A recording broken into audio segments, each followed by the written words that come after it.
a gift shop. I tried business myself, but we will get into that later. I have one or two things to say about business. So, your name, please. So I'm Namdi Fago, here from Derby. I run a innovation consulting firm. Yeah, my expectation is to see Africans collaborate more. So today, just I want us to be open and to be precise, please. Networking is one of the main reasons we are here and to share ideas. Sorry, ma'am. Please, I just need your name, where you're from, and your expectations for today. Thank you. My name is Grace from Nottingham, and I'm looking forward to grab all the necessary knowledge I can get from the event today. Please, another round of applause for her, please. Please, let's give her a round of applause. We are gearing up. People are coming. Don't worry. Please, I need to know your name, where you're from, and your expectation for today. My name is Precious. I am from Imo State, and my expectations today is a lot. Like I'm expecting a whole lot of things today. A whole lot. A whole lot, yeah. So I'm not restricting myself to just one thing. It could be anything. I just want to surprise myself. Okay, that's nice. Please, a round of applause for her, please. Maman, I know I've spoken to you earlier, but the insights you shared to me, I need you to, tell everyone your name, what you do, and where you've come from today. We need to be up there then. Yeah. I'm only joking now. My name is Dwayne, founder and CEO for Yamap Limited, and we help small business with their online. So imagine your one-stop shop, but online. We create your business profile for you so you can be found easily with one word. That's good. And you, ma'am? Hi, Shalom. I'm Abigail, COO of Yamap Limited as well. So yeah, we do support small business entrepreneurs, freelancers, people like market store holders really have their online presence and visibility really scaled up and leveled up. Okay, so we have two CEOs then. Hopefully we can make 3 or 4 more today. Let's see. Please, your name, where you've come from, and your expectations for today. Hi everybody, my name is Esther from Ondo State, Nigeria. I'm here to learn from experiences and to learn how to do things the new way. A round of applause for her, please. I know him, he's my friend. I would say, well, we need some introduction from you. Hi everyone, my name is Calvin. I'm not a CEO. I'm a music artist, content creator, a lifestyle coach. Just a whole lot of different things. But I think the most important thing is I'm a very real, authentic person. I'm a registered nurse, which also form part of my core values, where I try to help people, I try to reach out, and I try to do what I can do while I'm here. So yeah, that's just a bit about me. Thank you. A round of applause, please. A round of applause. Quickly, I want to ask one question. I've tried a few businesses in Nigeria before I moved here. Tried snail. Let's say randomly, just farming, piggery, fishery. But I tend to, when they grow a little bit, just, consume them instead of the marketing side or the business side. So I just want to, because we have few business people here, and I know they've done, I'm sure at some point, people were tempted to maybe, give up their business, just use the money to get GLE 350 or 360. I don't know, just go AWire with their business. So I want to know, for people that are doing business currently, I know some of us are not, what keeps you going? And let's say, is there a difference between, the system we have in Nigeria and the one we have up here, which allows, business to grow or for you to keep going or keep doing what you're doing? I'll start with you. There's quite a few things. So first of all, I'll say you got to know your purpose, your why, and your who, and they're all different. And when you understand that, it gets easier because you're consistent. Do you know what I mean? And you got to have discipline. A lot of entrepreneurs, a lot of business owners don't have that. What happened? They start it, and then they go, "Oh, yeah, I got a great idea." It gets after 1, 2, 3 months, and you're at your peak, and that's where you got to either carry on what a lot of people do, they drop down into we call a valley. So you got your hills and your valley. We always say you prepare for your hills and you prepare for your valley both ways. What happens is people don't prepare for that and they reach a stumbling block and they fall off. And then they go back to the system which doesn't pay them. You know what I mean? It's showing you to have the mindset of, you know what, I'm doing this for this reason. I'm doing this for that reason. And I will come to you who, your why, and obviously your purpose. Thank you. I think you've answered most of my questions. So I'll just rephrase my question to you. So I'm saying, back at home, because obviously I can see you're from the same country as I am. Do you think there's a platform that's better here than back home that makes, when you, or it might be vice versa. Do you think it's harder here to start a business than, back home? What's your take on that? I think it's a chicken and egg approach. So back home, you don't quite have the enabling environment to run your businesses. You don't have a supporting government also to do things. Most of the time, the government is interested in way to frustrate you from doing business as opposed to support you to survive and to thrive. But on the other hand, when you look at this place, you would say that it's more like playing in the red ocean environment because most of the things you want to solve for are being solved here already. But back home, back in Africa, back in Nigeria, you have a lot of problems, you have a lot of things that you could actually iterate and solve for, and that creates a lot more business opportunities. Yes, it's tougher because you don't have the enabling environment, but you do have a lot of things to do. To add to the first question, I wanted to add the first question, it's also about what are you really solving for, and what's the pain you're solving for. If you're very crystal clear about the pain, people's pain point you're solving for, it keeps you going and it drives you through even when you get to the value that he mentioned.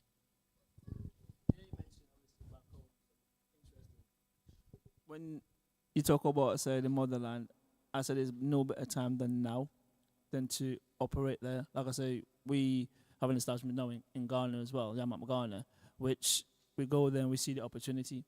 And the more in the back of my mind I think about it, it's like I know we thrive there more than this country because it's a new market, it's untapped, and it will be a better opportunity to move forward and sustainability. Whereas we know the competition here in this environment right now, it's like that, where there isn't a competition over there. Everyone wants to work together and obviously put the motherland back on the map where it deserves to be. Do you know what I mean? So, yeah. We've already seen a connection brewing up. So, part of the reasons why we are here today, we're going to have time for that. I want to welcome everyone again to this great conference today, MBS Global Today Nigeria Business Summit, embracing opportunities and, helping us to thrive and helping us to connect, helping us to have ideas. That's one of the main reasons we are here today. I want us to be open to connection, ask questions, and let us be present. That's what we are here to do today. When people move over here, most of us that we migrated, we just, want to get a job, just do something, just pay the bills, have some direct debits, miss some payments, try to try to pay them back. Or if you're lucky, you can get a Mercedes GL 350 or do something. That's not the idea. So we are trying to, build wealth, let people know what's out there for them, the opportunities you can get when you move up here. We have a lot of people doing great things out there, people, a lot of different continents, people from other continents, people from other races doing good for themselves, business. We just want to open people's head, people's idea to what's out there for them, what you can learn, what you can do, and, generational wealth. Moving abroad is more than, just getting a job, doing this, doing that. For one, anchoring is not my first choice of business. I would have loved to be, a CEO maybe for something like Apple or something, but we don't know. Maybe I can get insight from you, insight from him today, and I will start my own company. That's why we are here today, so just to learn. Many of us, we have like $1 million, idea, but the problem is turning the $1 million or, turning the little ones to $1 million. And thankfully, our first speaker knows a thing or two about that. Please, can we give a round of applause to the handsome and beautiful Mr. Kevin Osai, please. A round of applause, please. So first speaker, please, we welcome you on stage. Thank you. Thank you so much.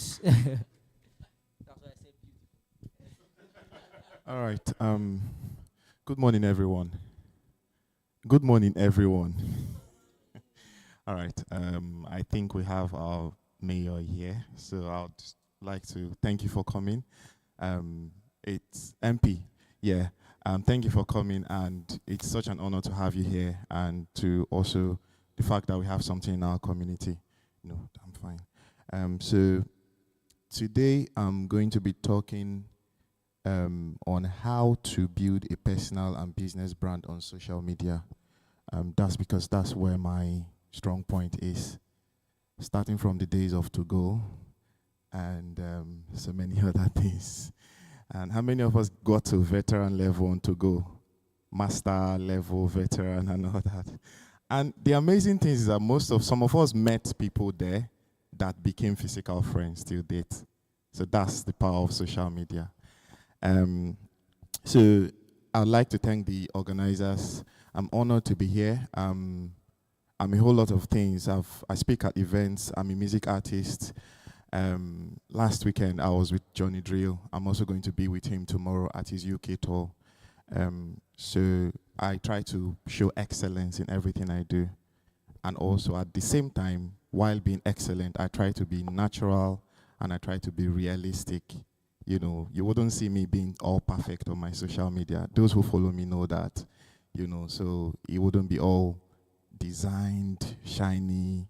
You'll see me wearing shorts, you'll see me wearing shirt, you'll see me, you know, with my children, you know, things like that. And that is what I'm trying to drive at, is that social media is, while a lot of persons have this anxiety of social media, or anxiety in terms of, oh, you're putting things out there, you know, social media is where I met most of the people that I met in terms of my music, my branding, friendship, and, you know, in terms of connections and life. So for those who don't know me, my name is Kelvin Osai. I'm a registered nurse. That's what brought me to this country. And I'm a social media personality, music artist. I'm also a husband and a father. So those ones, that's a full-time job already. So, but then I still try to be very consistent on social media. So, social media changed my life a while back. And when I mean it changed my life, I'm this kind of person. I like to solve problems. There is nowhere you see me, I'm not trying to solve a problem.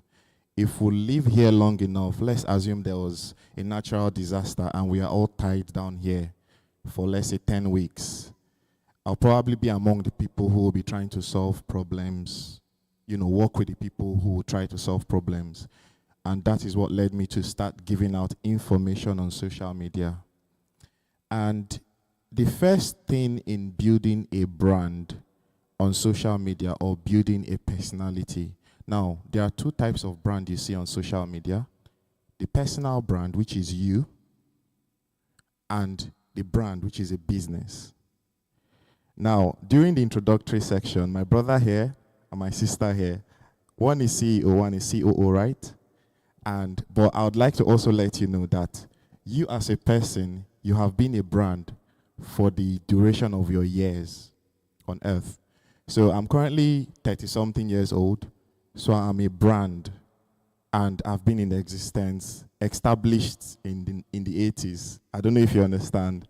And you have to understand that just before you were born, by virtue of being born, you already have allies, you already have friends, you already have enemies.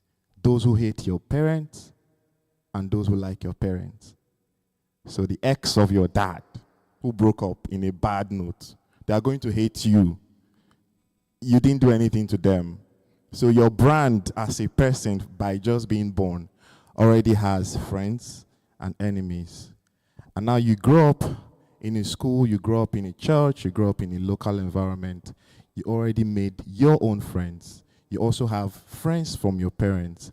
And these are people that would help you even when you don't deserve it. They just just mention, I know that tomorrow, if my children go somewhere and they mention my name, there are some persons that would help them without wanting character reference from them, just because they know me. So, you're already a brand. Now, the approach of personal brand and a business brand is different. And that is why a personal brand would post naughty things or just sit down and talk and get millions of views, while a business brand will sit with the comms unit, develop a flyer, develop a comms campaign, develop everything, and it still gets only 30 likes. You understand? So people gravitate towards your story, not just what you sell. Because there are thousands of people who sell what you sell, but there's only you who have your story. So, and that is why personally there are things I share on social media. I share my struggles, I share my successes. And why I share my struggle and successes, I don't want to be those kind of people who share only successes and make you feel it's very easy to achieve.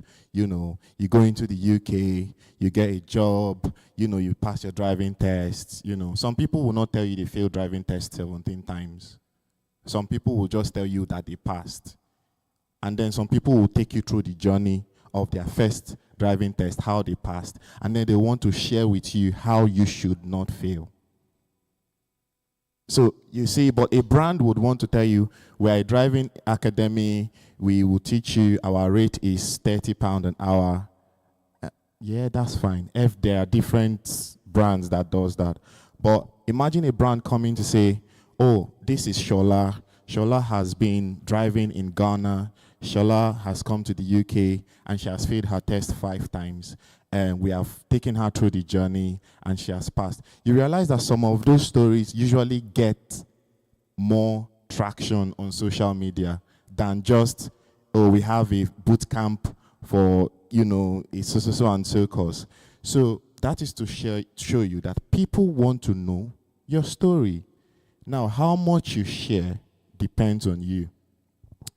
I've also watched couples' Instagram pages, and some couples try to be very naughty on their page, and some couples try to show you the other side of the fights, the misunderstanding, the struggles, and all that, so that you will know that couples do have fights.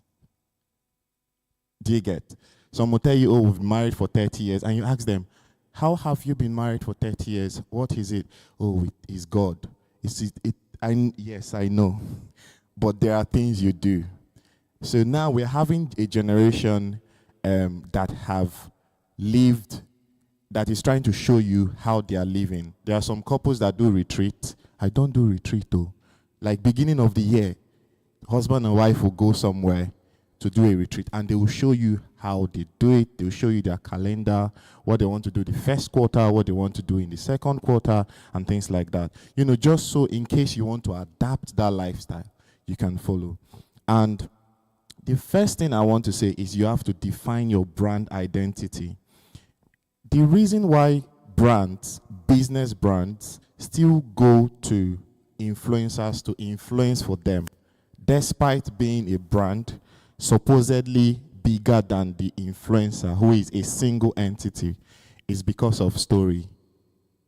The influencer has audience, a community that would do anything for them. They would go and buy this speaker because you said, this speaker is good, it will give you sound sleep. How can a speaker give me sound sleep? You know, so there's a reason why the brand is going to the influencer, who is a person. But then a brand has like thousands of staff, thousands of pounds and all that, and they pay the influencer to influence for them. So you have to identify what you are. Tomorrow, in the next 5 years, I may decide to go into a car business. Do you think my followers will stop following me because I moved to a car business? They won't, because they know the story. They probably know how I was, you know, struggling or when I was living in a shared apartment, how I was, they know the story and they will probably be the one to be telling your story for you. And that's because you have told them the story.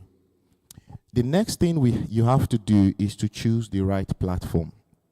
Now, most brands try to conquer on all platforms.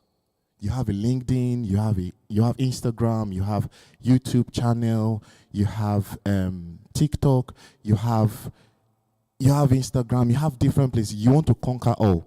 No. Choose the platform that would tell your story best.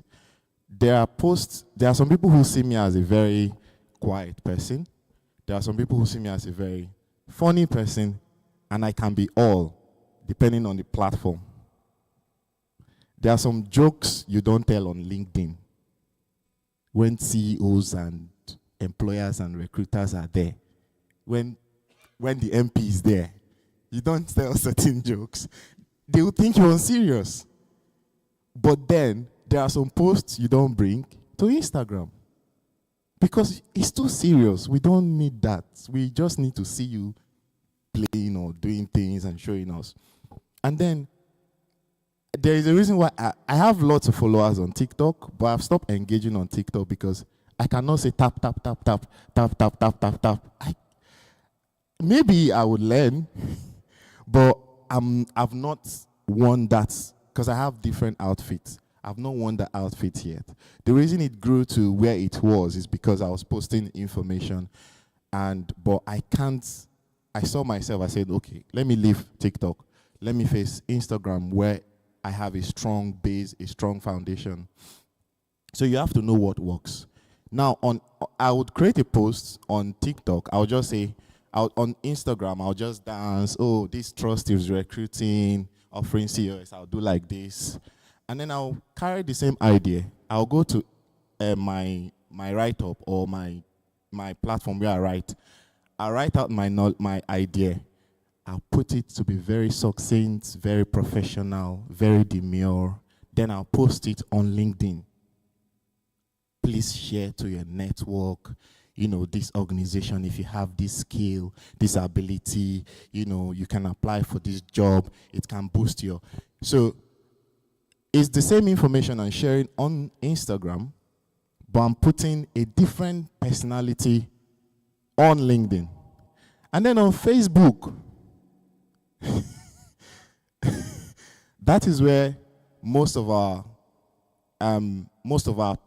uncles and aunties and families are on Facebook. There are things I don't share there.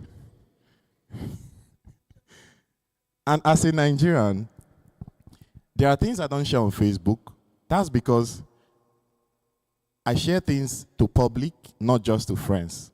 So if you just go on Facebook, you will see me. So if I share that my children have ILR or my children have passport on Facebook, who is going to see it? What kind of calls will I receive from my mom? Hey, you want to kill us, so hey, you are showing everything on social media. Do you get?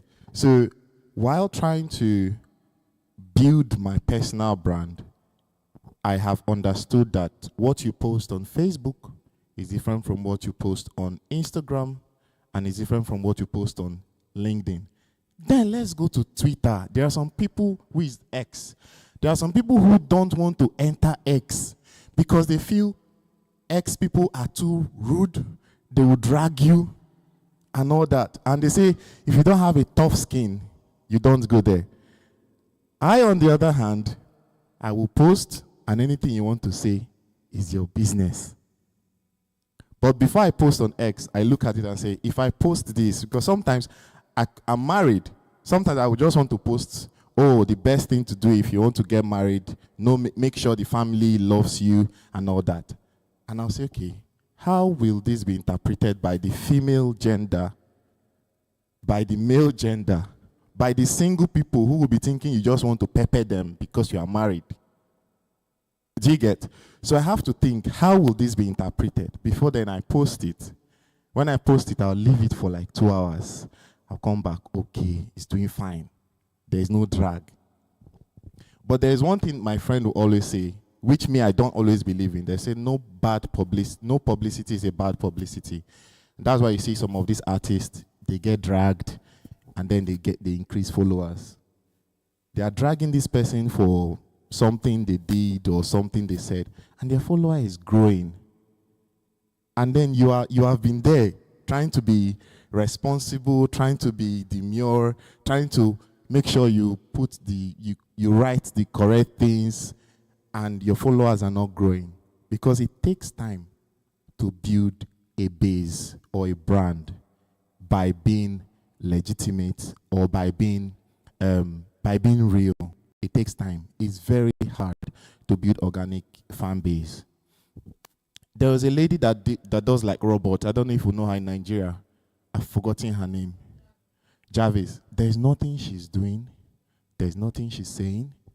But she's now a brand influencer for is it Samsung or Alcatel or one of those? There's nothing she's doing. She just does like a robot. And people follow her. And then there are some other people. So on social media, I realized, although I cannot be stupid, but I've realized that be stupid enough and be consistent and people will follow you. That is just what happens. But you just have to find your niche and then find what works for your brand. And then, I'm going to be very straight to the point with this one. Why is your profile picture still looking like obituary picture? It's looking like Gone to Glory. And some people don't have profile picture. So let's assume you see our MP on LinkedIn. You know, LinkedIn can suggest. And you connect with him. You send a follow or a connection. And he comes, maybe one of those days, no matter how busy people are, sometimes they have personal time where they just scroll. And he sees your request. But you don't have a profile picture. You don't have a bio. You don't have any tangible thing to make them know that this is you. He wouldn't accept. I won't accept. Even if I know your name, I won't. If Ndukwe comes tomorrow, sends me a request on LinkedIn, and yes, I know Ndukwe as a person, and then he's sending me a request on LinkedIn, but there is no picture, there's no detailed write-up or anything. I won't accept it. If I see him, I may say, Ndukwe, I saw your request. He may end up saying he's not the one. I say, okay. He may end up saying he's the one, because there are lots of Ndukwes out there. I've seen Kelvin Osai on social media, so I know I'm not the only one. You know, so if I send you a request and there's no picture, and there's nothing, no write-up saying I'm in Derby, or there's no write-up, I don't think you would want to accept. So you have to optimize your profile. Okay. Now, your profile on LinkedIn is usually different from your profile on Instagram. On LinkedIn, people try to be corporate, headshots, professional, or some people are sitting like this, as you know, those political pictures where you sit down, you know, and you know there are lots of pictures people put up on social media, on TikTok, on Twitter. You can see someone putting up a dog as a profile. So you have to know different places and how to optimize. A clear description of what you are, what you represent, and how you intend to help me if I follow you. Oh, I am this, I am that, this is who I am, and this is what you stand to benefit if you follow me. Or follow me on this journey. Like, for example, weight loss journey. They say, oh, I've gone from 94 kg to 25 kg. Follow me on this journey. You know, people need to know why they are following you. Then, creating valuable content and being consistent. Now, I used to post my pictures on Instagram, and I just get 10 likes, 5 likes, and all that. But what happened again was in 2022, I posted 10 cheapest places to live in the UK. And it got lots of likes and follows, and I started growing from 6,000 followers, which I have normally, to like 10K. I'm like, what happened? So just this information that is out there, I just shared it. And next week I shared something else. Places to search for cheap rents in the UK. And it got lots of shares. I said, okay, that means there are people who are looking for this kind of information. So I started sharing information every day, 365 days a year. I was sharing information, I was doing lives, and that was how I grew. So people will follow if they know that they will come back tomorrow and see you there. So even if sometimes I'll be in the hospital, I'm not feeling fine, or I've spent all night in the hospital because my child is sick, but I'll still sit down there and create. Now you have to know what works for you. If you start with perfection from the beginning, you have to maintain it. If you start by being real, because today I can actually make an Instagram reel by just walking on the road, holding my phone. I will not talk. I will just write something on it. How many people know my content here? Okay, good. That I can create a content by just sitting in front of my house and just talk. I can create a content by just sitting in the sitting room. I've tried to make people know that I am not perfect, but I am consistent, and I'm sharing value. I'm sharing what I experience. Because one of the things I have as a person is I try not to make you make the mistakes I make.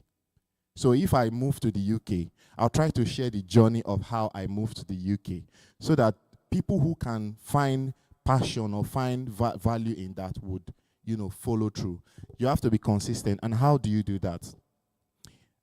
By not being perfect, which I've said, and also by having a content calendar. But this one is what they said. That's not what I do. I can create 3 contents today by just going to my old videos, both 2024 or 20. I can create a content now to say how I came into the UK versus how I am now. What do I need to do with this? How do I need to create this content? Go to December 2021, bring a video, and then go to last week, bring a video, merge it, put a write-up, and say, how is your journey going? I don't know if you understand. And then I could put a link. If you want advice on this, do well to check the link on my bio or comment this. So that is how you have to make people know that you are not perfect. We are not perfect. So that is one. The next thing I've talked about, leveraging on storytelling. Now, engaging your audience and collaborating. I've got a couple of more points, 2 more points. Engaging your audience and collaborating. Now, there are some brands. You post something, and then I ask a question, and you don't reply. Tomorrow you post, I comment, you don't like, you don't reply. Next tomorrow you post, I'll just be looking at you with bombastic side eye. And that happens even in friendship. We've got friends that they posted on WhatsApp 2 minutes ago, and you send them a message, and they will not reply. And then 2 hours later, they'll post where they're drinking ice cream. And then I say, how far are you there? And they will not reply. So you know that feeling. You will be vexed. Now, translate it to your audience, right? I know it's not easy. When you start growing, people tend to start understanding that you may not be able to respond to 1,000 comments, 2,000 comments. But when you're growing and you have 10, those 10 people, imagine you have a birthday party and you invite people. You just say, oh, people should come. You did not go door to door. You just say people. And then 10 people come. That means so I think people tend to feel that until you get 1,000 likes. If 1,000 people are here, this room will not be enough. So if you have 5 people, 10, 20, engage them. There are people who still comment on my post today, and I remember them from way back because I've been engaging with them. And I think Instagram has a way of putting their comment up. There are people that Instagram will put their comment up. Then there are people that Instagram will hide their comment. I don't know why Instagram does that. They didn't say anything bad, but to hide their comment. Why are you hiding this person's comment? Maybe because they've not been engaging or we've not exchanged interactions before. So you have to engage your audience. You have to engage your people. And then collaborating as well. Then using tools. Now, most social media has a way of telling us, last week you had 30K engagement, 20 comments, And then Facebook has a way of telling you to reply these comments. I try to use that a lot because Facebook is a different platform, and I try to reply. But you realize that even on LinkedIn, I will post something. There are some comments that you just don't understand. I post something, and then someone will say, interested. The link is there. If you are interested, go and I'll post a job advert like I saw, or maybe I'm strolling on my internet and I saw a job advert and I say, oh, if you are a nurse or if you're a healthcare assistant, whatever, you click this link, I put all the details or screenshots, because some people do not like clicking links. But with these pictures, they can go and search. Some people say, I'm interested. How do I start? Me, I will not ignore you sometimes. I'll say, how do you start? I'll ask you so that you know. So, because one, let me tell you what that has done. There was one comment, but now that you have replied the person, there is two. Now the algorithm senses that it's like this person's post is active. So they tend to now push it to other people. And there are some posts that the algorithm will say, Chioma liked Kelvin Osai's post. Then the post will be there. But you are not my friend, but because you know Chioma, it comes to your feed that Chioma likes. And if you then see the post and you like it, it's then, that's how it goes. That's how people grow viral. So 1 minute just before I go, staying authentic and adapting. This is what most brands don't do. And that is why you will see that even, now let me tell you something. How many of us know Tunde Ednut? We all know Tunde Ednut in Nigeria, right? He posts a lot of funny things, reposts people's posts, right? Now, sometimes there is an advert from a brand and he has to post it. But then the advert does not match with what people see on his page. So while God Bless Africa will be getting how many of us know when Tunde Ednut posts God Bless Africa? While those kind of posts will get 200,000 likes, a brand that engages him and sends him an advert to post for them will probably get 20 likes. And you realize that they will hide the number of likes for you to see. So if you want to leverage or network with some influencers, you have to know the kind of audience they have, how their audience engage with them. If you want to be the one to create the content for them to repost, you have to create a content that would align. Now, there's what Corey is doing recently. They are using some Gen Zs to create posts and all that. And it's quite funny because you are seeing okay, I would not say old man, but a more advanced person coming to say, coming to advertise a dishwasher, and they're saying, "Hi, mate." They are trying to talk like those who are 20-something years old. So that's causing a lot of comments like, "Oh, you did well, you did," So you have to adapt to the trend. You have to, while still staying consistent with your core values as a brand, you have to understand that trends happen and you have to tap in. How do you tap into trends? There are audios, there are some sound. There's this one that is trending now. My shoulder is not big. Nothing to my shoulder. I just realized that I have this, I have that. I wanted to jump on that thread. I said, oh God, people will drag me. 5 of my followers have DM'd me to say, we are waiting for your own. I'm telling you, I can show you that. They are saying, I said, okay, I will do it. Now that people are saying it. And then me, sometimes I just do it and wait for the consequences. So on a final note, you already had what it takes. You already have what it takes: a phone, a passion, and a product. All you have to do now is to package yourself, sell it, and tell your story. The social media space is filled, it's not just a place now, it's filled with ideas. It's just the same way music is coming out. Thousands, millions of music is coming out every day. Thousands of posts is coming out every day. So why will I follow you? Why will I engage? If you have value and have a story, I will do that. Thank you so much. Round of applause, please. Big round of applause. Thank you so much for that. Please, let's keep on noting our questions and everything, because even me, I have tons of questions. But before I speak to you, we are glad to have our MP in our midst, MP Bagishanka. He will just address us for a little bit. Please, let's give him a round of applause while I welcome him on stage. Thank you. Hello, and thank you for that introduction. Thank you for that insightful presentation on using social media.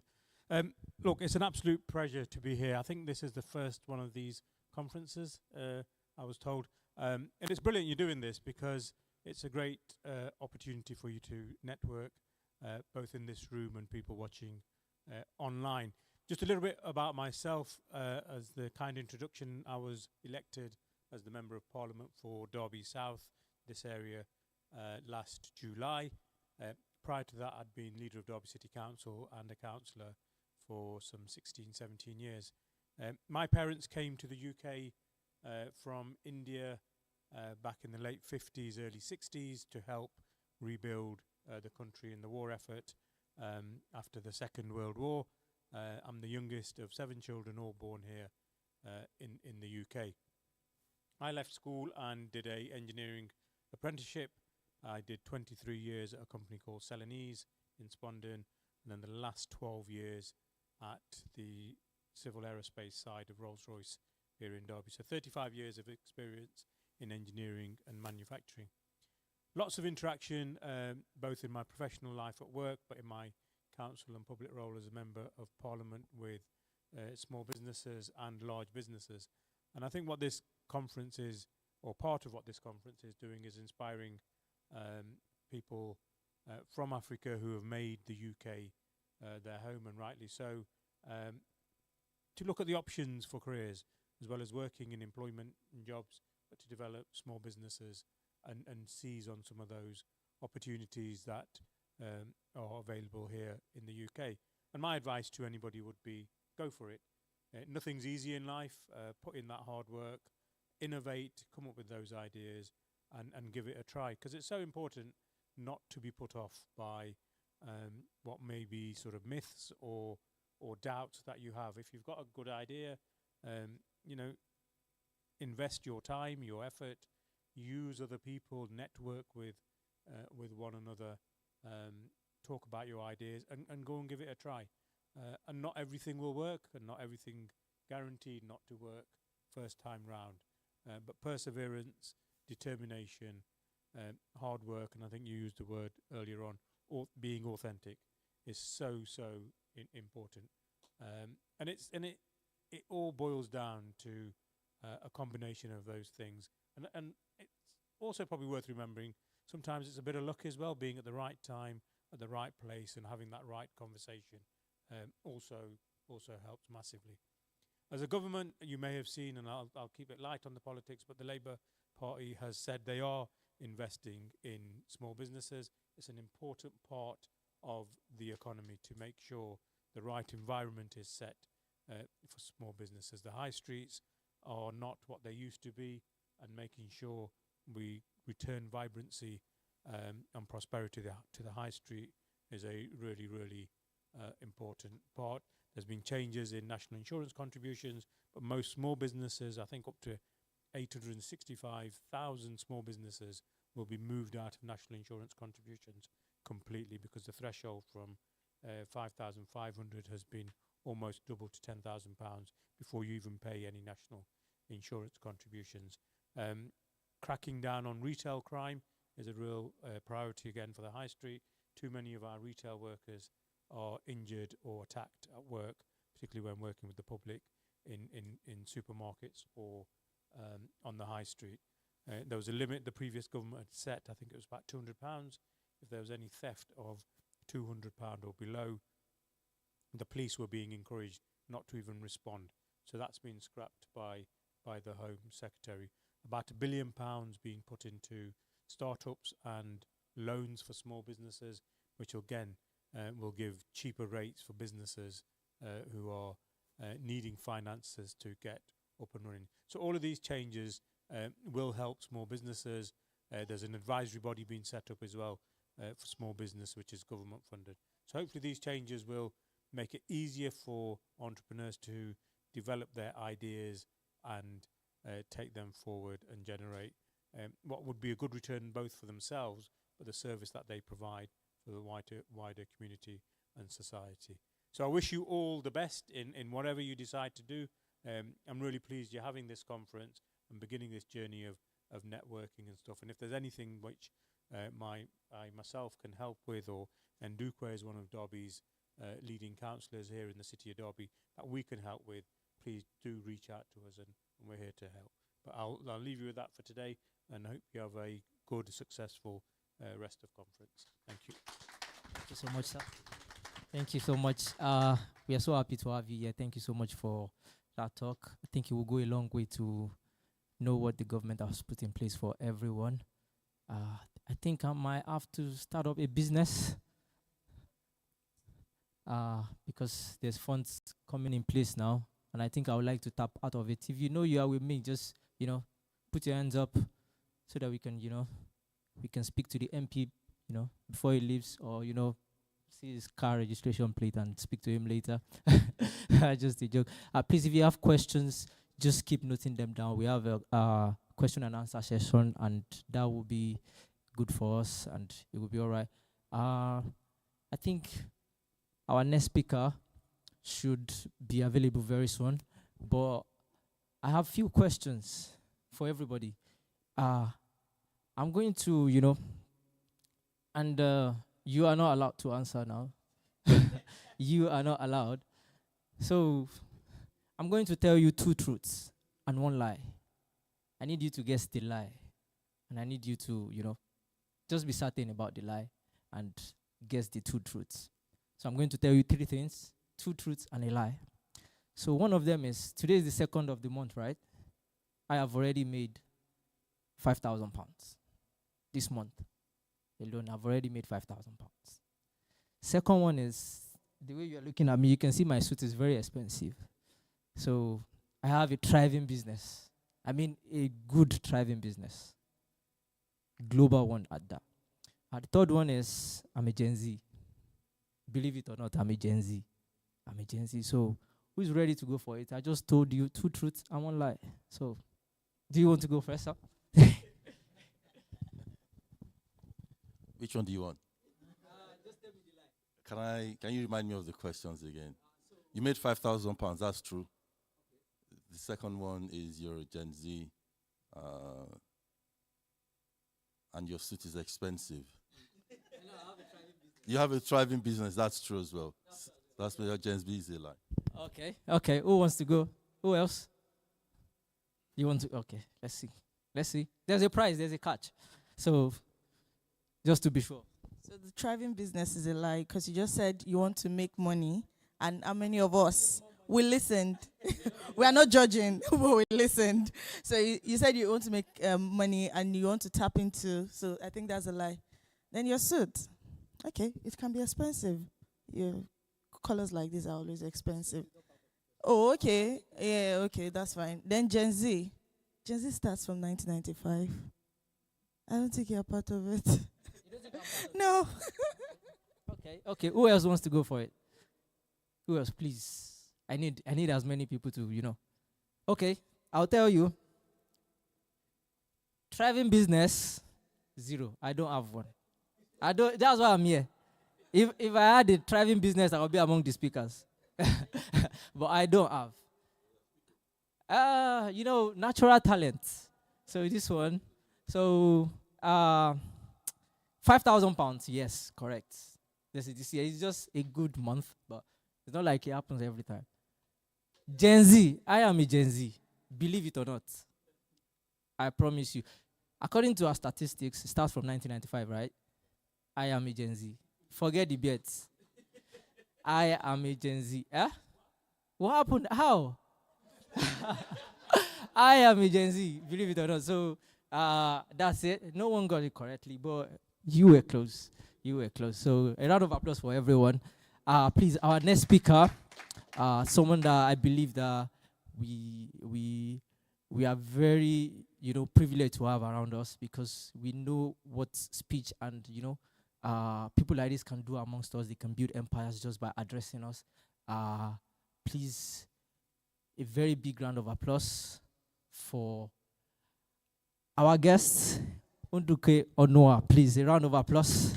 Thank you so much. We have a video before you come up, sir. just The for man whose introduction. story Thank you. embodies legacy in motion. Counselor Ndukwe Onwoha made history as the first African elected to Derby City Council in 2023, and he's been trailblazing ever since. As cabinet member for Street Pride, Public Safety and Leisure, he's championing safer, stronger communities. But beyond politics, he's a global creative force with over 16 years shaping campaigns for brands like Uber, Guinness, and Ciroc.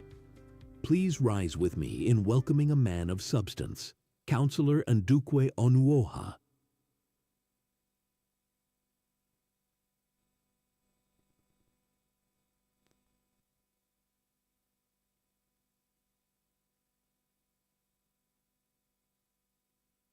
Broken the mic. Oh, there we are. My name is Ndukwe Onoha, as that video has said. And I'm really, really glad, extremely glad to be here. When Charles asked me to, first of all, you know, the thing with Charles is that he started with little things. Oh, we're having this thing. Do you want to just do a small video? I said, of course, no wahala. Then he said, okay. Shabi, you're going to come? I said, yes. And then like 2 days later, just in case you know, just so you know, you're also speaking. I'm like, right. But I think that's the spirit of collaboration, but also the entrepreneurial spirit where you sort of like start with, they will say it's a minimum viable product. And in Charles's case, it was do a video. And then he started upgrading and upscaling. But I'm glad that we have this in the city of Derby because we've been here for a while, but now I see the effort to deliberately build something together. When I moved to Derby, to the UK in 2021, if you walk down the city center, you hardly see anyone that looks like us. But then 6 months later, all you had to do was just go to the middle, close your eye and shout, how far? You'll be hearing idea from different places. People not know, you know, it just shows how in a short span we've been able to grow. But now the challenge before us is, having been here in numbers, what are we doing with it? There's an old Ashanti story from Ghana about a clever spider named Anansi. And I know one of our people, at least there's someone from Ghana here, or in your case, married to a Ghanaian, so you know about Anansi. Now, Anansi had a problem, as somebody will say on TikTok. There was a lion who ruled the forest. The lion was proud and feared by all. Anansi, on the other hand, was small and seemingly insignificant. But he challenged the lion one day and he said he could bind him up. The lion laughed. You, a spider, tie me up. But Anansi didn't fight him. Instead, he used patience. He suggested a little game. First, he tied one paw, then another, then the lion's legs, then his body. And before long, the lion was completely entangled, bound up by the spider's thin but connected web. That tale reminds us of something vital. Alone, we are strands, we are fragile. But together, we are a web, we are powerful. And today, standing here as the first African to be elected on the Derby City Council, I am a testament to how our collective efforts can build great results. So this milestone is not personal. It's a signal to all of us that our communities are present, growing, and ready to lead. And I'll just give you a few numbers. Today, Derby is home to a thriving African diaspora. Over 5,000 Nigerians, and this was, again, this census is an estimate because the last census was 2021? So the estimate as of now, using that data, is over 5,000 Nigerians who are bringing enterprise and innovation. Nearly 4,000 Somalis enriching our cultural fabric. Then we have thousands, about 3,000 Ghanaians, and then Kenyans, Zimbabweans, Congolese, Eritreans. All of us, we're doctors, we're builders, we're entrepreneurs, educators, contributing to this city's success. Yet, too often, and what I've found personally to be true, we work in silos. The Nigerian business owner does not know the Somali doctor. The Ghanaian teacher doesn't connect with the Zimbabwean builder. But if we saw ourselves as different threads of the same spider's webs, just imagine that impact. Our entrepreneurs partnering with our accountants, our school owners linked with our entertainers, our builders working with charity leaders. Imagine the impact we would make. We must start to see ourselves as different strands of that same spider's web. Interlinked, independent, and immeasurably stronger when we work together. That means creating community interest companies, limited liability companies, charities, social impact organizations, not just to react to crisis, but to build resilience, capacity, and lasting change. And perhaps this is even more personal favorite of mine, we must get involved in politics. Now, some of us, like me, Hannah, Baggy, who was here earlier, Ryan, and a few other people, or Nathan rather, we were in different parts of Derbyshire yesterday campaigning for the local elections that were being held there. And we've seen something. If you tune into the news today, you will see that if you are someone from our African heritage communities, you should be slightly worried. Because across the UK, the national debate around the fate of migrants is growing louder. All these conversations. The rise of Reform UK and far-right rhetoric threatens not just our livelihood, but our children's future. As the saying goes, if we are not at the table, we are on the menu. And that is something, even as business owners, even as entrepreneurs, we must take into account. If we are, even though you may not be interested in politics, but politics is infinitely interested in you. And as one, again, who has been elected by our collective efforts, I can tell you one thing. Our voices matter, our votes matter, and our representation matters. This is why, along with other people from other African countries, we have formed what we call the Derby African Union to unite our communities, amplify our influence, and chart a shared path forward. And in the coming months, we will expand this vision, and we will need each and every one of us to be a part of it. So whether you're a business owner, a professional, or parent, ask yourself, how can I strengthen this web? How can I help build a legacy for the next generation? In closing, I urge you all to please network beyond your tribe and country. Support African-owned ventures, engage in civic leadership. Anansi taught us that the spider's web is strongest when the threads hold. Let us be that web. Let us be unshakable. Thank you, and may success follow you all, not as individuals, but one community.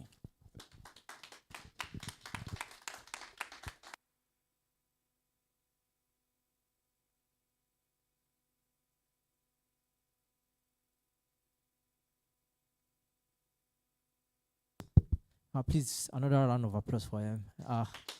In fact, I can't tell you people how lucky I am to be here today. I think from the first 2-3 speakers, I've already learned a lot. Please don't forget to always, note our questions and whatever we have at the end of this program. Because we are kind of behind schedule, we just, try to move a little bit faster. We have our next speaker.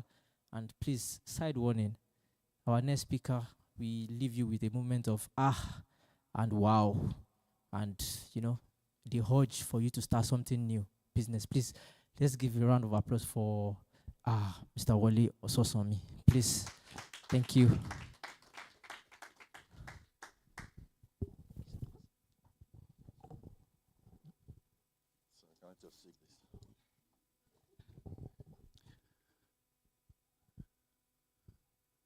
Thank you, everyone. I'd like you to come with me to the time when I first entered a pharmacy. This was pharmacist, entrepreneur, and leadership mentor with over 25 years at the forefront of healthcare and business innovation. He leads Westbury Chemist, named Pharmacy Business of the Year 2024. Through his mentorship platform, He empowers professionals and entrepreneurs.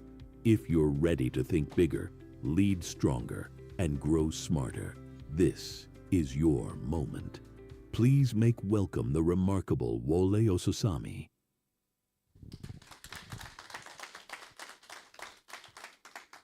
I was surprised by that as well. Are they talking about me? Right, so follow me. I entered the pharmacy and I was trying to meet with the manager. This was just 2 days after, or rather a week after I left Lagos, and this is in London. And immediately I entered the room, I knew that there was a huge difference between what I had over there and what is presenting me. As a matter of fact, just 5 minutes into the conversation with the manager, the magnitude of the task ahead struck. I had a long way to go. Here I am in a place filled with products as compared to coming from a place with empty stock. But I made up my mind that I wasn't going to lose. I was not going to be discouraged. I was going to put in whatever it takes to make a difference, to succeed. And that's how my journey in the UK started. Fast forward, again, I'm not going to tell you how many years, otherwise I'll give up my age. Fast forward a few years ago, I had the key to this newly acquired store. Now you've seen a Westbury Chemist. And my hands were shaking. I was a little bit worried and scared. Have I taken on too much? Have I overstepped my bounds? But as I entered into the place, another set of issues came up. Disorganized shelves, staff discouraged, not knowing exactly what they were facing or what they were up to, as well as me and my wife, the new owners, unsure of ourselves. You see, sometimes when you start in business, especially when you grow, in your mind you have a picture of what it takes. But the reality of the journey itself is completely different. Completely different. Because running a business is hard work, long work. Everything takes longer, and everything costs a lot more than you expect. So that's, again, Westbury Chemist, contrasting the kind of anxiety I had in the early days and the kind of anxiety I had when we took on 2 additional stores, 40 additional employees, and a commitment to the bank that made everything else look like child's play. Still unsure and not knowing what to do. Real life doesn't wait for you to be sure. Staff want their wages, suppliers need their money, and the landlord needs his rent. And of course, if you have kids, they've got no idea what's going on in your world.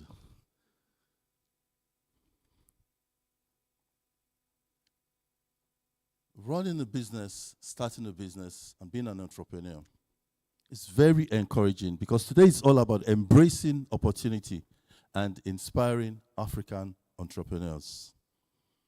But what I learned from my journey from that time is that it's one thing to start, because opportunity is everywhere. But then you have to adapt, because it is that adapting to the new environment that will help you to really re-stabilize or recalibrate yourself before you move forward. So whether your adaptation requires you starting again, as some of us did, coming from Nigeria as a pharmacist, and then having to interview with the Pharmacy Registration Board, doing conversion exams, 1 year pre-registration training, and then another exam. No one's going to change the rules for you. Understand what the rules are and get into it quickly. Because it is when you get in quickly that you can be on the journey to success. A new environment and a new place has its opportunities. But those opportunities are only for those who are prepared, who are ready, and who can see it. It doesn't shout out, it whispers. Opportunity, opportunity, opportunity. By the way, from the last speaker here, one of the things that I said to myself, I hate the word small. If you're running a business, don't call yourself a small business. You are a growing business. I hate the word small. And the only way to remove that label is to grow. You cannot, everyone is going to call you a small business if you are employing, I don't know what the definition is. Whatever the number of employees or whatever your turnover is, you are still categorized as a small business. But don't call yourself a small business. Call yourself a growing business. Yes, you are small, but you're growing. Because as you adapt, as you innovate, and as you deliberately grow, you move from being small with the numbers to actually thriving and making impact. And I guess that's what we all want to do. Because we're Nigerians. And a Nigerian, I know, doesn't like to stay in one place.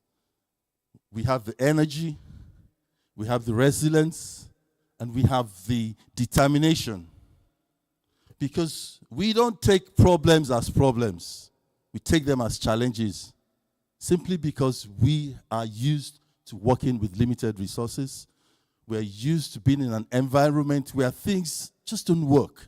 So we have to be resourceful. And we are resourceful. And so when we come into a place where there is opportunity. I'm pretty sure there's opportunity in Derby.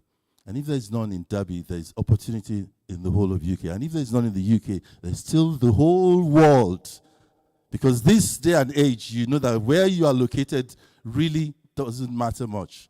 But it is what you see and the heart which you have and the determination and the challenge, the zeal which you have to go after what you want. That's what makes a difference.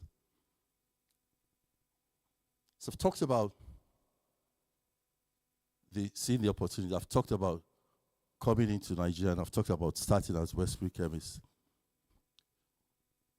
What I then decided, or what I realized early in my journey, was the fact that I needed to adapt.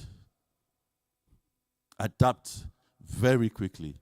I needed to innovate.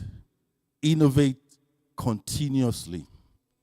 And I needed to deliberately grow. Can I just move this away, please?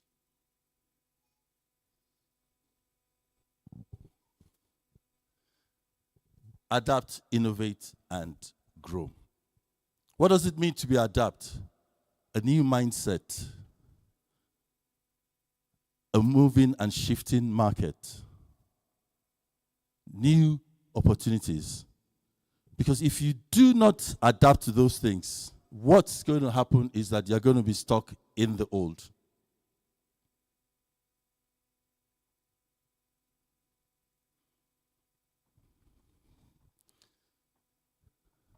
Adapt, innovate, and grow. So to adapt, I said, is to have a new mindset, have to have a changed mindset, understand what's going on in the world. At Westbury Chemist, one of the days as I was consulting with one of our customers, someone came and asked, do you run a travel clinic here? And I said, no. This was in the days because before travel vaccination was, thank you, was not the norm. But then it occurred to me that, wait a minute, if there is a need, if there is a demand, as one of the earlier speakers said, he put up posts sharing information, put up another post sharing information. Obviously, there is a demand for that kind of information. What you need to do very quickly is to adapt. Because if you are rigid and you are fixed in what you do, you could get left behind. You could miss the boat, as they call it. And so we adapted. Straight away, we put up a travel clinic, decided not to call ourselves just dispensers of medicines, but a clinical and a healthcare hub.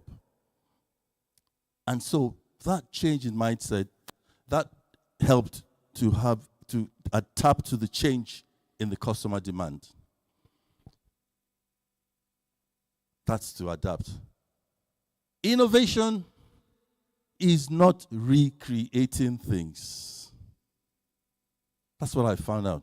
Innovation is doing things differently, doing things faster, better, and perhaps even meeting a customer need in a different way. Opportunities to innovate are there for us all the time. For us as a pharmacy, again, I don't know if you know much about pharmacy in the UK. First of all, our biggest client is the NHS. That's government. And government itself makes a lot of promises and never, apologies sir, backs it up with the money.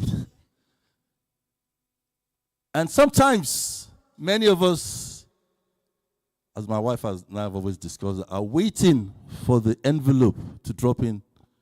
In other words, that's the funds to come in.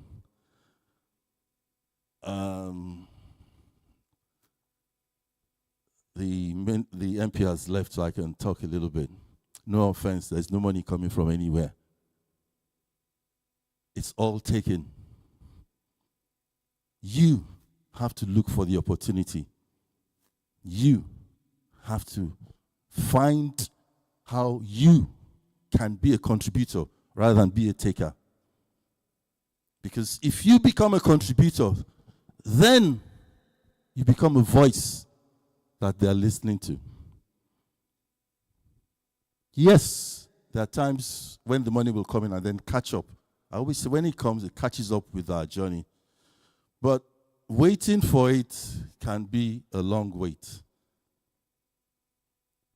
So your innovation, you're changing yourself, you're redefining who you are, you're repositioning yourself, you're doing things differently, helps you to move and to find new ways of doing things.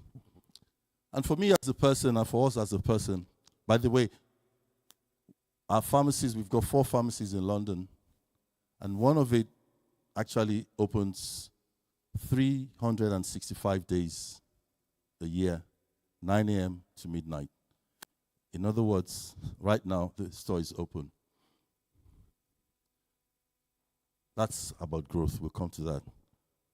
But deciding to stay open or to remain open was not an easy thing because you had to have the business and you have to be creative enough to pay the rent and to fill in all the bills. So we have to be creative and innovative.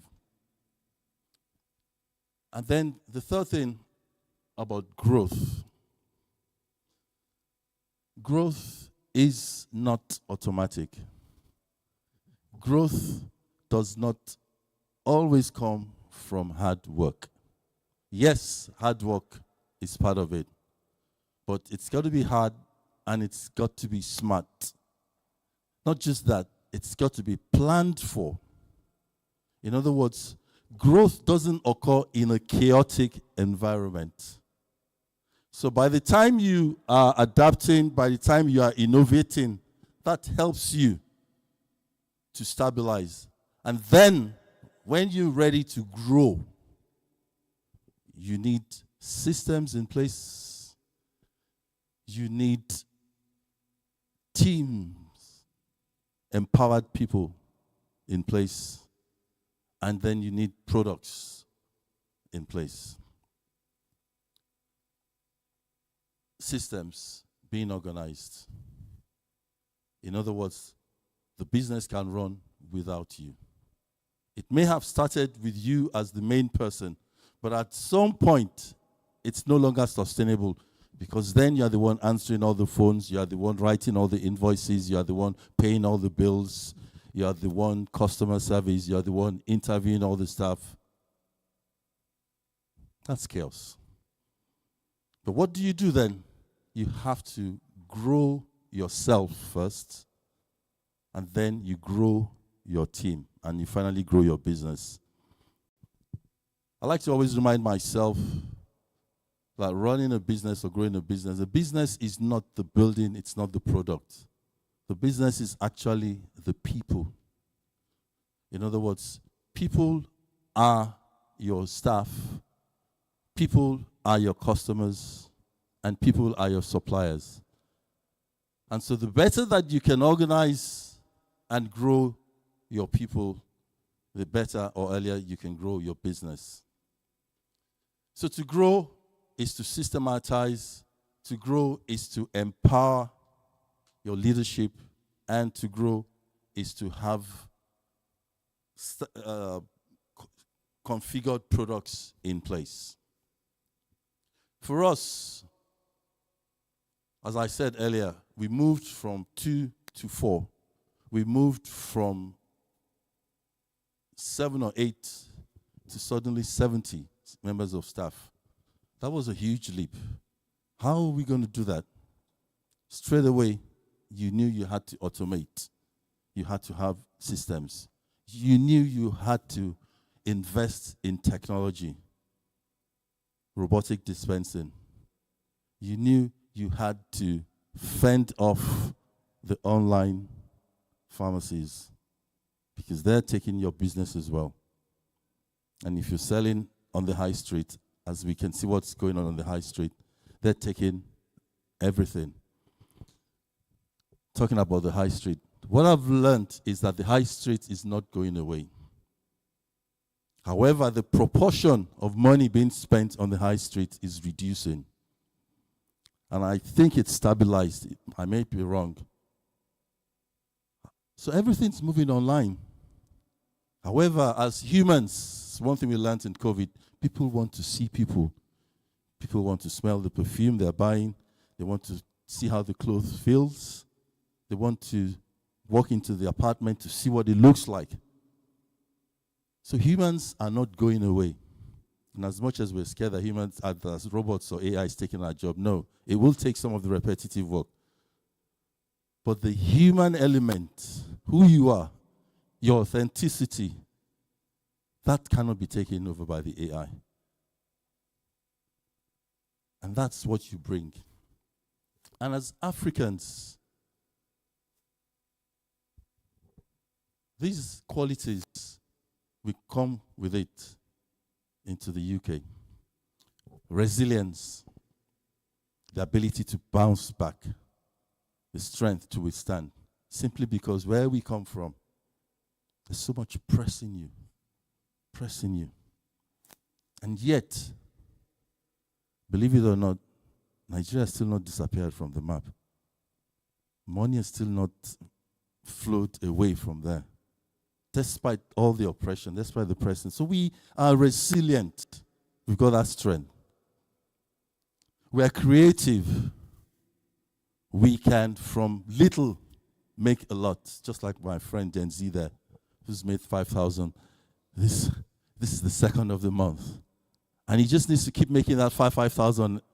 And God knows what this month is going to be like with you. So don't belittle that. I'm not sure I've made 5,000 this month. That's creativity. We have a work ethic. I know some people think Nigerians don't work, but yes, we do. We have a work ethic. We have families at home that we are supporting. We have friends that are still coming in to join us that we are supporting one way or the other. And so the drive that we have to work and to run our businesses is very different because there's so much at stake. And then we see the world differently, local and global. Not everyone can see that. Trust me. You're in Derby, but you don't just see Derby, you see Lagos, and you probably see all other parts of the world as part of which you can tap into and reach into. So with all that, add resilience, creativity, work ethic, and perspective. Add that to standardization, to energy, and to the fact that you can have smart work. Things will no longer be the same. So my challenge to us as Africans, some of us started the journey earlier, but it's no different from what you are experiencing. And what I experience is not any different from what some of you are experiencing. It's not always been a smooth sail, but it's been a continuous growth. It's not always been going as planned, but it's been resilience, not giving up, and always sticking to the plan. I remember I tell myself that when we bought our first pharmacy, in my head, I said in 10 years, we will have 20 stores. That's the energy and that's the zeal. Year 1, 1. Year 5, 1. Year 10, 1. And I said to my wife one of these days, look, this thing is not working. What made me realize that was that one afternoon, a young man came in. And I said, wait a minute, the mother and the child came in to the store. And I immediately was like, hi, is that not John? Yes, it is. And in my head, I was thinking, this guy was in the pram when the mom first brought him in. And 10 years later, he's still coming. And here I am, behind the counter, still counting tablets, still counting bills, and very soon counting gray hair. And I said, this is not working. I'm going to sell off and take a job filling shelves. Because that's not what my plan. And then she said, you're bigger than you think. Don't give up. Year 12. 12 years. I said 10 years, I'd be 20. 12 years, 1. Then opportunity came. The store across the road was going up for sale. And so in the 12th year, we acquired the second one. 12 years. So if you've been running a business for so long, don't give up. That's the resilience, the bouncing back. Year 14, 2. 15, 2. I'm beginning to give up my age now.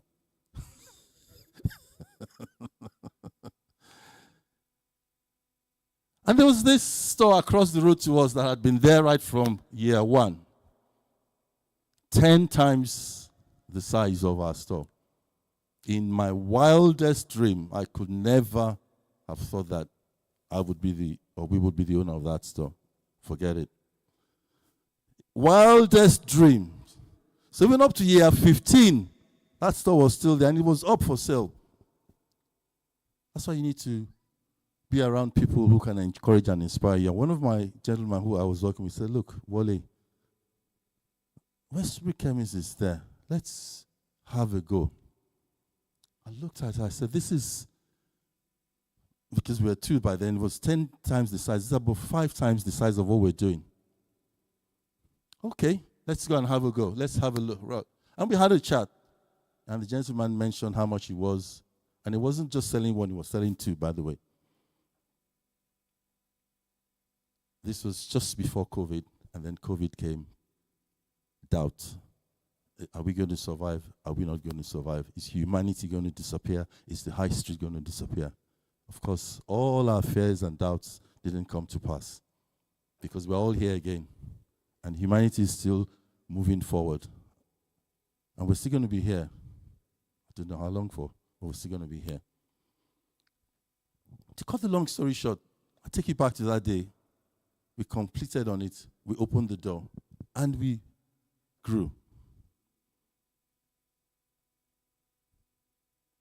This is now 23 years running pharmacy business.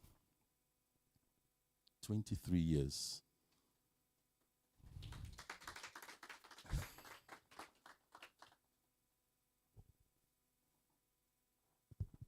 Resilience, creativity, work ethic, and a perspective. I like to tie it out and close with a few things. Don't see yourself, as I've said earlier, as a small business. Please don't. Delete that word from your business. You are a growing business. Whether you have 1 employee, 10 employees, whether you're starting today or you're going to start tomorrow, you're a growing business.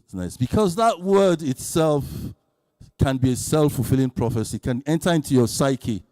And suddenly, when big or large opportunities turn up, you rule yourself out because you are a small business and a small thinker. So you need to think differently. You need to erase that from your mind. Can I have a next slide, please? Don't know what's there. Be solution-driven. What do I mean by that? Challenges are everywhere, and they are every day. They can either hold you back or become, as people say, a stepping stone to something higher. I love difficult customers because they stretch you, they challenge you, they open up the gaps in your product and in the services you offer. I love difficult customers, challenging customers. Yes. And the moment you can solve their problems, that's opportunity. Maybe those with that same problem have been going next door. Now that you have brought a solution to that problem, suddenly another market has opened for you. Suddenly you yourself has acquired a new skill, which you can add to your CV. So be solution-driven. Build credibility. Credibility is an invisible asset. And we had it from Mr. Osai this morning, I believe. Turning up every day is credibility.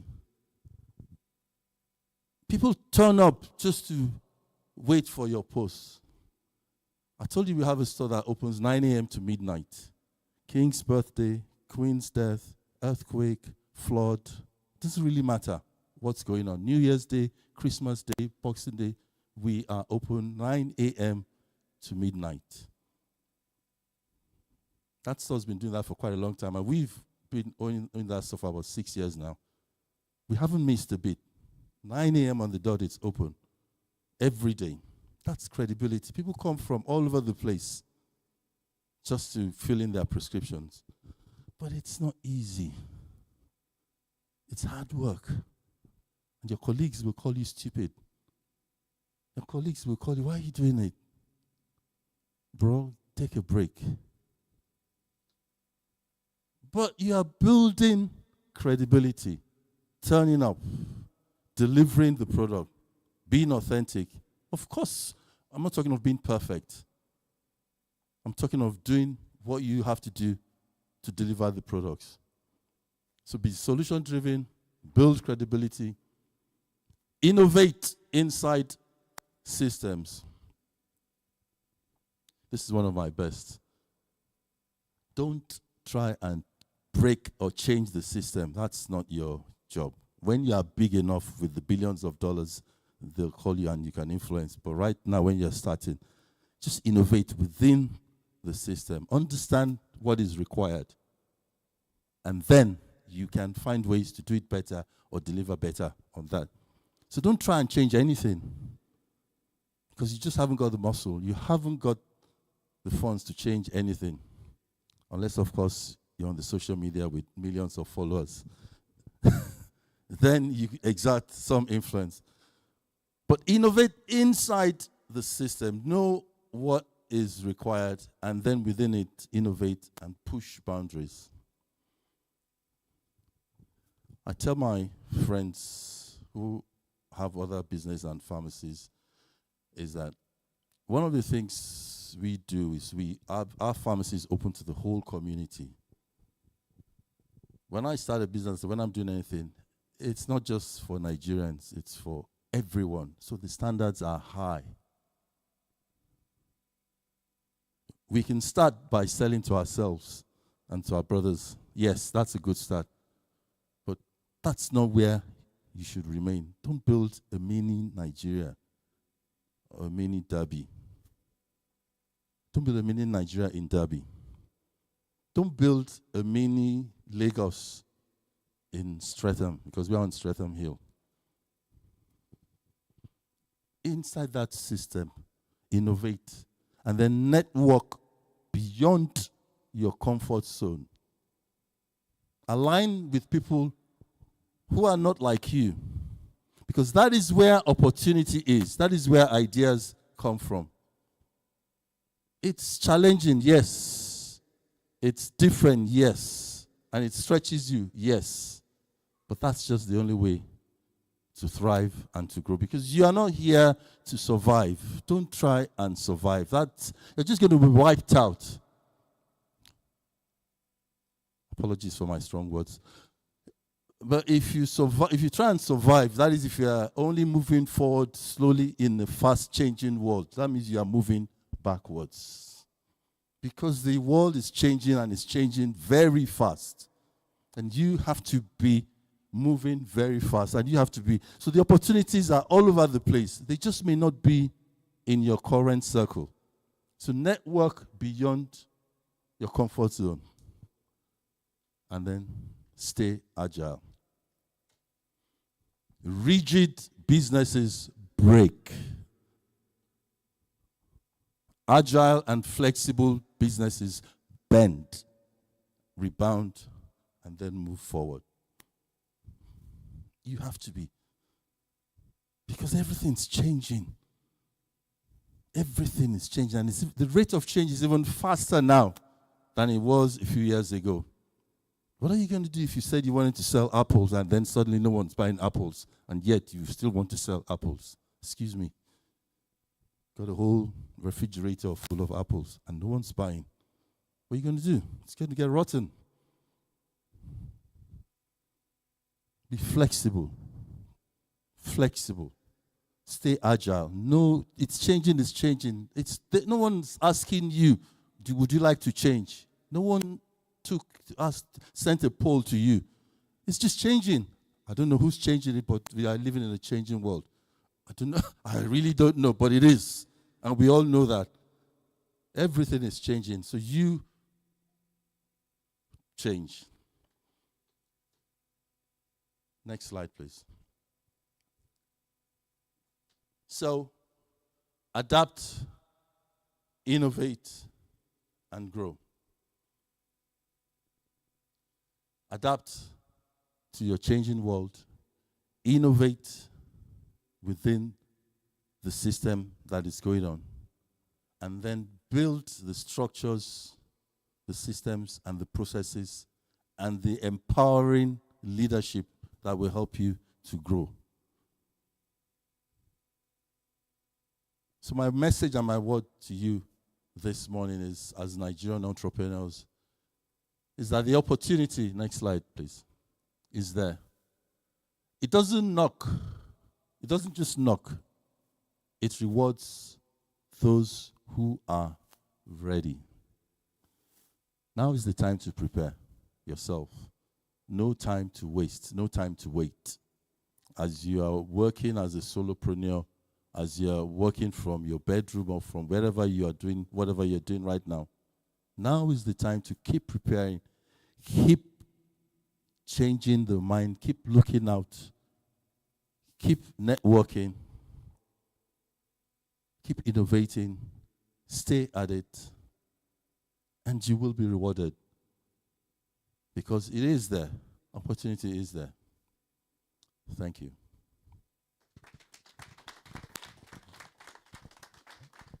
Thank you so much, sir. Please, another round of applause for him. If you're like me, I'm sure you would have registered for the master class right now, because I've already registered. If you really want to, grow in this fast-paced environment. I have a million questions, but we'll get there later. For now, I told you we are lucky to be here today. We have another MP in our midst, MP of Derby, Catherine Atkinson. Please, can we give her a round of applause while she addresses us? Thank you very much, and it is a real privilege to be able to come and speak with you and to have heard the previous speaker and the energy that's in the room. My name's Catherine Atkinson. I'm the MP for Derby North. I'm still a bit of a newbie because I was elected last summer. Before that, I was a barrister for 17 years. So while, as most barristers, you're self-employed, and therefore you have to have that drive and determination and make sure that you are working, frankly, all the time. But I think that what really excites me when I look at some of the businesses and the entrepreneurs that we have in Derby is the creativity and the energy that goes with it. And I think a lot of people know Derby for some of our really big employers. We have Rolls-Royce, and we have Alstom, and we have Toyota, and we have some really huge engineering firms. But we also have over 6,000 small, medium-sized enterprises. We have incredible innovation happening all the time. And those small businesses, those entrepreneurs, they are the lifeblood, they are the driving force of our economy. And I think that's why this government is absolutely acknowledging that and wants to facilitate and see even more coming through. And that's why they've been looking at introducing a business growth service so that it's easier and quicker to be able to get government advice and support.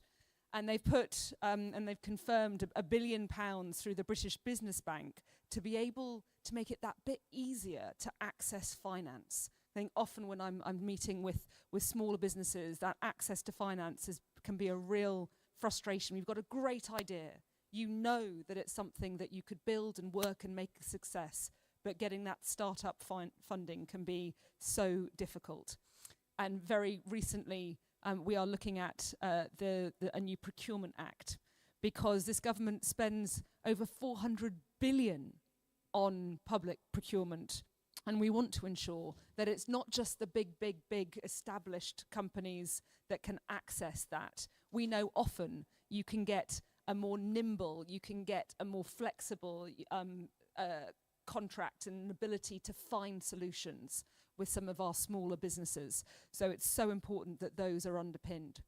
But we do live in a really uncertain world. We live in a very uncertain global picture. But with that also comes opportunities. And I think it's absolutely right that you need to take, as we were hearing, every opportunity that comes. And I think we're in a really exciting time for Derby. And we're starting to see that. I think for so many years, I think people have been worried about what's happening with the city centre. But now we've got a new performance venue, 3,500 capacity performance venue that's opening. We're seeing the Market Hall open again. We've got £20 million confirmed from government for our theatres. We've got £35 million for our flood defences. And I think that being able to really look at those opportunities for the river and the city centre is huge. And the university are opening a new business school, and people probably drive past it now all the time. It's right next to the law school. And that is so exciting for Derby to have a brand new business school and being able to be on that national and world scene as a centre for business. So I do think that our city is having an exciting time. I think we're starting to really turn a corner. I think we've seen some fantastic support, and it's not just in the bigger companies, but we see the supply chains and we want to see that further innovation. So at the start of the year, we had £9 billion confirmed for Rolls-Royce. That's the largest government contract in Rolls-Royce's history. But we know the really big companies can't do it on their own. They rely upon their supply chain. They rely upon smaller businesses as well. And I think that in Derby, we are known for our skills and our engineering. But that is about creativity of thought. And I'm so honoured to have been invited. And we've got a fantastic advocate in Ndukwe, Councillor Ndukwe Anoha. And it's been so brilliant for me to be able to meet new businesses and to be able to try and do what I can to support the community. And what I have seen from so many different Nigerian events and Nigerian businesses is that energy, that creativity, that ambition that I want to see for my city and my country. And you do absolutely have to be determined. So I was elected last year, but it wasn't the first time I stood to become a member of parliament. It was my 5th time. So I lost, and I lost, and I lost, and I lost, and then last year I won.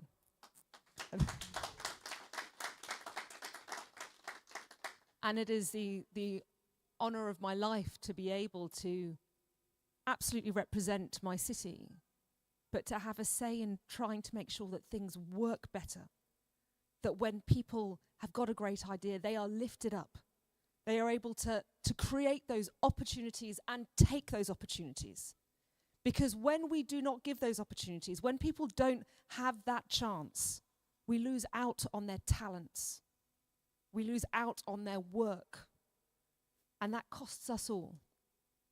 So I really hope that we continue to meet and talk and discuss, and that and that if you need support, that I will do what I can to try and support, because I know the massive contribution that you are already making, and I want to see everyone in my city thrive.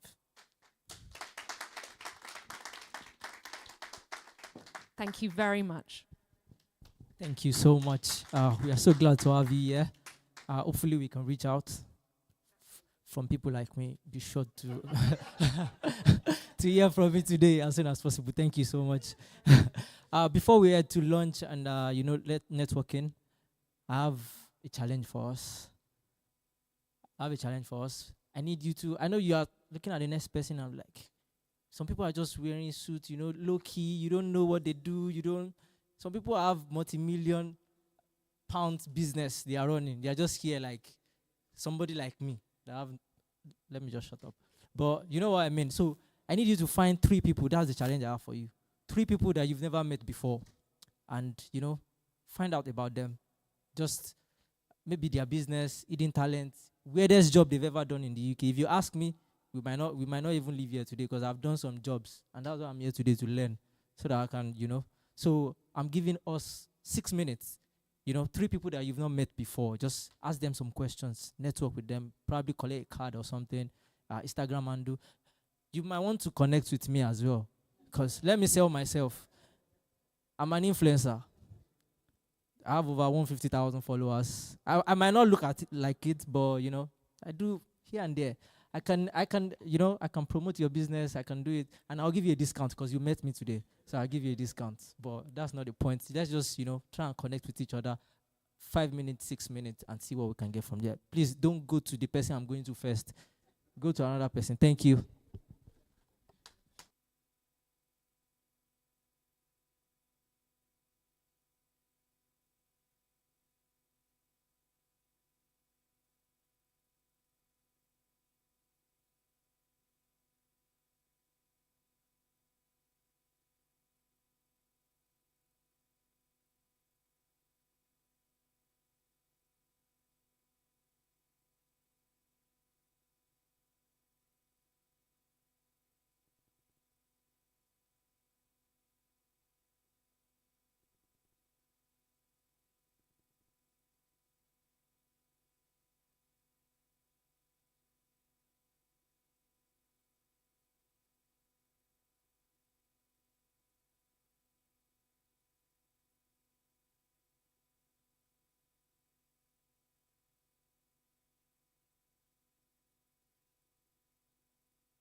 Thank you, everyone. Thank you, everyone. We'll actually go for break now. Please, for everyone, let us meet downstairs. Our snacks and refreshments, they are downstairs, just outside there. For the speakers, we'll take them to where we have prepared for them. So 30 minutes or less than, please. Thank you so much.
It's all good.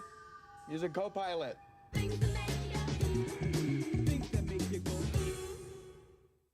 You blaze a trail for your people through the shadows of change into new possibilities. You don't leave anyone behind. You empower their learning, investing in the next generation. And when they grow, your business thrives. Udemy, the power of possibilities.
Hello, everyone. Please, after the short break, we still have 2 speakers. Please don't go anywhere. Come back, connect, and enjoy yourself. Thank you.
With big changes all in one job management system, you'll have all this and more. Discover a truly integrated solution for field service management that combines everything your business needs from beginning to end. And the icing on the cake, seamless integration with Sage or Xero. Big Change, the job management system that makes field service businesses unstoppable.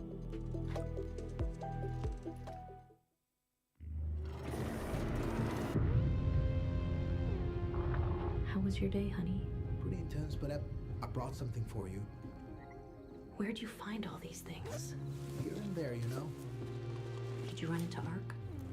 I did, and I watch out for them, but they're the least of my problems.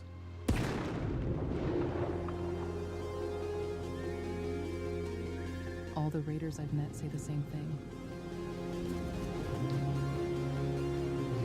You cannot control what happens up there.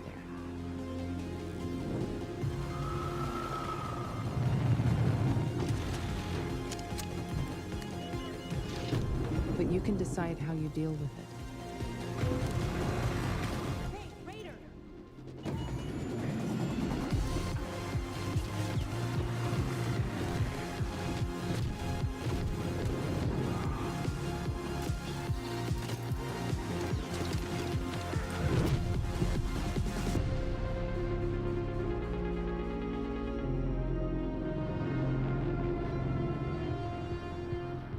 Where'd you get that jacket?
Is the client's project on budget? We're probably over, but by how much? I'll take tomorrow to figure it out before he asks. Is the project on budget? No need to reply until the morning. After teamwork.com, tracking profitability doesn't keep me up at night. We get a real-time view of our financial performance for each project, so we can track against our budget and make money. Now I'm back to just your normal run-of-the-mill 2 a.m. existential dread. Is a hot dog a sandwich? Ooh, hot sauce. Make it rain on me, oh yeah.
If my body right, I'm crushing.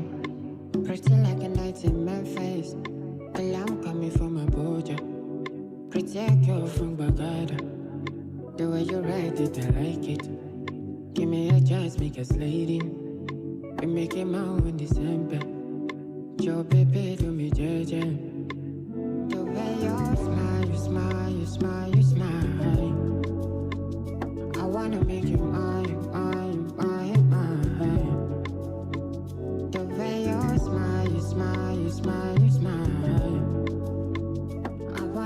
mine, mine, mine, mine. I want to cure my stress. Not only you fit to cure my stress.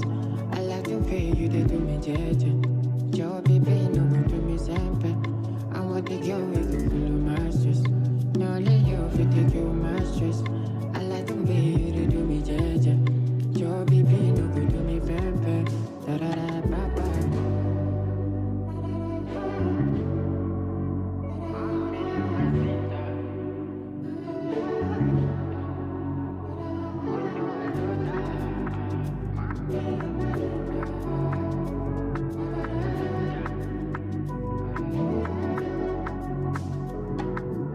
Can't deny that you've given me a want to hold ya.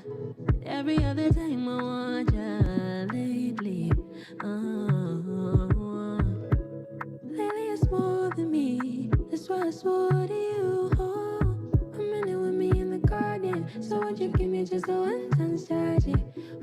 Say I'm promising you nothing. Drop your doubts and drop them farther. Come on, let me see you in the garden. So won't you let the darkness bring hardness? Say you give me sweet love, sweet loving, sweet loving, so solemnly. And you give me sweet loving, sweet loving, sweet loving, so solemnly.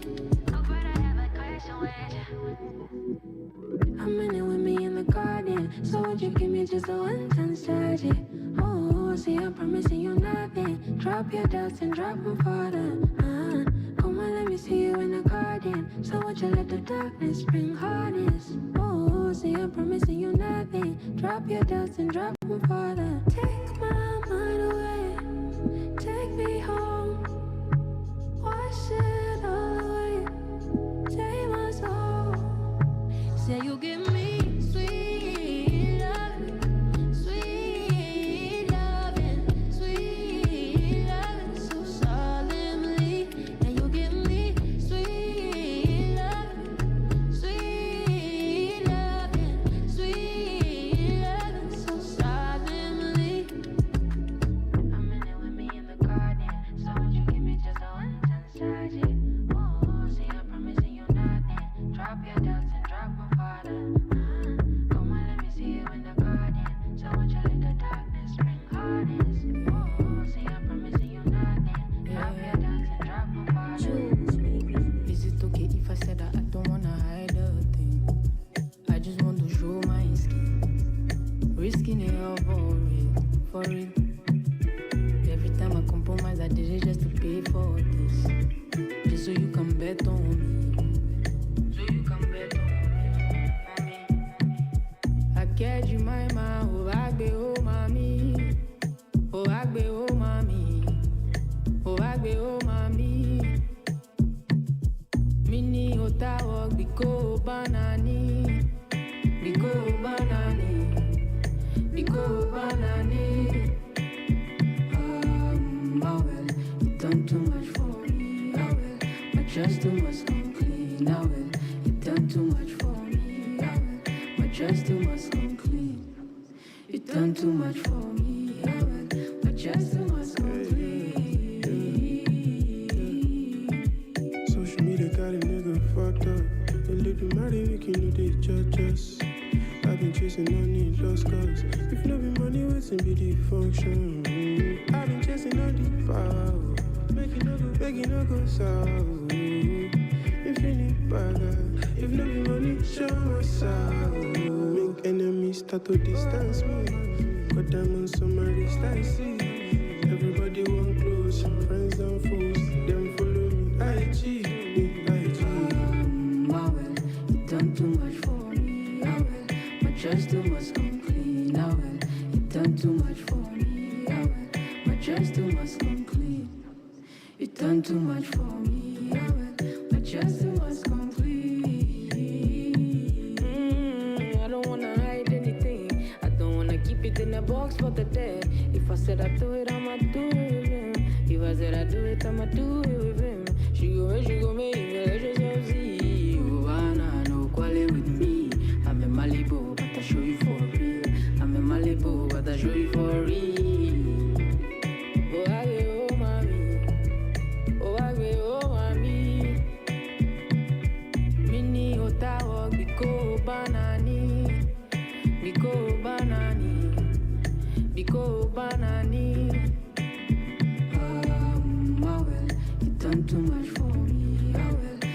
just too much come clean. I will. You done too much for me. I will. My just too much come clean. You done too much for me. I will. My just too much come clean.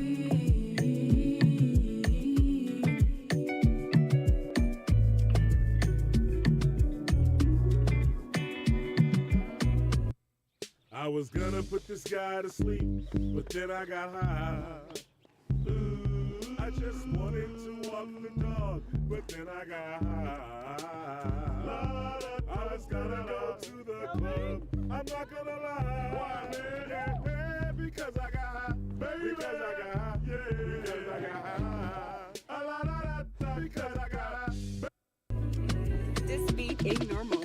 Power is golden. I found a solace inside the water.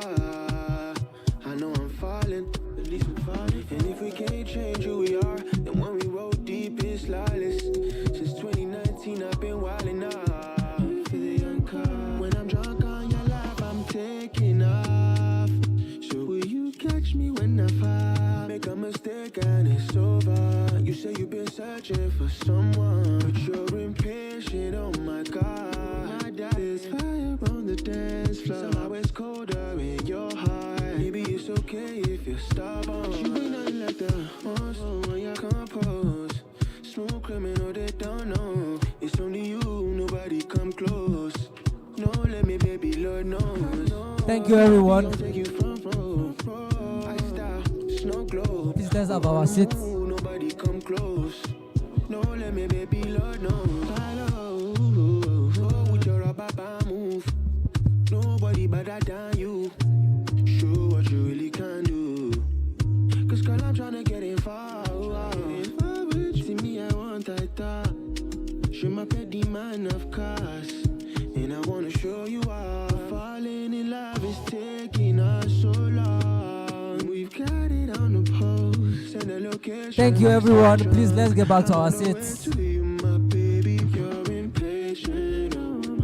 Yes, please.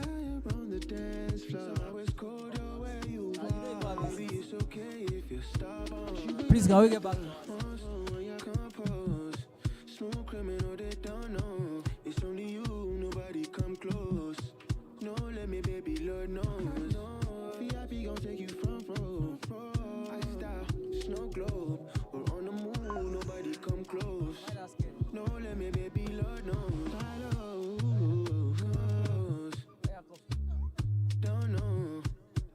Thank you, everyone. Please let's have our seats. No, let me, baby, Lord knows.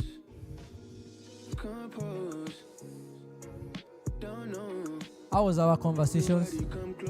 Nice. I think I had a couple of nice ones too.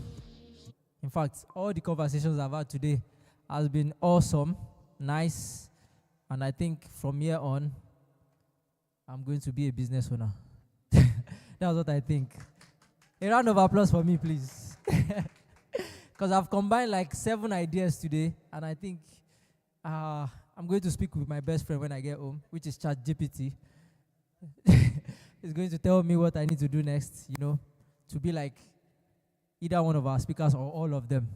So I don't know yet. Right now, I would like to invite, the convener of this program, MBS Global, to tell us about the vision for a few minutes and, to let us know where we are going, what the essence of this is. So please, let's join our hands together for Charles Oriayo, the convener of this program. Thank you. Hello, guys. So I just have 3 assignments in like 2 minutes, and then I will go out of here because, time is of the essence. Like he said, my name is Charles, and the first assignment I have here, the first assignment I have here is to thank everyone for being here. All right? I am really, really, really grateful for being here. It means you believe in a vision, you believe in doing things right, you believe in a greater place that we can be and help ourselves on earth, right? So to start with, I'd like to thank every member of the team. All of them you see wearing the lanyard saying ask me. They are all volunteers. No one is being paid a dime. So I want to specially thank all of them. We have some of them that are not here, they are virtual.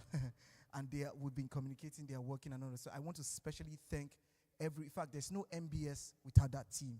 We have a trade fair team, we have a media team, we have publicity team, we have conference team, guys from everywhere. We even have some guys working from Nigeria. So for me, I'm so overwhelmed by so much of their love. That's my first assignment. So thank you guys, wherever you are watching this. I do appreciate you all. Secondly, it's about the NBS. The NBS started as an idea, that came last year.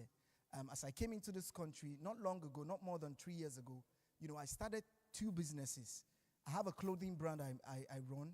It's called Charlie Chris Atelier. And I have a food business I do. I import food from Nigeria. I have a partner I do that one with. I was just in class. I came to do an MBA here. While we were doing some of our case studies during the MBA, I met a Polish guy. And then we got talking. He has been in business for about 5 years. And he's got deep pockets, And we told him, I have got this idea. We can do this. And that's how we started bringing in containers. And we supply the African stores, within Derby, Nottingham, Sheffield, Leicester. And we are pushing like that. So for me, it's doable. I've seen it happen. And, it may start small, but we're not permitted to remain small. So that is the passion that I move with. I say to myself, if I can do this, many of our people can do it. So a lot of people are not thinking of what's going to happen in 5 years, in 10 years, in 20 years, in 30 years when I'm retiring. What do I leave for my people? So this is, the passion and the drive behind the NBS. And the final assignment that I have, which is the fact that the NBS started as a Nigerian business summit and trade fair, which was, 2 objectives. Number 1, to inspire people to get into business, do business and thrive. The second is to showcase, rising stars through the trade fair. Small people, they are selling nails, selling hair in their house. Come out, you are doing cake. Come out, let's see you, what you do, and build a network. That's what we're doing. And tomorrow is the trade fair, and we have a couple of vendors within the city of Derby and I think Birmingham that are coming to do that. So for me, that's beautiful. Let's encourage them. And then, like I said, the final announcement is that we are not going to remain as Nigerian Business Summit. We want to take it African. So the new name is now Neo-African Business Summit. So from next year, we want to continue to do the same thing through workshops, through conferences, through trade fairs, within Derby, outside Derby, everywhere we can, to let people know that, see, we can do it. The Asians are doing it. They leave, generational wealth for their people. We can do it. In fact, we are more resilient. In fact, we have thicker skins.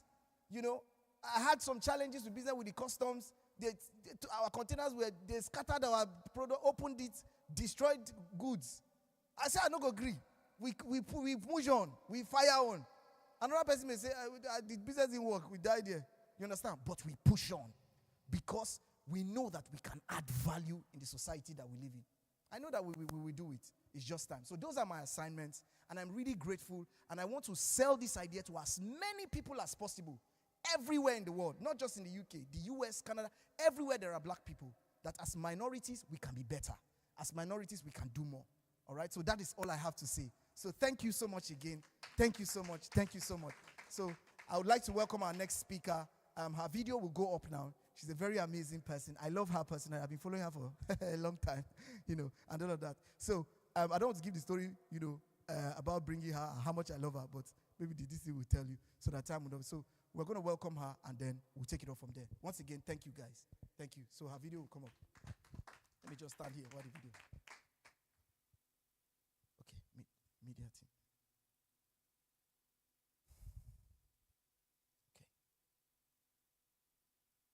The stage is a woman who's not just in tech, she's owning it. Chioma Iyagba, widely known as Mama Ariella, is the undisputed queen of tech monetization.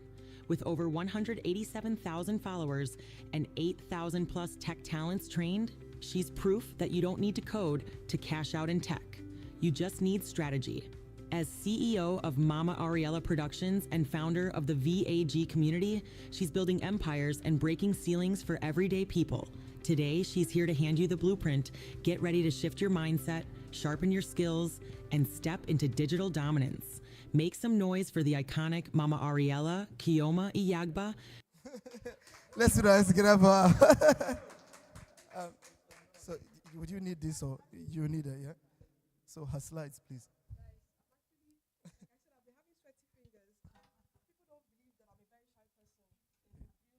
Because on social media, I'm very open. So when they meet me in real life, they're like, okay, this is not the person we know on social media. And I say, these are two separate personalities. I'm actually very shy and quiet in real life. But social media, you need to ginger people. But I want to say, you can do it. If I say, you can do it, you will not be gingered. So, short story, Charles, I'm sorry, I'm going to have to share this story. But when Charles reached out to me, let me open my this thing. He said to me, he sent me an email. And I was meant to speak at the Nigerian Brand Chic conference last year. I was on holiday, so I missed it. So when I saw MB, I thought it was NBC, I just replied, yeah. So when we had the Zoom meeting, sorry, am I speaking? Yeah. When we had the Zoom meeting, and when the cameras came on, I was waiting to see Nelly, who is the convener of Nigerian Brand Chic conference. I saw Charles, I said, okay, this must be a wrong meeting, He now told me all about it. I said, I'm sorry, I thought it was another meeting. She now said, please, I really want you to come, please. I said, okay, you know what? I'm all about helping people. I've been helping people for so many years, even before I launched my own businesses online. So, of course, I'm going to give a little bit of background about myself. I moved to the UK less than 10 years ago. And I know when I say that I suffered, people don't believe me because a lot of people were following me before I moved to the UK. I said, Mariela, you were not suffering. Of course, I wasn't suffering when I was in Nigeria. I was into oil and I was an insurance broker for oil and gas companies. And my commissions were really good. When I moved, my daughter was 1 and I was pregnant. So it was really difficult for me. Coming in, you guys all know how it is. Imagine now coming with two, now shortly after I gave birth to my son, and I had 2 babies. And they say, oh, sleep when the baby sleeps. But I had 2 babies. So when one is sleeping, the other one is awake. So it was a struggle. A bit after that, trying to get my papers and everything under the root of mother of British children, I had to prove to the Queen that, the Queen then, she's late now, that I can take care of these children. So I had to get a job. Even though I had money coming in from Nigeria, you cannot say, oh, I have money from Nigeria. You need to pay your taxes here. So there has to be like there has to be, the Queen has to see, okay, are you paying taxes? So I had to get a job. Then because I didn't have the knowledge back then, I started from the little jobs. I did delivery. So I would carry my son Jaden in front. I'll drop my daughter in daycare. I'll carry my son. If you know Kent, Hilly places, Chatham, I'll be doing delivery. It was really tough. Afterwards, I said, man, I can't do this anymore. So I got a care job. Back then, they were begging us to do care. Not now that there are so many carers. Then my manager will call me, please, can you work over the weekend? Begging. So when I got the care job, I was so excited. Oh, the company that hired me, but there was a lot of job abuse, and I didn't know. It was a mental health facility, and sometimes they would leave me with 7 men alone, 7 men with mental health issues. I didn't know it was wrong. By the time I found out it was wrong, I said, no, I can't do this anymore. So I left the mental health care thing, and I said, okay, I studied computer science as my first degree. Let me go back into tech. Then they say, no, Choma, you're a very good cook. Why not start cooking and start sending to people in offices? I said, that's not going to fulfill me. I know that I have so much intelligence. I cannot end it by cooking food and sending it to people in office and no, that's not me. So I went and I studied project management first. Then COVID came and we all know how it went. We obviously couldn't work much. But fast forward, the Japa craze came and I saw a lot of influx of immigrants. And I saw that there was one thing, a lot of them were struggling, a lot of them were suffering. And I said, no, I can't sit back and watch people. If I suffered, I don't want others to suffer. So I took to my page and I announced that day that I was starting a community to help of immigrants living in the UK who have stayed longer than 5 years. We're going to come together to help immigrants who are coming into the UK within the last 5 years. I announced it on my page like a joke. By morning, 3,000 people had signed up to the community. I said, what? Now I had 3,000 people, I was the only person. Oh my God, how am I going to manage? I went back to my page, I said, please, I need admins. Grace is one of my admins in charge of Nottingham. I spoke to God, I said, God, how am I going to do this? I announced this thing as a joke, and it's not a joke anymore. And I got this revelation to break it down into, I took the map of England. I took the map of the UK, because there was England, Scotland, Wales, Northern Ireland. And I broke down into shares, and I created VAG community, breaking it down into shares. After VAG community, by 1 year, we had grown over 50,000 members in the whole of UK. What was the next pain point? And I always talk about pain points. The next pain point I saw that majority of the people were coming in. Yes, you are bound by your COS. You are bound by the care work for the next 5 years. Why is your partner also doing care? Why can't your partner do jobs that will fulfill them? Do bigger jobs, go into, because I always speak greatly on tech because tech changed my life. And tech is an easy area for anybody to go. You can't come to the UK at 30-something years old and say, I want to go and start medicine. No. But you can take some courses in tech and you can move into tech. So I launched Female and Male in Tech. And I said to people that I know that it's very hard. I know how much I paid to study project management. If I studied project management, I did business analysis, I did solutions architect. Finally, I ended up as a digital marketer because that gave me more freedom. And for each of these trainings, I know how many thousands that I paid. Some of them I had to borrow to pay. I said, no, Nigeria has crowd. I'll partner with tech companies. We will reduce the prices of these trainings and we will be able to give people the opportunity because so many people are ready, but they don't have the opportunity. So we'll give people the opportunity to be able to do what they would not normally be able to do. And that was how Female and Male in Tech was born. Now, I'm here today, that's a little background of my journey in the UK. But I'm here to speak on the opportunities that you have in tech and digital earnings. Yeah, embracing opportunities, how immigrants can seize the moment. Because I noticed that most people, we have the hustling spirit as, I don't like to limit, when I speak, especially on social media, I don't like to limit and say Nigeria, no. I use the word immigrants, I use the word Africans. Because I have noticed that even when I started VAG, a lot of Africans who are not Nigerians joined. And one day, a South African woman had said to me that she doesn't feel seen because everything we do in VAG is Nigeria. I said, I'm sorry. It would never. And I said to all my admins, please, when you're talking in the community, do not keep saying Nigeria. Use the word Africa. Let us be inclusive because not only Nigerians are immigrants, there are so many immigrants. Anybody that lives outside of your original country, you are an immigrant. So obviously, after moving into the UK, I've already told you guys what happened. Discovering tech was an amazing part for me. I'm on challenges as a black immigrant. The working conditions in my office was, I call it an office, but when I was in care, the working conditions were really bad. But I didn't know because I didn't have the knowledge. So I decided that I'm not going to let somebody else pass through these issues. Part of the reason why I created VAG community is that if you are not sure, you can ask questions. If you are not sure, because we all have WhatsApp groups, Nottingham, London, we have the men and the women's community, we have Kent, we have Scotland. So in your community, if you're not sure, ask questions. When things are happening, I didn't have anybody to ask, and that was why I was taken advantage of, and I didn't know.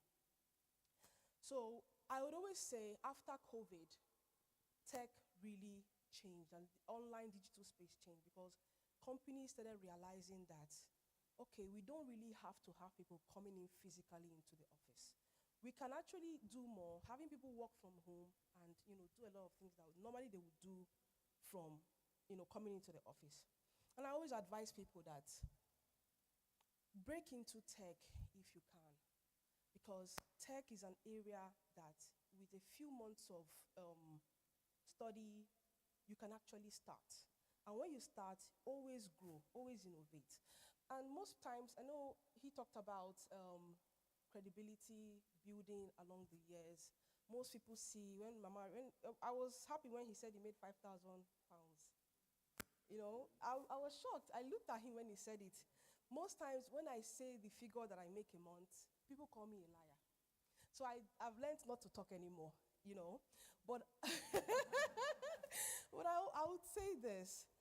One thing that works for me, I utilize the population that we have as Africans. One thing that we have is population. And I'm going to tell you how I was able to utilize that. When people would charge a very high amount for something, I would charge a much smaller amount. Now, I'm getting those who would not normally be able to afford something.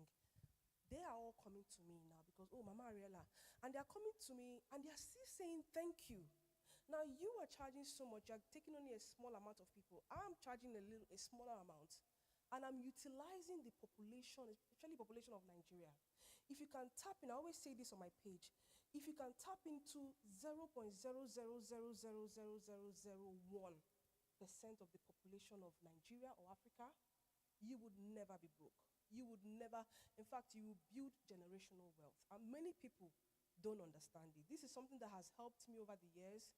And I say over the years because even when I started social media, I did more of philanthropy. Back when I was in Nigeria, moved to UK, I couldn't really do philanthropy anymore because the money wasn't coming like that. You know how Nigerian money is now. So I stopped my philanthropy, but I still knew that I wanted to help people. So obviously moving to the UK, sorry, there was a call coming in. Let me put my phone on silent. So moving to the UK, I was able to highlight these areas and I was able to really, coming into it, I was able to really pinpoint that aspect of the population. Now, over the years, I had been, doing social media and stuff. My social media was more of talking to people. I've always helped. Help has always been my thing. So I grew a very large population, helping people, giving advice, teaching them for free. Because I always say to everybody, don't ever think that what you know, don't trivialize it. Somebody might just know common basic Canva. Canva might come easy to you. But your neighbor doesn't know how to use Canva. So many people don't know how to use Canva. If you can begin to teach people how to use that Canva, even though it comes easy to you, you would definitely make it. So, obviously, sorry, I was still on the last slide. Yeah, the last slide, please. So my first big win came when I launched VAG, and VAG was a community. That's why I say, obviously, network.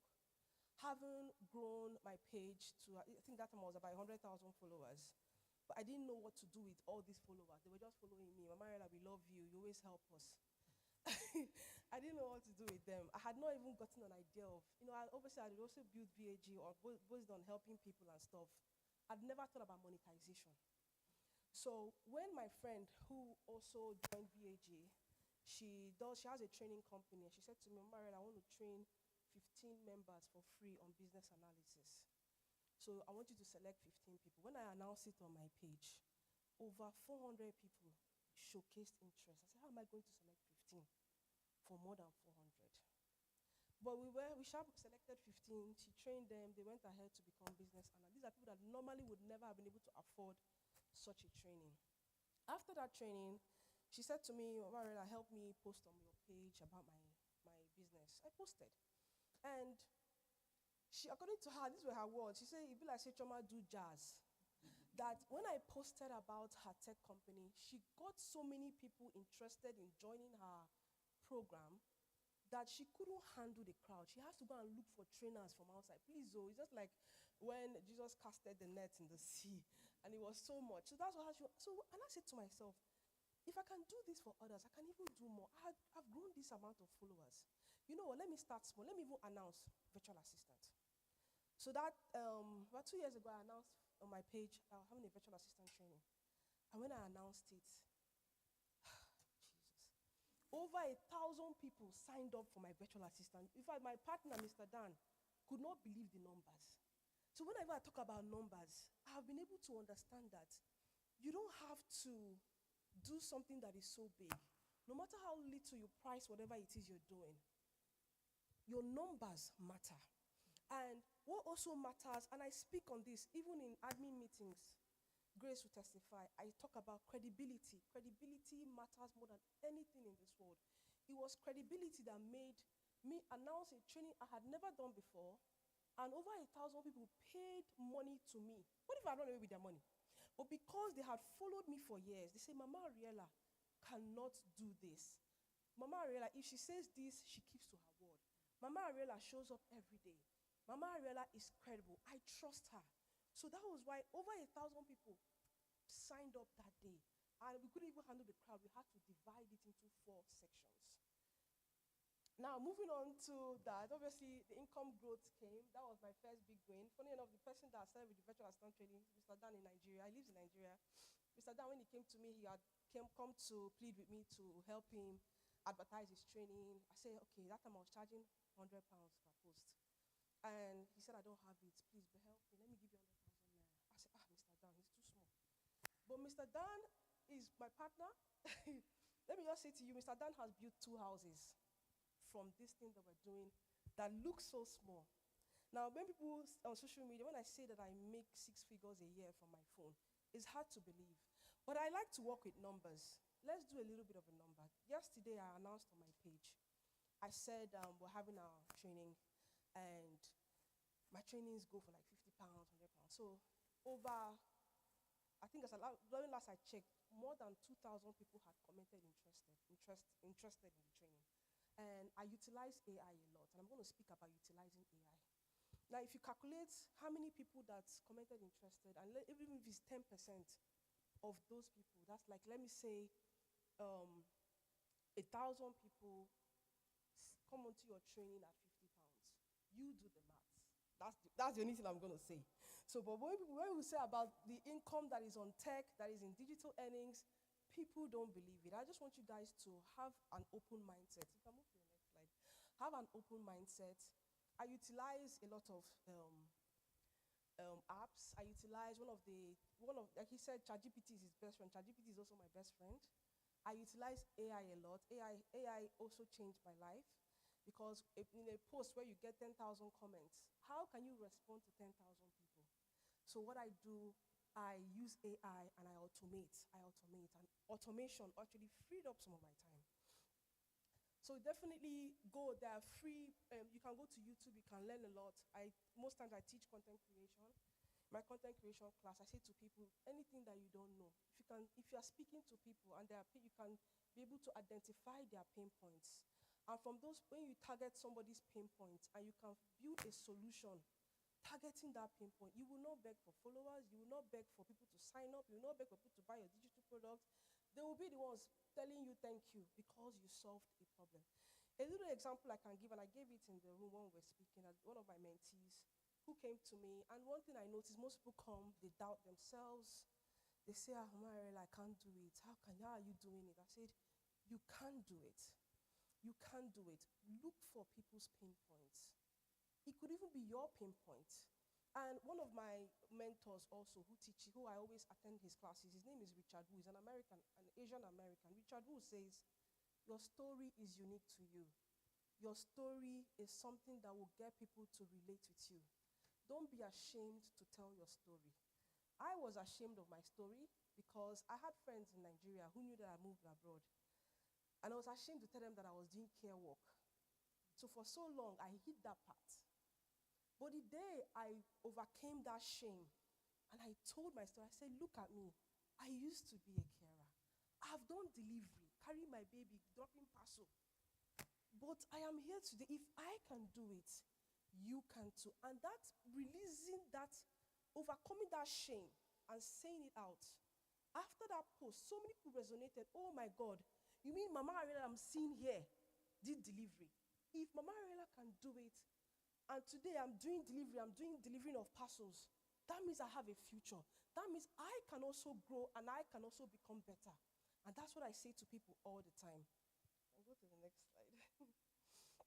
So obviously, I'm an advocate of learning. I learn every day.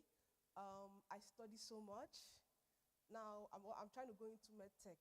I'm not medically inclined, but I'm studying because I know people are interested in medtech. So I'm studying to know more about it. So learn relentlessly. Build online credibility. I cannot say how much credibility has served me online. People need to know that you can be trusted. People need to know that if I pay for your class and you say the class is going to start at 7 p.m., 15 minutes before time, the trainer should be there waiting. And that is something, one thing about word of mouth goes further than anything in this life. Because after my first training, people went and started bringing their brothers, their sisters, even their father. The oldest person in my class was about 70 years old, almost 70. One man like that. Then the other one was a woman that was about 60. They came to one of my trainings. So word of mouth is one of the best things. So people will say, Mariah said this, just take it to the bank. Credibility is very important. Monetize your skills. Don't ever think that whatever I know, who doesn't know it? No. One time I made a post on how to apply for Qatar visa. I've been applying for visas all my life, so it comes easy to me. But when I made that post and I posted it, I just thought, okay, if you want to go on holiday, this is how you apply for Qatar visa. That post got more than 200,000 people, 2 million people viewed that post, and about 100,000 saved it. When people save your post, meaning that I want to go back and watch this. And then out of that, at least 1,000 people entered my DM. Mama, I know you made the post, but come and help me do it. Now, I'm not into travel, but imagine if you are someone that is into travel, and 1,000 people come to you to say, I know you made this post, can you help me? And then even if you're charging those people at like 100 pounds, I always say, don't charge the big bucks. If you're helping people, help you. What other people are charging 1,000? You can charge smaller, but leverage on the numbers. And that is what I do. So 1,000 people came to me. I said to them, I'm sorry, I don't do that. But imagine if I was a travel expert, and 1,000 people pay me 100 pounds to help them. You do the maths. So collaborate. Obviously, collaborations work so much. I collaborate. I teach different areas of tech. My female and male in tech company. But you ask because I can't teach cybersecurity, teach data analysis. I can't teach everything. So I have people that I've collaborated with who also train with me. I do the marketing aspect. I'm the talker. I also teach, but I'm beginning to say I will go away from teaching a little bit because I'm always tired. It's too much crowd. And obviously, I told you guys about Mr. Dan, who is in Nigeria, who is a data analysis expert. So you have to collaborate with people who can do what you can't. Then obviously focusing on long-term assets.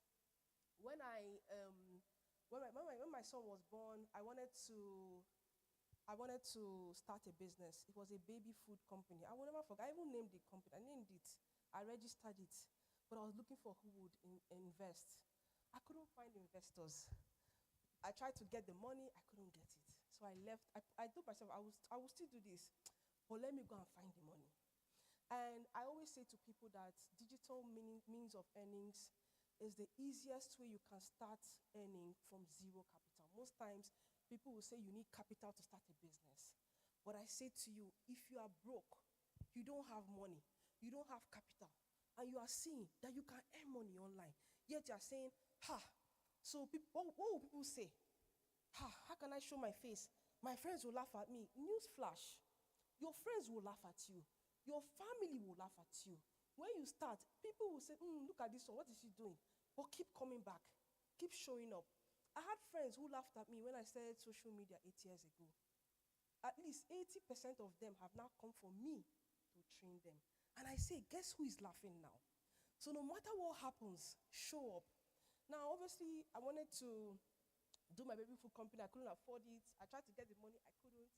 I started digital means of earning. Now, I'm funding my own production company by myself. And I say that is the long-term asset because my dream is that one day I walk into Sainsbury's, I walk into Tesco, and I look on the shelves and I find my baby food products. That is a dream that I'm working on. So these are the areas of that you can earn money and then you push it back into long-term assets, long-term goals, because I'm not going to say depend on digital means of earning. It's not something that you can, we don't know how it's going to move. So when you earn, put it into more long-term assets. Okay, so I always say if you are here, definitely set up your LinkedIn. Your LinkedIn, one of my biggest jobs I've gotten in my life, I didn't go looking for those jobs. They found me on LinkedIn. So definitely set it up. Have your meetings are always good. The lady I work with in tech, if not for VAG, I would never have met such an amazing person. She's so amazing, but she likes to hide herself. You will never catch her anywhere. She doesn't go out. So there's no, if not that I started VAG and I made the announcement and she came to me and said, I want to work with you. There is no way that I would have met that woman in this life because she does not go out. So definitely connect. I'm a very shy person, but I'm trying to fight my shyness, trying to connect more with people in the open. And obviously your working spaces, try and build with that. Now, I need us to remove our mind. Like I said today when I was talking to one of the ladies, I said there has to be a mindset shift. Why I talk about mindset shift is when you tell people that this is the kind of money they can make, they don't believe it. They just look at it as, it's not possible. It's not possible. When I say you can earn 6 figures from your phone, they say it's not possible. When I say you can make 50,000 pounds a month, they say, you are a liar. Because we have been conditioned to think that before I can make that kind of money, I must suffer. Now, I must point this out. It's not easy. What I do is mentally exhausting. I say to people, it's easier to go to a 9-to-5 job. When you come home, you relax. But my work is on my phone. So per second is coming in. Somebody wants something. This one, and I'm working with people from all over the world. So the other day, I have a new platform I'm starting, which is going to be training people to transition into tech. I'm building that platform with some Americans. American time is different. So they had, done a meeting, but I forgot. I didn't put it in my calendar. I just giving my kids a bath. I just wanted to just relax a little bit. When the call came in, Matthew called me, said, Chioma, we're waiting for you in the Zoom, in the conference. I said, we have a meeting? She said, yeah. I said, okay, give me 5 minutes. I sat on my bed and the tears started flowing because I was tired. I was mentally exhausted. when I say mental exhaustion is worse than physical exhaustion, people don't understand it. Because with the way my brain works, even when I'm sleeping, I'm thinking. When I'm talking to you, I'm doing numbers, I'm calculating. I have people, Mariela, I've not responded. Mariela. So sometimes it gets exhausting. So I cannot come here tonight and tell you that when you start to get these things, it's going to be easy. I remember a prayer I used to pray back when I was in Nigeria. I used to say to God, give me an idea that would cause me to change the lineage of my family's financial situation forever. But I want an idea that I don't have to pursue people.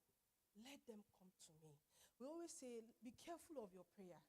Because God answered that prayer and in mind-blowing ways that now I'm not running. Please, it's okay. The numbers are too much.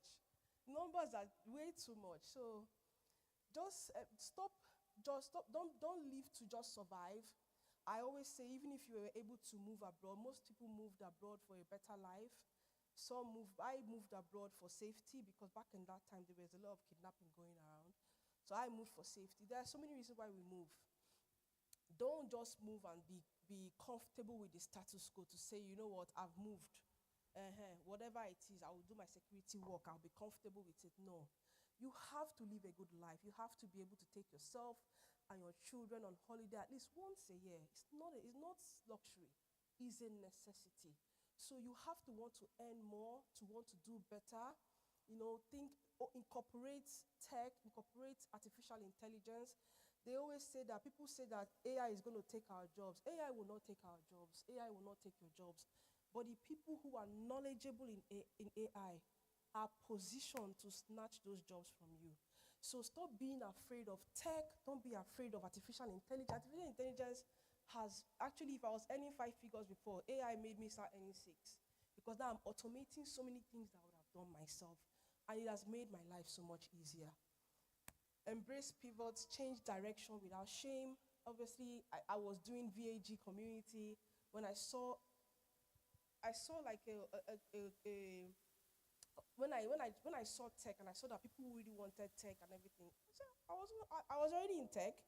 People needed those services. I moved and I pivoted from that into tech, and I'm not ashamed to say it. So don't be ashamed for it.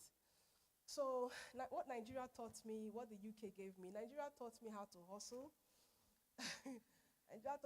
Like from childhood, my mom, she used to own a restaurant, and I remember because I would always go to my mom's restaurant and stay, and so when drinks were finished, Choma, drink has finished. Go and buy drink. I'll climb on top of Kada. Carry crates. I'll be going. So I hustled a lot as a child because my sister had asthma. So normally there should be division of labor. But my sister, because she was asthmatic, they would not let her do anything. And my elder siblings, those ones were in, my elder siblings, those ones were, they went to boarding school. My sister had asthma, so I was the only one. So I literally did all the work by myself. It wasn't fair because I'm the last born. Imagine last born doing all the work. So sometimes I've always felt my mother wasn't fair to me. May God rest her soul. I just felt, I was hated. Why would they give me all the work? Why am I doing all the work? But if you look at the life of myself and my siblings, you can tell who did all the work. It shows.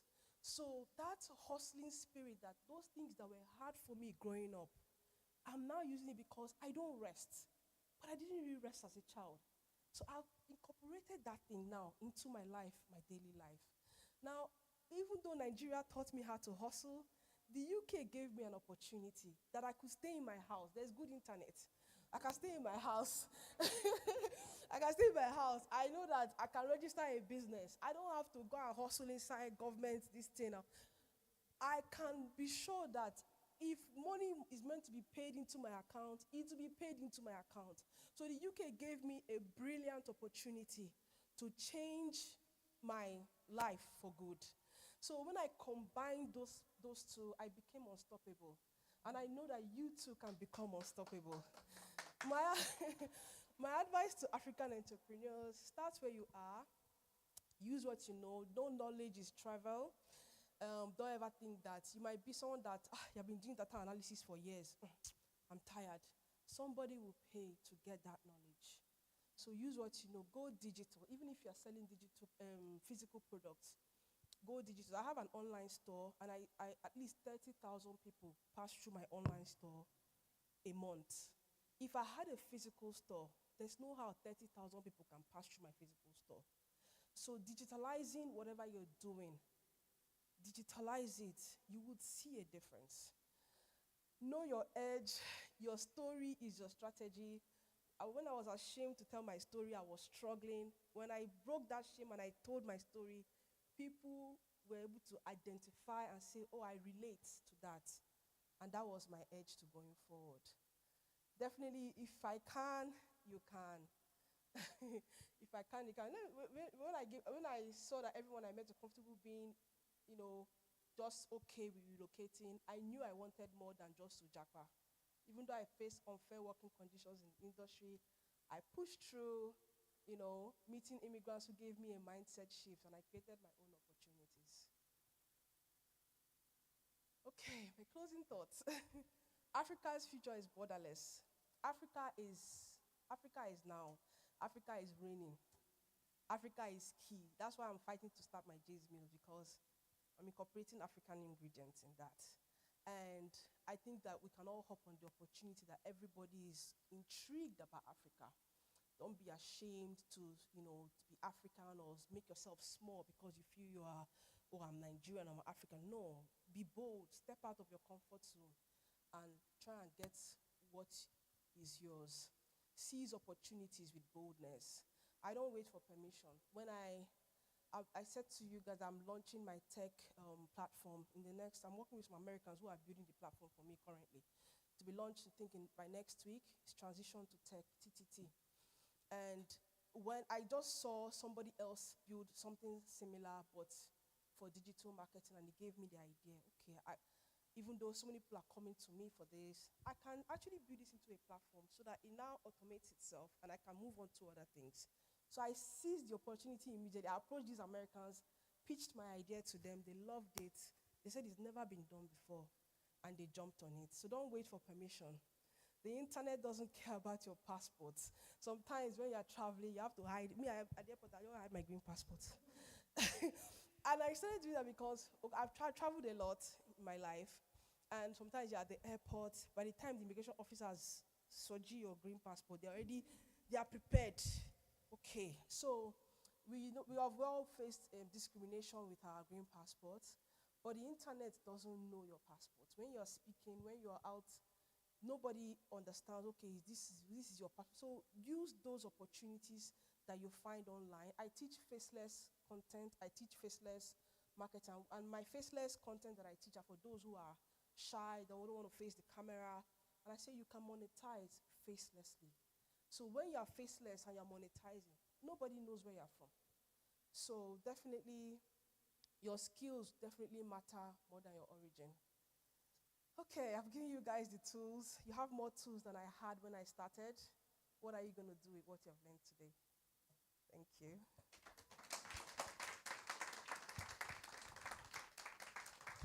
Thank you so much. We are very grateful. In fact, we've learned a lot today. When I say a lot, I remember when you said the internet, we have the opportunity to use the internet. I remember when I first came into this country, 2021. That time we were still doing 10 days quarantine. When you come in, you have to stay at home for 10 days. And it was my first time accessing that kind of internet. I was like, wow, this is heaven. Nothing where I no download. I was just downloading everything. Everything for 1 week. I was just stay in my room. I couldn't sleep. I couldn't do anything. I would just wake up in the middle of the night. There's internet. Let me go and do this. There's internet. And I was not going anywhere. So please, let's utilize the opportunities, everything they've taught us today. Please don't go. Nobody should go. We have a question and answer session where our speakers, they will answer our questions. I told you since that you should be writing down your questions. Like me, I have like 17 on my head, but I'll try and reduce it. So please, we'd like to bring up our next speaker. Our speaker is somebody that can sell land in the desert. But thankfully, he's here to teach us a thing or two about, selling opportunity in the market today. So with a round of applause, let us welcome Dr. Daniel Moses. He has a video, please. Let's play his video. Thank you so much.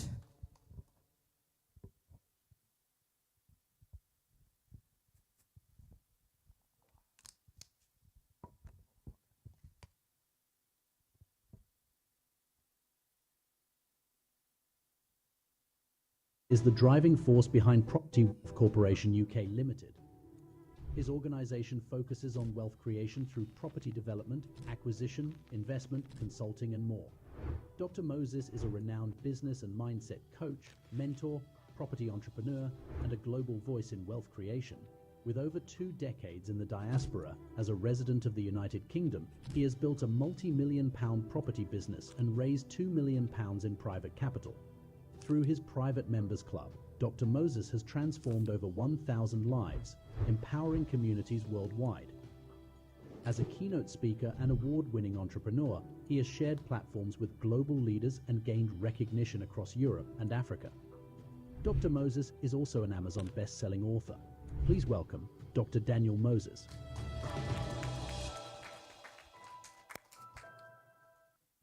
Good afternoon. By the way, every time I watch that video, I say, "Shoo, is that me?" I say that is that me because I think I'm going to first of all just give some credibility and honor to who honor is due. I want to thank Mr. Wole. Your speech blew me off, and your speech blew me off. He spoke about longevity, and my sister, whoa, woo. So, can I have my slides, please? I don't know if I'll be able to talk for 30 minutes. I might be out of it. I think I'm giving 30 minutes, right? I hope I am. So, I just want to talk about wealth mandate and wealth creation through collaborations, because this is something that has actually helped me as an individual. All right. First of all, what is the meaning of a mandate? Can I get the audience engagement in this conversation? So when we talk about mandate, it's your God-given what? Who you are, your purpose, what you want to become. We all have a mandate. And our mandates are, for me, mine is in real estate, tech. Before I eat in the morning, you know. So next slide. So my the slide is already obviously go back to the first. Yeah, No, the one with my face. So I am the founder of Property Wealth Corporation, author, speaker, property consultant, investor, and just hold on for me 1 minute there. So Property Wealth Corporation is a company that deals with real estate, and basically I like to call myself the one-stop shop solution for all things property, or rather a global name given to property is real estate. In the UK we call it property. Next slide. I'm an author of many books. So these are some of them. The 10th is where I actually go deep down into my story of transitioning from the ordinary to the extraordinary. And I wrote a book recently called Borrow Today and Create Tomorrow. To everybody in the room, who would like to understand how to borrow today and create tomorrow? Show of hands. Question to you. Most times when you borrow money, just one volunteer, when you borrow money, what normally do you do with that money? Most of you in the room. When you borrow money today, what do you do tomorrow? What about if you created something that paid it back? The fact is, 99.9% of people borrow, but they borrow in consumer debt, liability. You borrow, you go on holiday, right? You borrow, you do weddings. The most famous one among blacks and Africans is your brother, your sister wants to get married. They pick up the phone, brother, I'm getting married. Sister, borrow me £1,000. You're getting married. You're borrowing to get to get married. And then the most very popular one is, as Africans, it's a common thing. We have our children, we'll call and say we never pay school fees. Are you following? But I teach people how to borrow today and create tomorrow because I borrowed to create a property portfolio in excess of over 7.5 million in the last 6 years.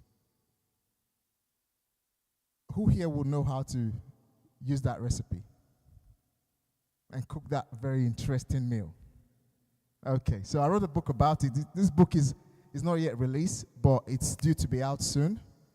And then I wrote a book on leadership, which is basically what my inspiration behind leadership was. The easiest way to get led is to ask questions from those who are already leading.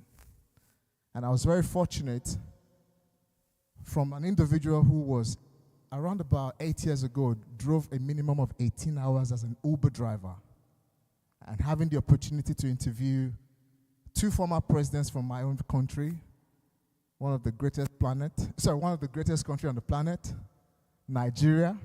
You have all things. You have the good, the bad, the ugly, and everything. And I love Nigeria. I'm proud to be Nigerian. And I had the opportunity of asking Obasanjo, our former president, and said, Oga, why is Nigeria still like this? And under your leadership.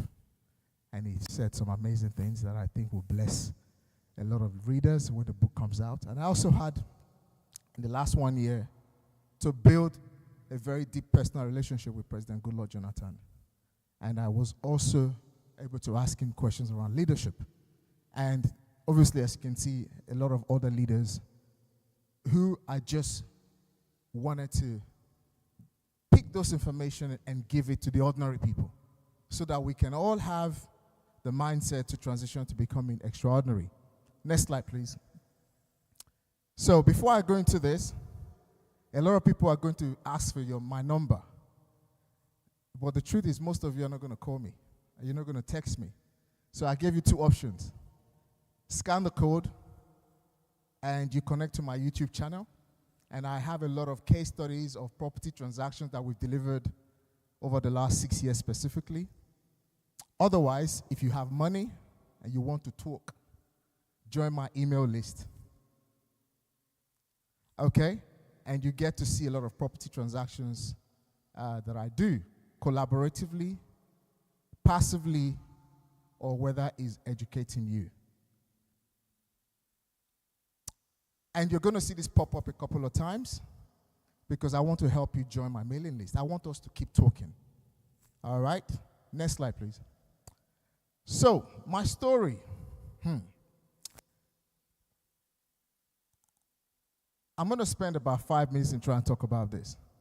How many of you ever heard about courtism in Nigeria? How many of you lost someone to courtism in Nigeria? How many of you lost a family relative? Okay.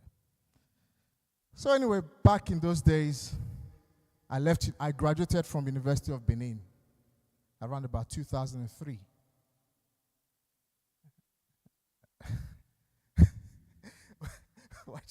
Why you they laugh? Because I said Uniben? Okay.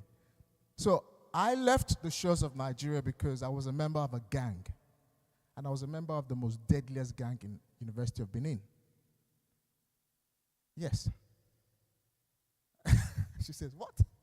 I was a member of one of the most deadliest gang in Benin, University of Benin. And I wrote it in a chapter in my book, The Test. And when I came into the UK, when I had to run for my life in my final year. And the only thing I can, you came for safety because you're afraid of being kidnapped.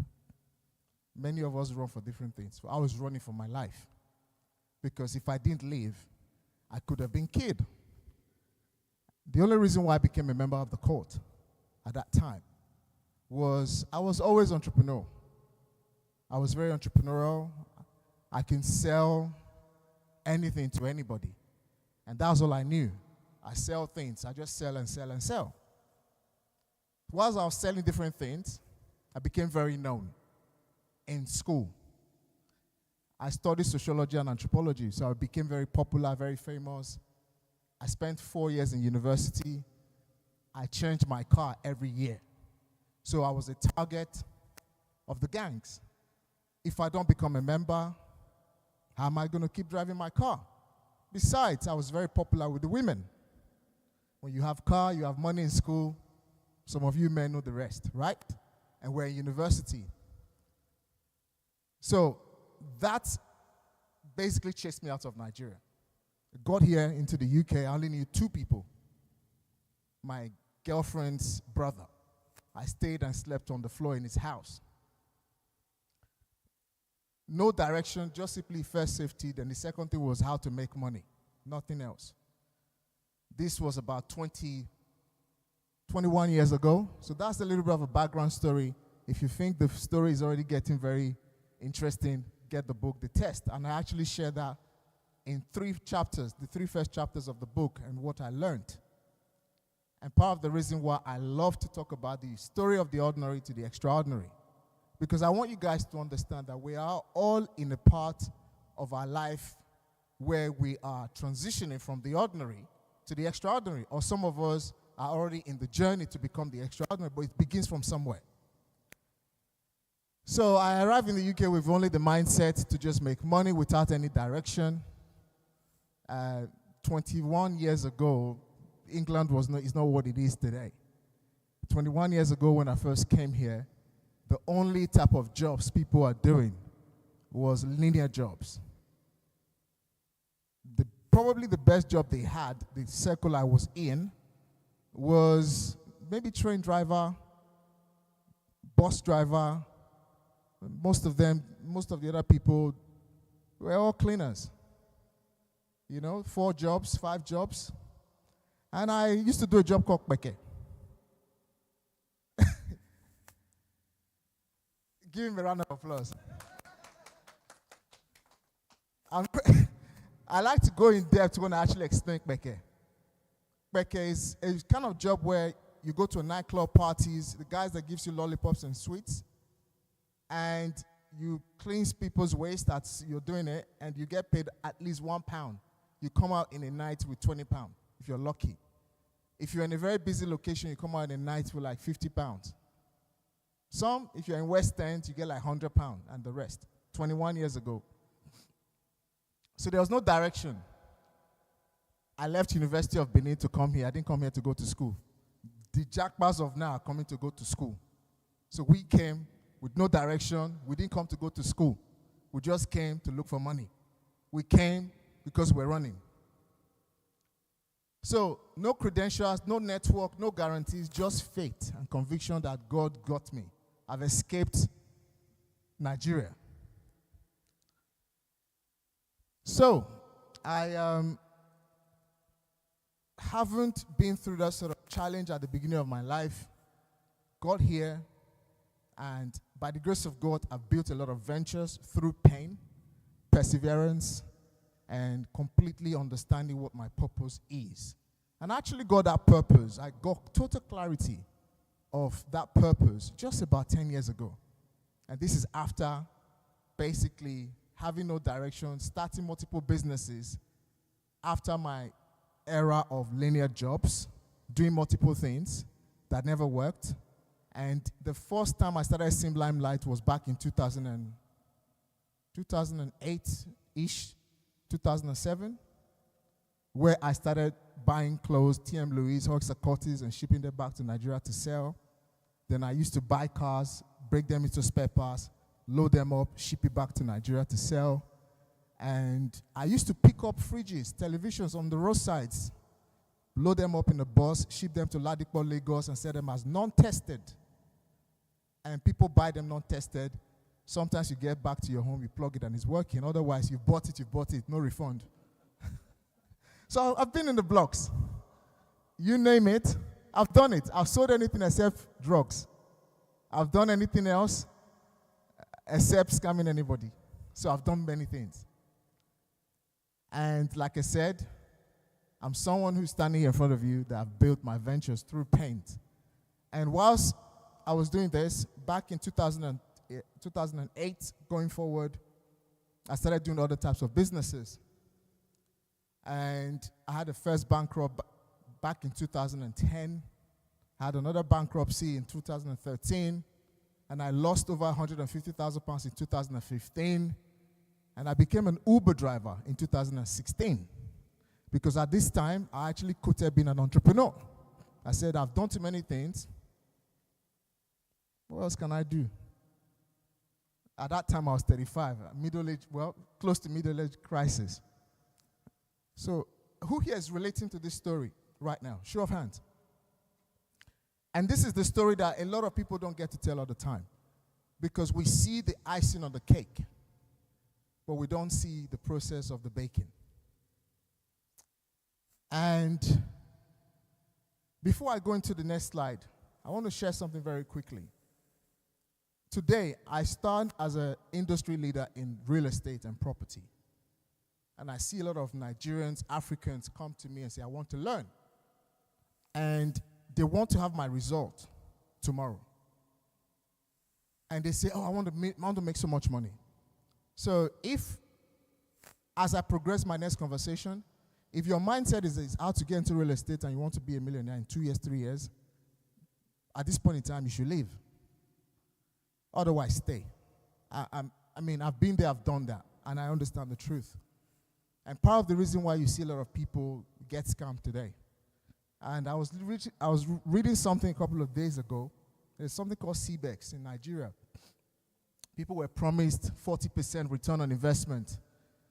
And as someone who has raised over £2 million through social media in the UK, I have never one day promised my investors above 10%.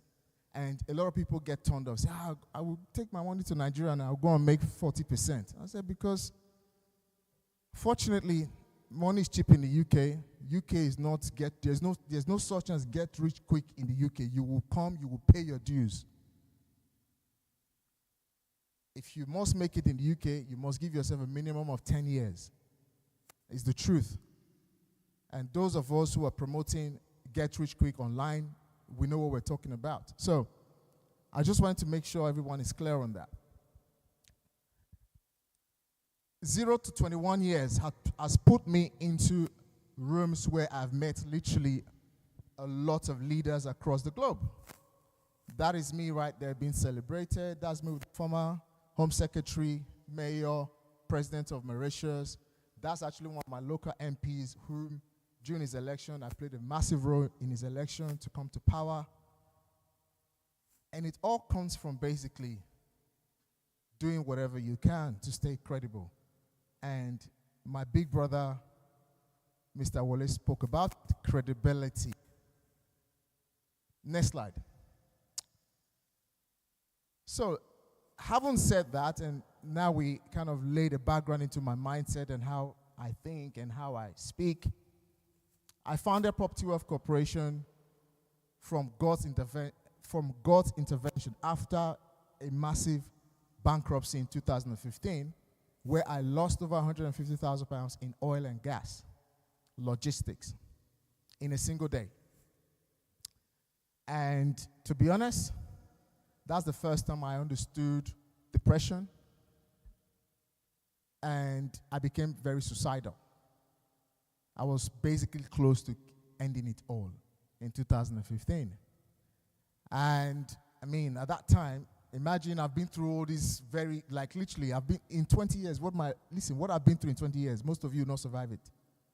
Like, honestly. 2015, I came back home one day, I told my wife, listen, it's not happening. We have to divorce. I'm taking you through so much. I looked at my 2 kids. Okay, they'll be fine. You know, I have life insurance. You know, they'll be okay. You don't want to get to that in business. In life, where you are literally looking at the options for your family when you're no longer here.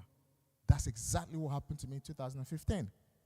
But I didn't know God was actually cementing something that would be, you know, a human being that people will listen to globally today. I driving Uber from Stansted Airport after dropping a passenger, and I fell asleep on the wheels. I was almost crashing my car, and I survived. I drove to the next petrol station, and I basically pulled over to sleep. And I got a revelation to start property business in the UK. And by the grace of God, almost 10 years, I have become not just a voice in property, I've become a role model. We've done property transactions worth over 14 million in 6 years. We've helped, you know, people who never thought they can get into property. We've raised over £2 million in private, you know, capital and joint venture finance. And we offer, and ourselves, as well as we build, you know, strategic property investment acquisitions, developments, and we scale high-yielding property transactions, and we solve property problems. One of our clients recently, her husband died, and they didn't know how they were about to be repossessed. So her husband died, no life insurance, no property insurance, nothing. And the bank was going to take it. And the reason why the bank was going to take it was they didn't have a will. How many of you know in this room, if you don't have a will and you own a property, the government owns the house, not your children? How many of you know? A few people. Yes. You own a house, there's no mortgage on it, or mortgage on it. Whatever happens, if you don't have a will, it's not your children that automatically inherits it. The government takes the property. And if you're able to fight it at some point, the government may consider that you're going to take a little bit of a portion for your children, and they take the majority of the asset. So we were able to help that lady solve the problem, and she ended up not losing the property, and she ended up getting something out of where it was almost going to be nothing. So when I say we're the one-stop shop for helping people in property, that's just one of the case studies. Another case study was a 60-year-old lady. She owns a property that she bought in her 30s. And just about 4 years ago, she came to one of my online seminars, and the value on the property was £500,000. And the mortgage left on the property was less than £160,000. She went to all different mortgage brokers out there. They told her because of her age 60, she's near retirement, she cannot be offered a mortgage. Anyway, she came to us. That woman today, she now owns 4 properties producing £2,000 to £3,000 profit per month. She's now 64. Something that they told her she could not do at 60. I thought you guys would clap for me. So that's what we do. Next slide, please. So, at Property Wealth Corporation, we don't just build property portfolios, we educate people. We help people build property portfolio passively and actively. So I was speaking to one of the speakers earlier. I says, you need to learn to leverage. So every single person here should be buying properties. But don't buy the one that you want to live first. I'm going to come to that later. But everybody should think property. And now let me give you an example. Whilst I was going through all those challenges way back, as I mentioned, I bought a house in 2006. And that house, I bought it for $250. I didn't have a British passport. I was still on marital visa. No, I was out because I came under the, I basically had asylum in my history. So I didn't have papers. So my wife is British. So anyway, cut long story short, we bought the property in her name. Now, a lot of people have been told not to do business with their wives. Because this is England. Your wife will what? Take it. Wrong mentality. Cut long story short, that property was bought in 2006. And I was sharing with my project manager friend earlier. And I said that house today is worth $800,000. And produces an income of almost £70,000 a year. With a net profit of an average of about £30,000, which is actually more than the average UK yearly salary. So we help people do deals like that for themselves who are busy. So if you're busy, you can't go and find the right type of property deals to do. We'll help you find it. If you want to learn, we'll teach you how to learn, how to do it. And that's through the club. Now, the portfolio building services that we offer are for busy professionals that are high net worth with a minimum of £50,000 to £100,000 savings availability. And then we have a club, which is called the Property Wealth and Business Club, where we actually coach, mentor, teach, train, events, and other things that we do for people. And we make it very affordable, £3,000 per year. And why did we do that? If you go out there, you got a lot of, other folks who are selling courses. And trust me, property training courses are not cheap. How many of you have had experiences? You hear £30,000 because that's actually, they're not doing property anymore. That £30,000 is where they're actually getting their money from. Does that make sense? All right, that's why they sell you those high tickets. All right, and then if you need to know something else, for example, let's talk about HMO, self-accommodation, or all these different things. They say, oh, you need more. You need to accelerate to the next program. It's 40,000. Then you go, you don't have to have the 40,000. You sign your credit contract, and you start paying on installments. And that's where they make their money from. So what we've done was we basically demystified in the last 12 months and created the Property Wealth and Business Club. And there, we also help you build your network. So the truth is, how does a former Uber driver with all these things that I just spoke about go from the back to the front room? And how did I raise £2 million? I didn't have a penny to my name when I came here. And I'm talking in real estate transactions of over £14 million. It is because I learned to speak to the right people, which I usually like to call HNIs, high net worth individuals. So we teach people how to do all of that. So that's one of the things that we do. Next slide. We consult in property complex cases, and we deal with, you name it, we deal with all different types of property transactions. And like I said, we're the one-stop shop for property problems in the UK. And next slide. So let's talk about property now. Now that I've basically told you guys what I do and what I've done. When you leave the shores of Nigeria and you come to the UK, the first thing you hear people say, buy property, right? Just buy where you live. Why will you have a mortgage? Just buy it. The economy that you're in already promotes credit. Because you and I are the actual product. Money is a scam. All right? Money is a scam. But asset isn't. If you have £100,000 in your account today, £100,000 in your account today, if you don't put it to use, inflation is going to shrink it in the following year. If you have £10,000 today, if you don't put it to use, it's going to be shrinked. Does that make sense? But if you buy an asset today, regardless, next year it will hold up its value. But what if I say to you today, sir, what's your name? Namdi. Simeon.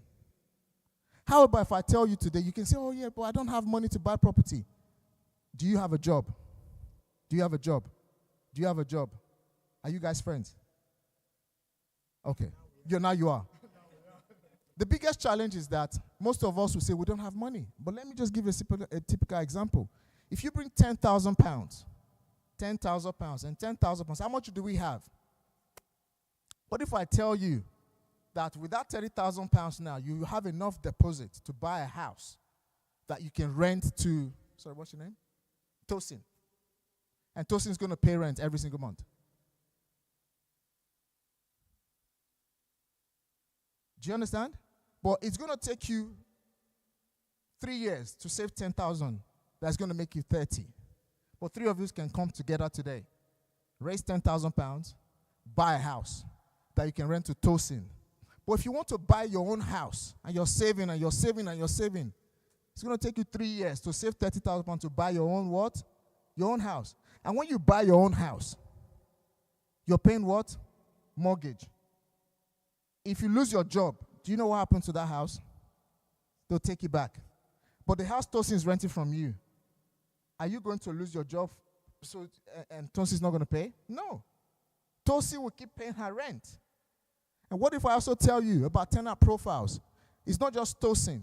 There's social housing. There's house of multiple occupation. How many of you are renting rooms here? How many of you live in a room? You, right? Shared room in a shared house. Shared house. Good.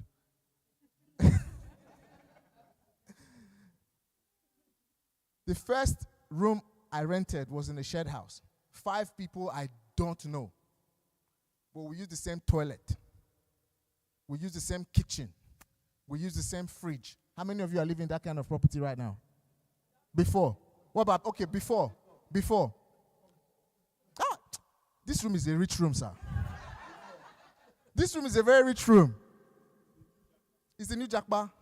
Different, okay. When I first came, that was the kind of houses I stayed. That's just the truth. Who's learning something? So, it's not just Tosin that is the tenant.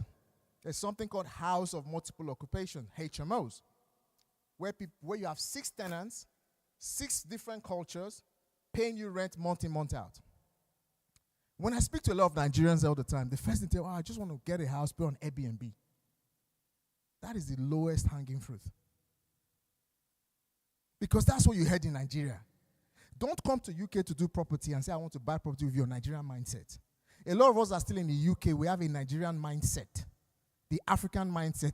The Nigerian mind in the UK economy. No, it doesn't work. The system has been provided for you to acquire assets using leverage.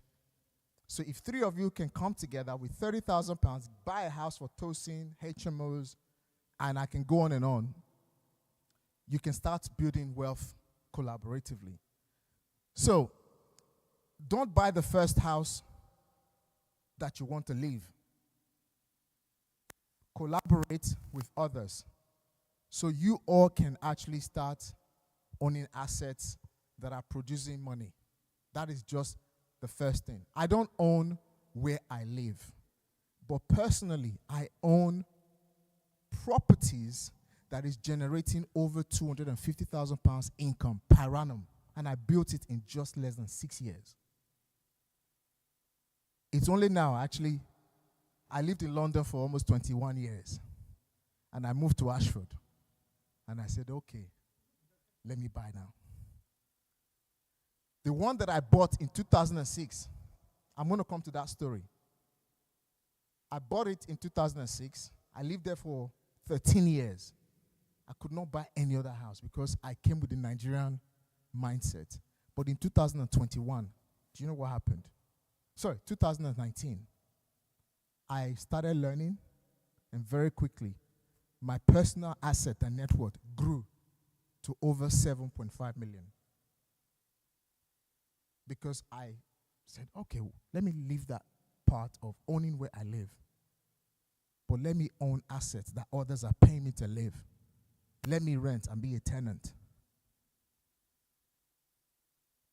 So what we're doing here is not a masterclass, just practical knowledge and just ideas for you guys to think about.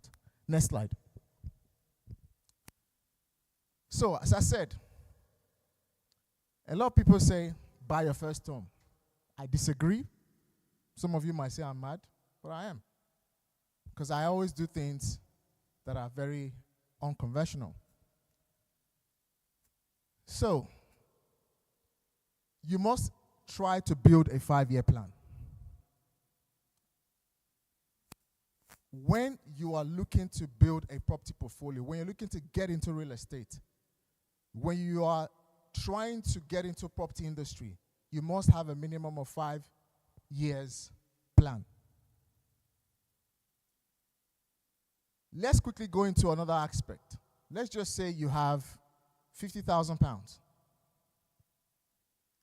You have 50,000 pounds. And with that 50,000 pounds, you may not need to buy you may not need to buy a residential home. You can actually buy a commercial property with others.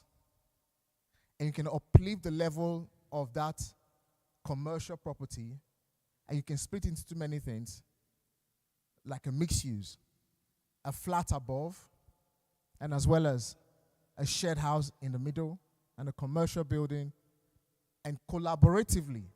When I mean collaboratively, people in the room here are collaboration.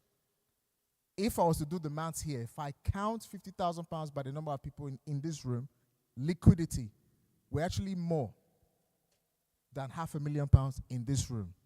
That is already a bank in its own. Your money is not actually safe in the bank, by the way. It's not. So we can actually start building a property portfolio. So anyway, cut long story short, like I said, the house that I bought in 2006, in 2019 is worth £800,000, and that property now produces £250,000 net income per year. Obviously, it took me about just around under 7 years to do. And now we're doing other type of transactions where, for example, if you feel like this man or that man is not credible enough, we can do business together. And we're also helping others to do it. Next slide. I just discovered I had one slide here. So here's an example of some property transactions that we do. We bought that house for a client. It was a 3-bed. We turned it into a 6-bedroom house. We helped this client to get 90% of their money out that they invested in a very short period of time. It's called the buy, refurb, refinance property strategy. Next slide. So example, we bought a house for £430,000. It needed a deposit of 107. How many of you thought that client had 107? Do you know what I did for that client? I asked them a question. How many people do you know that has money? And he mentioned 10 of them. So 10 people gave them almost 100,000 plus. 107 deposit, that's all you need. A percentage of 430, the bank gives you the rest. And that's the same process when you're buying your own house. You only need to put 10%. There are banks offering what? 100% mortgages. But that is you paying your sweat every month. But if you can bring 10 people together, like that particular case study, the person got that 107 and the entire cost of 280,000 pounds. The entire cost of 280,000 pounds was money that they collected from other people. The house today is worth 800. The property refinanced. The capital pulled out once the property was refinanced was 276,600. The property produces a net income of 22,000 pounds per year.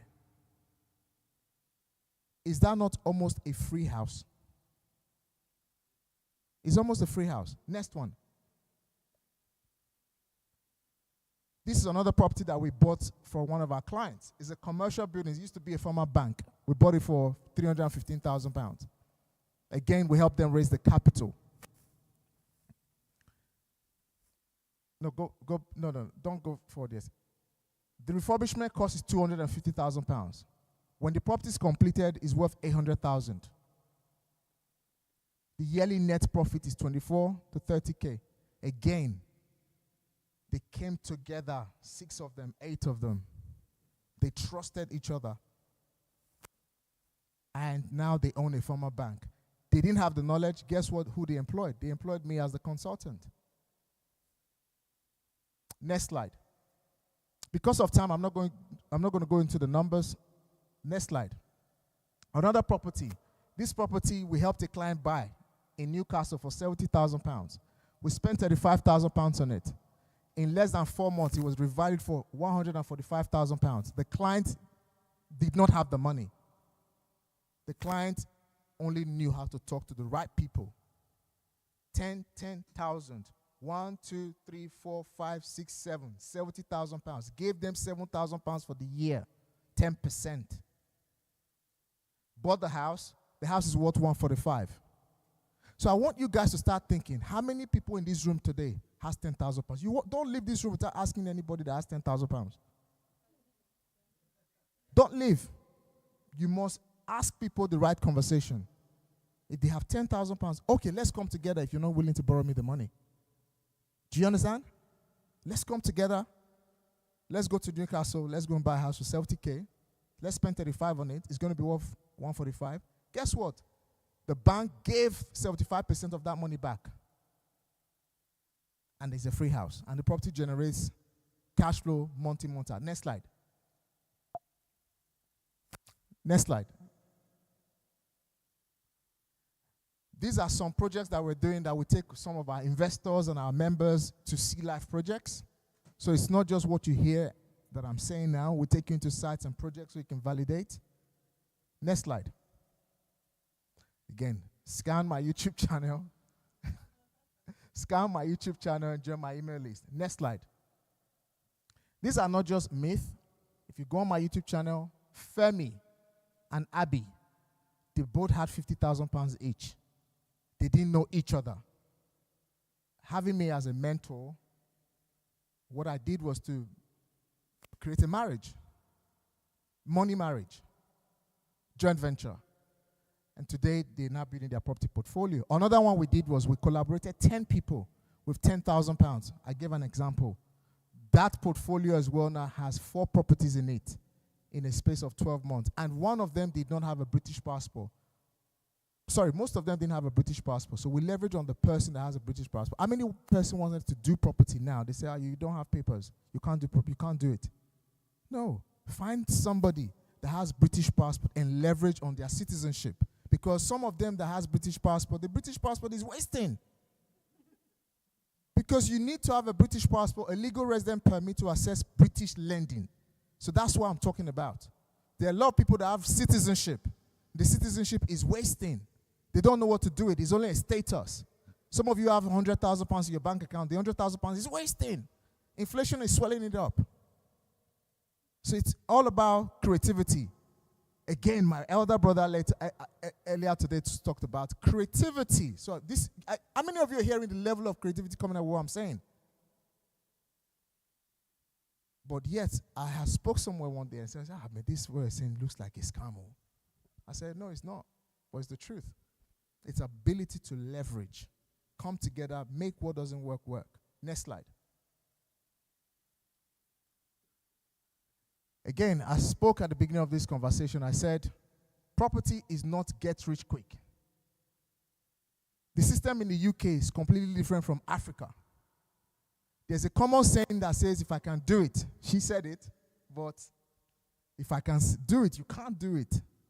You can only do it if you have resilience, you're hungry for success.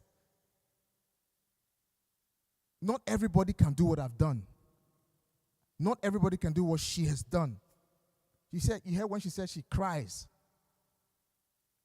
when it was time to cry. This is painful. If you're going to go and borrow money from somebody, if that money gets lost, it's your responsibility. So not everybody has what it takes to borrow money and do some things that you're meant to do. I think in closing, next slide. I am actively creating multiple collaborative opportunities. Part of the reason why I've told you to scan the code, let's connect. Next slide. Let's connect. Next slide. And I hope together we can have a mindset that shifts and building wealth together. Thank you very much for having me. A round of applause. A round of applause, please. Do you have 10,000 pounds?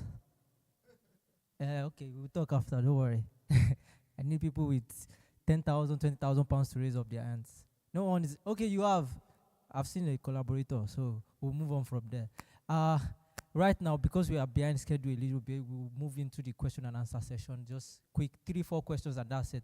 So I would like to invite our speakers to the eye table so we can set up a panel just for people to address their questions to them.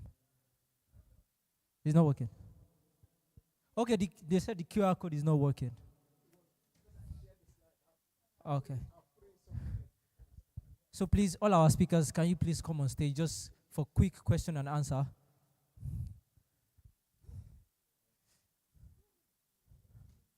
Please, Ms. Shoma, please. Then I know you were saying that don't buy your first property where you want to stay.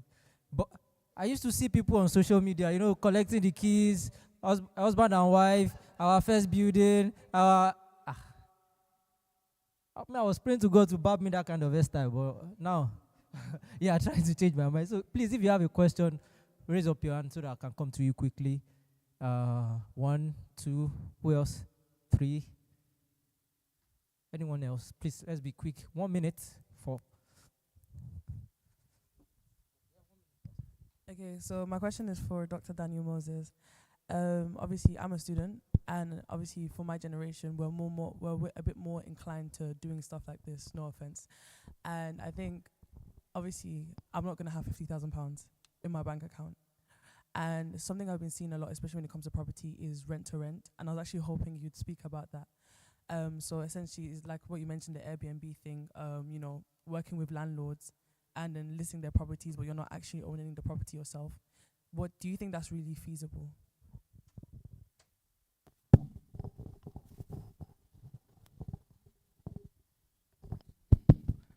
I think it's 2021. I wrote my first book on rent to rent. The reason why I wrote that book was to give Ultimo's knowledge on how to do it. But this is 4 years later. The biggest challenge I see with people going into rent to rent is they don't even have the resilience and what it takes to hang in there. That's the truth. I wrote a book about it. I still teach it to those who are already in the community so that they're aware of it.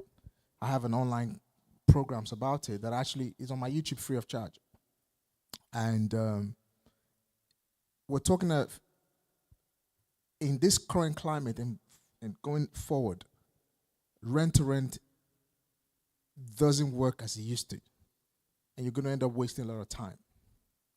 If you're a student and you have a student loan, the truth is you have a credit card.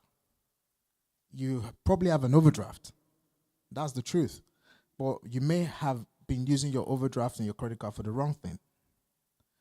And one of my club members basically had a good credit score where they had a credit card of about £25,000 and they were able to increase their overdraft and another personal loan to 50,000. Today, she owns 3 properties in Newcastle from loan, credit card, and overdraft that she took. And the last transaction she did last year paid off her loan because she has 3 properties. She said she's going to take a break now. So this is not an advice. You're absolutely responsible for your own decisions. Disclaimer. But you can actually use credit card, overdraft, and personal loan to building a property portfolio in the northeast of England, because an average price of a property in the northeast of England still stands between 100,000 to 125,000 pounds. Otherwise, you can come together with 3 of your friends and you guys can build a property portfolio. It's all about what you know and knowing how to do it correctly. Obviously, there are legal frameworks in these are all surface information, but they're legal frameworks. And if you were to do that, you have to draw that money down on your personal account and then loan that money to your company account. So you have to do it through an SPV. As I said, I don't know whether there's a banker or anyone that's FCA regulated in this room, so I had to give that disclaimer. It's it's legit, it's legal, it's personally based on your personal circumstance. Thank you. Thank you so much. Second question. Thank you very much. It's like, I don't know, maybe it's a question, but I would like to know more about this. For Dr. Femi, I have my first one is I would like to know more about the commercial property, maybe after the whole thing, please. And secondly, how is it going to be easy for a family of like 6? Let me use my own family as an example. Getting a property to rent now, you have to hold like 1,400, 1,250, depending on the family size. And you're planning to own your own property. At the same time, I've learned a lot of times that I've been to seminars that have said it's better for you to own something you earn from before your own personal property. But in this case, when you have a large family, how is it possible? I don't know, maybe you can enlighten us. And secondly, I started a business, sorry, Ms. Chairman, last 2 years, and thank God the Lord has been helping me in my own little way. But I need the right connection. Like for me, I love social media. I know more about social media. I'm an HR and I also lecture, so I know much about it. But I am a shy person. I don't really like my face on social media, but I need to promote my business. So I would like to know, do you have like a platform for that where someone like me can learn? Or in that case, what do you think I can do? Because I like to display my products, my business, my everything, but I don't want to really get involved using myself to promote my business. Okay. That question is something that I get often. Most people want to be out there to promote their business, but they don't want to show their face. We call it faceless marketing, faceless content creation, which is something that you can do. So that's you leveraging either AI or leveraging some other content that is free to use online to promote your business. You can either have your own voiceover on those content, or you can use like a voiceover AI tool like 11 Labs to do those voice if you don't even want your voice to be there. So it is something that is definitely possible. There's something called faceless content, faceless marketing. You can leverage on that. So if you would like, I do train on that. If it's something that you're interested in, I think I have a training coming up on the 17th of this month. So you can. All right. So for the property side of your question, you mentioned family of 6. in terms of renting a house, yes, I get it. That can be very difficult because when you're renting a house and you're a family of 6, and it's already a difficult situation because there are not a lot of landlords that are already open up to a large family. But the strategy there is to not rent a 3-bed house, but to go for a 4 or 5-bed property that is on the market. So yes, you're going to pay higher rent. So if you are a family of 6, so the strategy is find a way to rent a property for the next 5 years, all right, with a minimum of 5 bedrooms.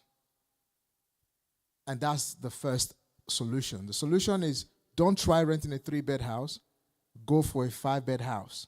Now, a 5-bed house, most times you may not find a semi-detached or a terrace, depending, on, I'm very sure in Derby there isn't a lot of conversions going on.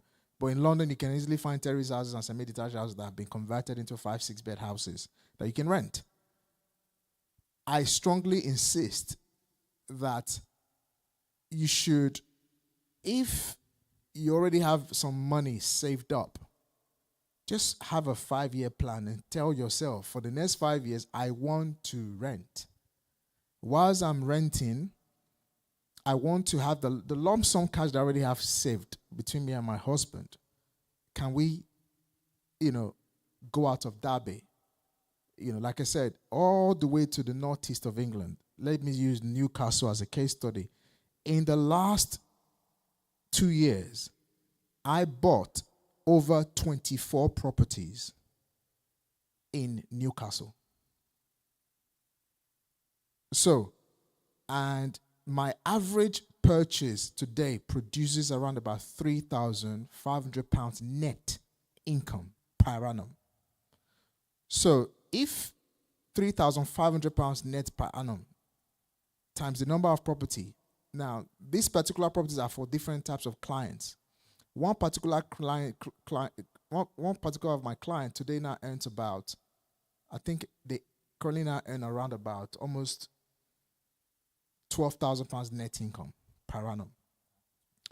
And the capital they needed in Newcastle in those specific locations was around about £70,000 to start. So in 2 years, they now have over, £10,000 net income. That automatically has given them extra cash outside of their 9-to-5 jobs. So, and the strategy that I gave to them was, let's do it for 5 years. So in 5 years, you have got how much?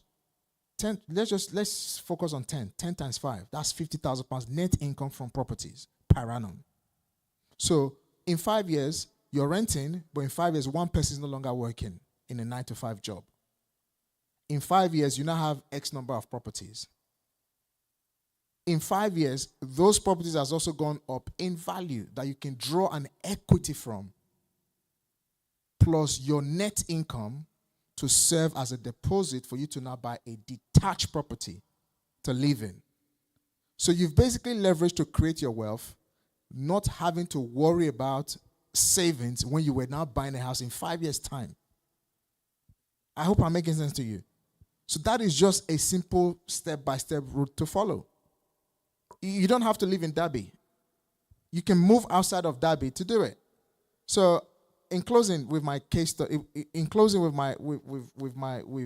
with your case study, the average price of a property where I used to live in Bromley, I lived in a 5-bed detached house in Bromley, was worth £2 million. The house I was in was £2 million, like last year. I didn't own the house. I rented it. My rent was about £4,000 or £5,000 a month. That was what the property was costing me. When I was ready to buy, guess what I did? December, I moved to Ashford. The average property price in Ashford is just 45 million on the fast train, 3 stops from King's Cross, is £300,000. I'm looking to buy a detached house that has whatever on it, with the big farmland at the back, because I want to go into farm in the UK. Guess how much it is? 500,000. If I finish doing the refurb, it's going to be worth about £1 million. So, but it's taken me 6+ years of pain to build. So my question is, are you prepared to go through that pain of pleasing yourself now so you can enjoy later, or you want to enjoy now and enjoy now, which is what we normally do as Africans. We like to enjoy now. We like that roiko, enjoyment. So let's save the enjoyment. Let's just save the enjoyment. Let's put a 5-year plan in place. Rent for 5 years. Build a property portfolio in 5 years. And then let the equity in your property portfolio plus your income buy you where you want to live in 5 years' time. I hope that makes sense. Thank you so much. Our third question. So I just want to ask on collaboration in property. How do you build trust over time? How have you been able to build trust or manage trust issues? Because I believe that's a problem when people want to collaborate, especially with people they don't know, especially among Nigerians. How have you been able to manage trust, property collaboration? So, as someone who has raised over £2 million from social media, LinkedIn, Facebook, Instagram, I came to this country, I didn't know, like I said, I didn't have no contact. I think one of the biggest problems we have as Nigerians is we don't communicate what we want in writing, black and white. So the biggest challenge we face as a black person, as a Nigerian, remember, when you say you're a Nigerian, the tag on your head is fraud, scam. The first thing on your head is fraud, is scam, dishonest. Just name it. All the bad things on this life. When you say, I'm a Nigerian, anybody that is, even you, Niger, the first thing look, this guy want to scam me. Oh. Then when you're talking to a white man, this white man is also looking at you the other way. When you're talking to this Asian guy is also looking at you. But you want to tell them that, no, I'm that. So it's only 10% of Nigerians. That thing you are seeing, you're hearing on the internet, social media, everywhere. It's only 10% of over 250 million people. At least 250 million people. We don't even know how many we are. We don't even know how many that we are. We say 200 today, we say 250 tomorrow. So first thing first is you want to discredit that tag. And how do you discredit that tag? 3 of you are Nigerians. You're going to do business. Okay. Let me just random names. Shola, Joy, Peace. 3 of you want to do business. The first thing you want to do is called a hurt of terms. You put in a hurt of terms together. The hurt of terms says, Shola, Peace, you guys are coming together, £10,000 each. You put it on paper. You send it to them. They agree, they tick. If they disagree, they strike off. You come up, you form your heads of terms correctly. And then your heads of terms now becomes a contract. 3 of you said you're going to bring 10K. This is what you're going to do for the end of the year. So you're not chatting on WhatsApp. You're not saying it's not WhatsApp conversation. It's a document. So by the time 3 of you can do it, guess what? The next white guy will say, you guys have done it well already. And this is your example. The white guy is interested. The Asian guy is interested because you have done it well. So now it's not just being black. It's not just being a Nigerian. It's not just being an African. You're not building something that everybody is not interested in what you do, because guess what? Charity begins at home. You can't give what you don't have. So how you build credibility starts with paperwork. If I owe you that investment, I'm unable to pay you in a year. 3 months before the expiration of the loan or the investment, communicate. I need an extension. The guy's not going to put gun on your head and take you to court. So it's all about documentation. So, it's so important that you basically document on paper and sign. Signing things now are so easy. DocuSign and all these other different kind of signing online platforms are there. Once it's signed, then you have to learn about managing that document. And once you're able to manage that document, 3 of you can do business. It's as simple as that. I hope that makes sense. Thank you so much. Okay, she had a question for Ms. Joma. Not sure. But we have a question right now, which is very important. Sorry. I'm sorry. My question is for Wale.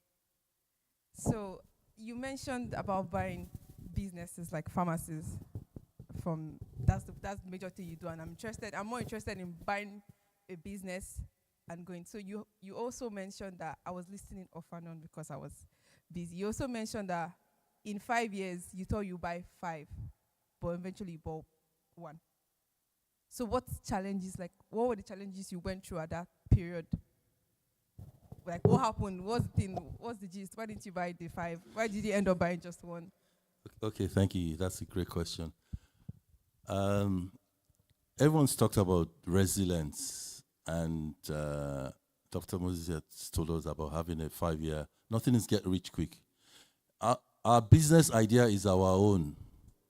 Honestly, nobody out there cares about your business and about your idea. It's your own, and it's your dream, and it's your fantasy. So until it gets a real test of a real customer, of somebody giving you real money, that's when it becomes tangible. So when I say I want to do 10 in 20 years, that's me dreaming. And then when I go into the nitty-gritty of actually doing it, it didn't work out like that. So we build. I say I tell my you have to build your castle in the sky, but at some point you put your feet on the ground. And when your feet is on the ground, it's on the ground. Life teaches you lots of things. So you got to be patient. You've got to be resilient. There are a lot of lessons. I don't want to really. So that's how it is. So I like what Dr. Moses said about buying. We bought our first property. I can't remember how many years ago. But if you know what we have leveraged that thing to achieve today, it's just that's just the way it is. So when he says buy something to rent or to an asset, it's very important. It's so good because it just appreciates in value, and then you can leverage on it. That's how we bought our first business. That's how from the first one to the second to the third to the fourth. So it's. You have to be in it, you have to stay in there, and you have to learn, you have to adapt, innovate, and then finally you have to have systems, structures, and leadership in place to grow. But the flexibility, the journey, you just don't bet the house. Have a house to go to at the end of the day. Have a family to go to, a bed to cry on, someone to pet you. That's all you need, but keep going, and you'll get there. I don't know. Thank you, sir. Before I move on to the next question, I think I have the autonomy to ask my own question as well. So my own question is for all the speakers, and it's not really a question. It's just like I need like an insight, because before we came here today, I've already done my research, and I think I have an idea of how much people make from social media. So I just want to ask that: is there ever a point where you think, okay, now I'm made, and maybe let me just rest a little bit as business owners? Or is there ever a point, does it ever come to that point, you just be like, okay, I know that even Dangote, all of them, they are still striving, they try and make money, but I just want to know, is there ever a point where you just be like, okay? I'll answer. There probably is a point, but I'm not there yet. So I'm hoping to get to that point at some point in time. So I'm still in the game, I'm still in investing, in working, in trading, in making money. But it's not about the money. It's about because you get out of money very quickly. If you are chasing money, you will get scammed and you will lose money. So the money comes after value. It's the value you offer. It's the passion you then develop for what you are doing. It's not about following your passion. It's the passion you develop for what you are doing. You can follow your passion and you're bankrupt, but develop passion for what you're doing that is yielding the results. That keeps you in there. And the results you are producing, the service you're offering, the many people you're offering those services to, that keeps you going. And money is a byproduct. How many, as a man, look at, he's just got one white dress, that's all. How many has he got? Nothing. I always say my wife, I've only got one shirt. How many houses are you going to sleep in? How many cars are you going to drive? But you're delivering value, you're helping people, you're creating something that's lasting, and you're leaving a legacy and you're making impact. That becomes your driver. So, short form, there is some money, but I'm not there yet.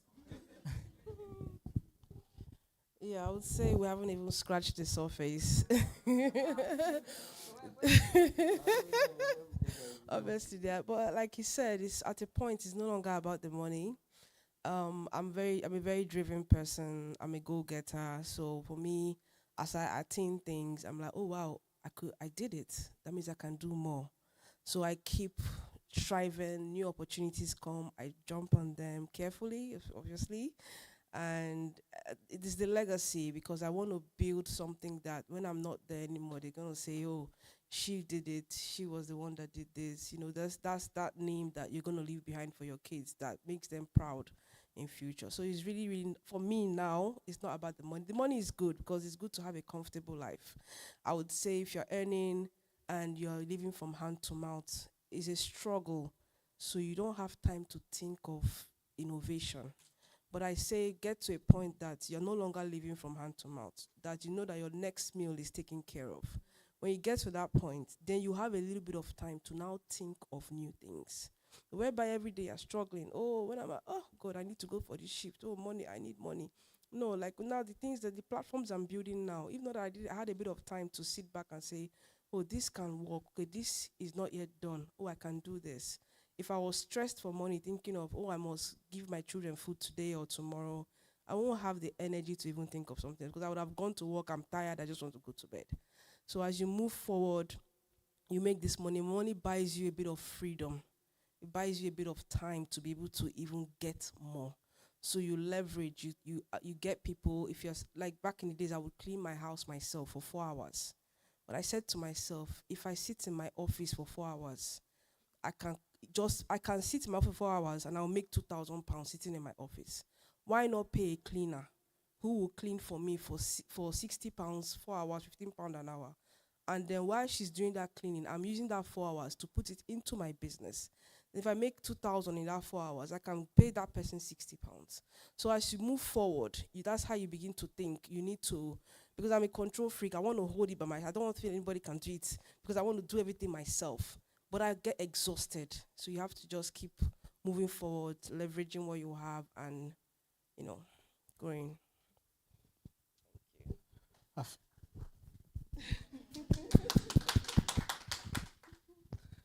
I think my co-speakers have said it all. But I just wanted to touch from a completely different angle. There are people who go into this thing of money and wealth and success, and they've had a good, really, really good, very interesting ride. Maybe some, have probably gone through bankruptcies like myself, or maybe some haven't. So, but for someone like me who have gone through 3 times bankruptcy, 3 times losing everything I've ever built, completely back to zero, square one, even to the point where my mother once looked at me and said, no, this must be spiritual. And when you then build it back again, you put a figure to where you want to be. So an example would be, for the rest of my life, if I can generate something that is giving me £30,000 net per month, after paying my wife, paying my kids, paying everybody else, I have £30,000 net income. For example, in my account, that's £360,000 per annum. For example, I want to rest. Move to somewhere like Rwanda, where there is 24 hours light, 24 hours security, the cleanest country in Africa, and just live a life. Because sometimes it's important whilst we chase to just breathe. Just breathe. I turned 45 in March, and my greatest wish was, God, it's time to breathe. Because I've been chasing this thing for 21 years. And 21 years, these 3 times, one almost took my life. My mother is going to be 90 next year.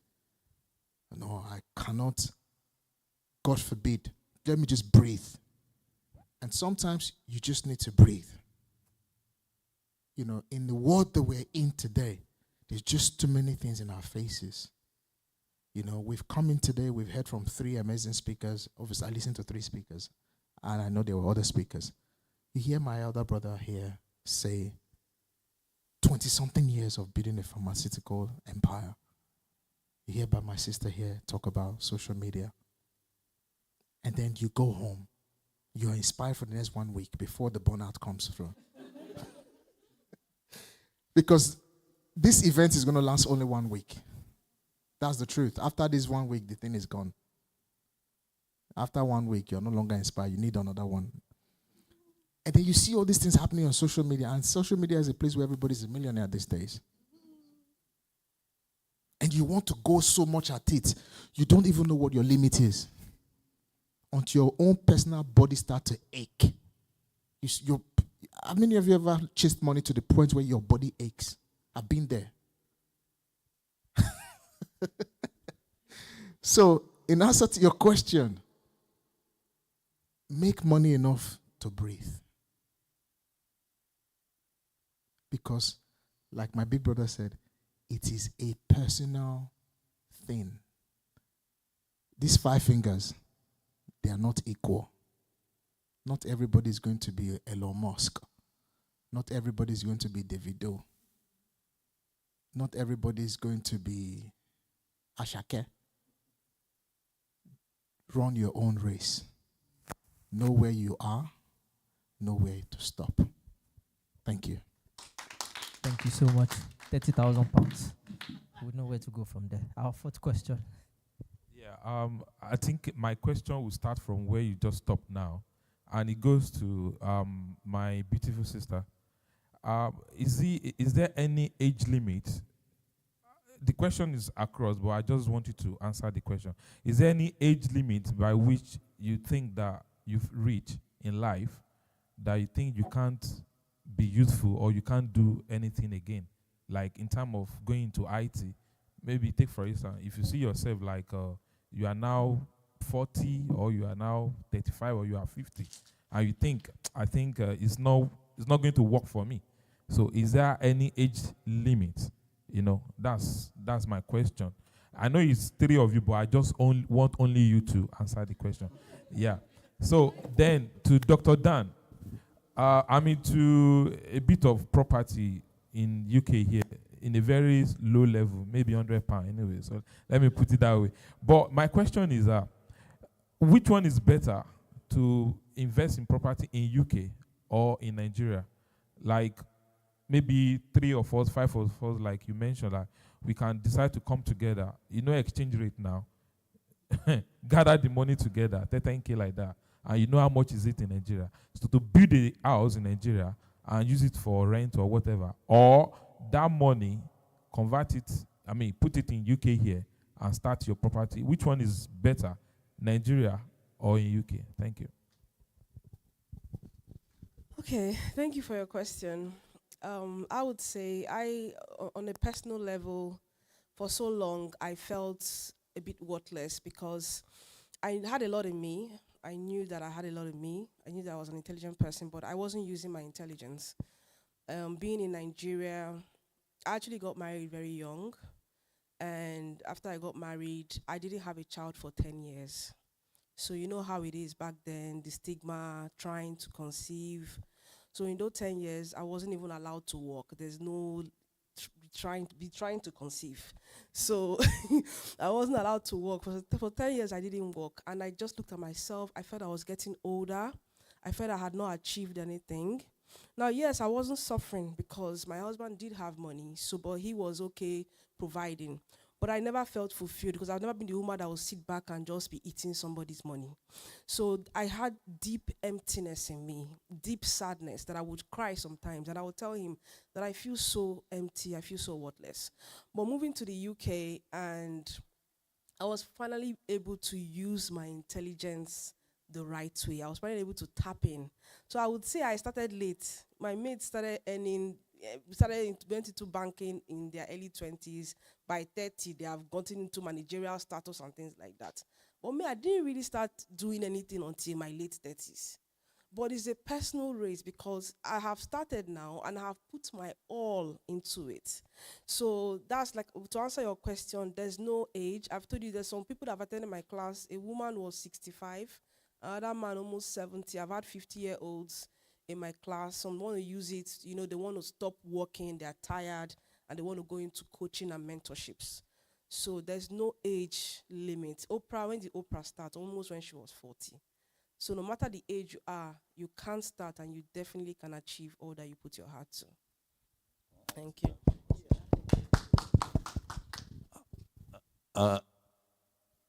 Many of you are very fortunate.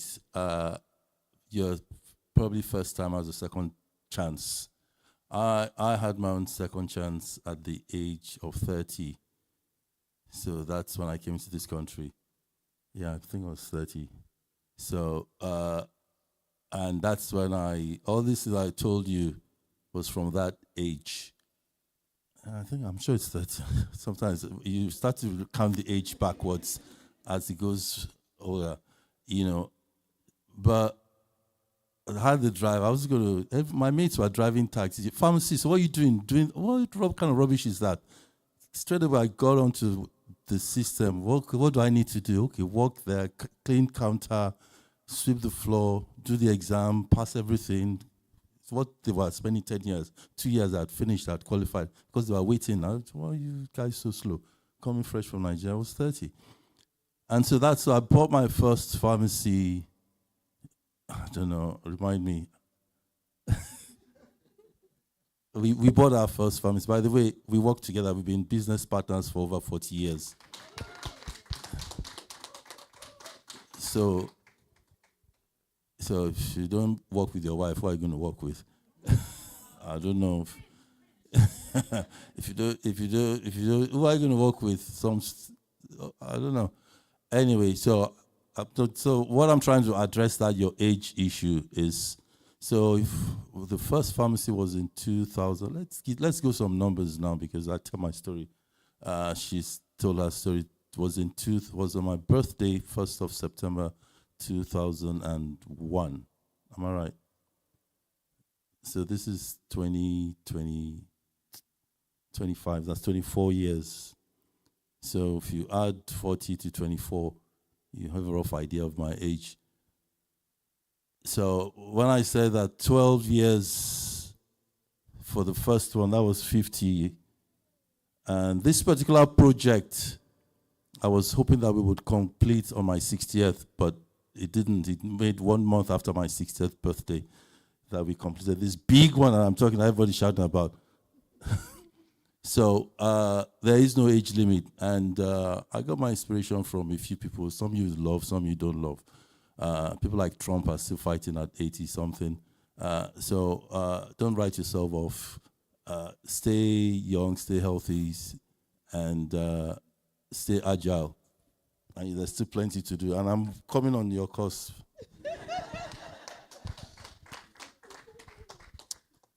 So in your question about whether to do Nigeria first because of the power of exchange rate, there are three things that you must learn.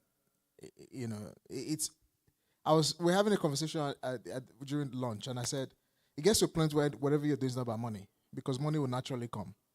I think the first thing first is a strategy.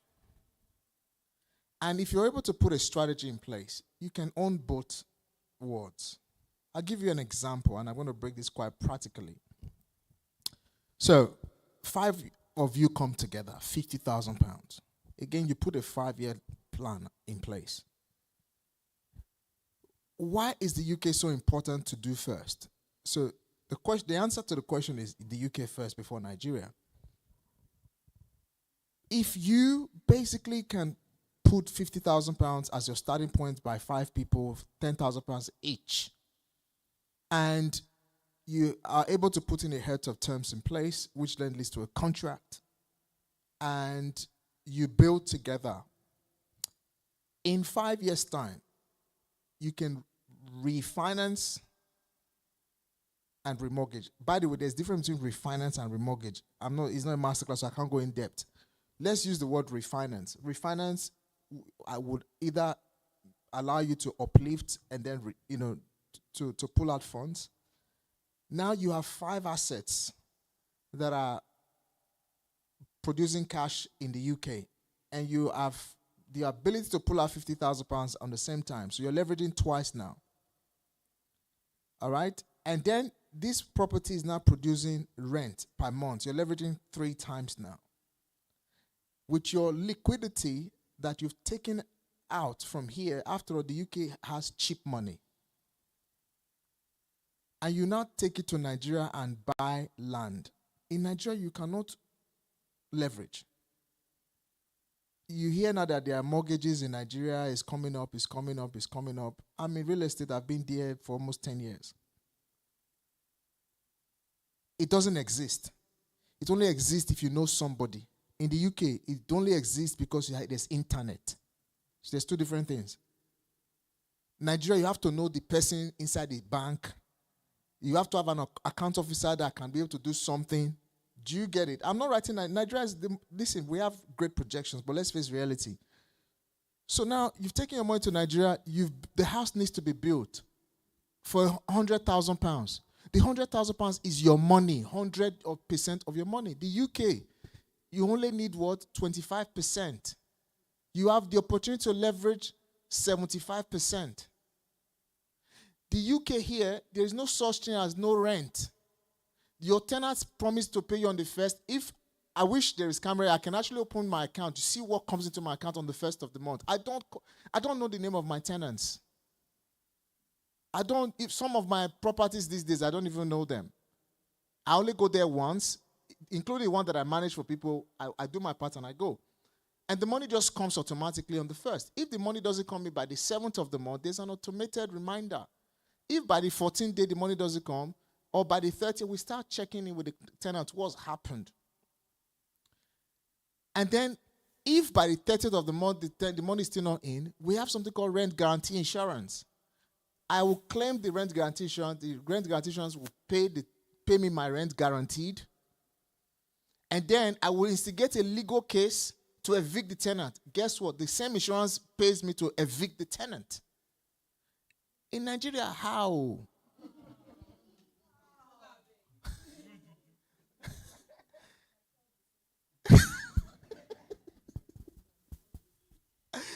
So leverage here first. Build your solid foundation here. This you have the opportunity. You see, not even the British people have the opportunity that you and I have. My big brother said it just now. You can be in this place and you can see Nigeria. You don't see Nigeria these days, now you see Africa. That is a population currently of about 1.5 billion people in the continent. Projection says that by the year 2050, we will double to be 2.5 billion. Yes, it's a big economy. So you're not seeing Nigeria, you're seeing Africa. So the opportunity here is leverage here, build solid, create that structure, then you can be able to leverage this money. I actually wrote a post on social media before coming here today. I said, build here solid. Take the money here. Let's go build Africa. And guess what? There are situations where you build up to in this country that even, right now the UK is looking to export finance. So there's a bank that's been established in the last couple of years called the UK Export Bank. They are looking to export their financial systems into the UK. And very soon, a lot of us will start assessing those money, which is cheap money. The interest rate from the bank is less than 5%. In Nigeria, the interest rate of the bank is about 25 to 30%. Any investor, any private person that has $1 billion in Nigeria does not know how to invest with people. Even if they want to invest with people, they want 50% or 60%. That's why you see CBEX and other people. There was one they used to call Planware in my time. I'm sure, big bro, you know Planware in my time now. So Planware is when people, they want 60% ROI. And then after 1 year, they pay them. Then the next year, they are folded up. Money is gone. So the point I'm trying to make is build here first. Once you've built here, take the money from here and then do over there. And guess what? One of the greatest things that I enjoy right now in my career, because I've been in it for 10 years, I am now going into Africa. And because they can verify me from the UK for the last 10 years, they are so open to listening to me when I speak. They are so quick to say, okay, what can we do? Yes, okay, I don't want 60%. Just take 10. After all, pounds fee go up. So I say, yes, okay, now you've just seen one thing there. So automatically means if you give me your naira, the pounds automatically will appreciate. In my time when I came to this country, the pounds was less than 200 naira. Yes, the pounds was less than 200 naira. It's gone over 200%. Actually, 2,000%. So the pounds is now 2,000 naira. When I bought my ticket with British Airways when I was coming, I bought my ticket for 100,000 naira when I was coming to England. I don't look that old now. So the point is, build here.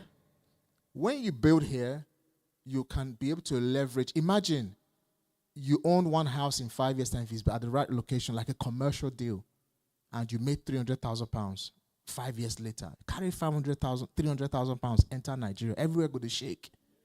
And you still get the house for London. And the house for London, they pay you rent. It's still appreciating. Statistics have proven to us that over the last 1,000 years, property goes up in value every 5, 10 to 15, 20 years. So follow the data, 10, 15.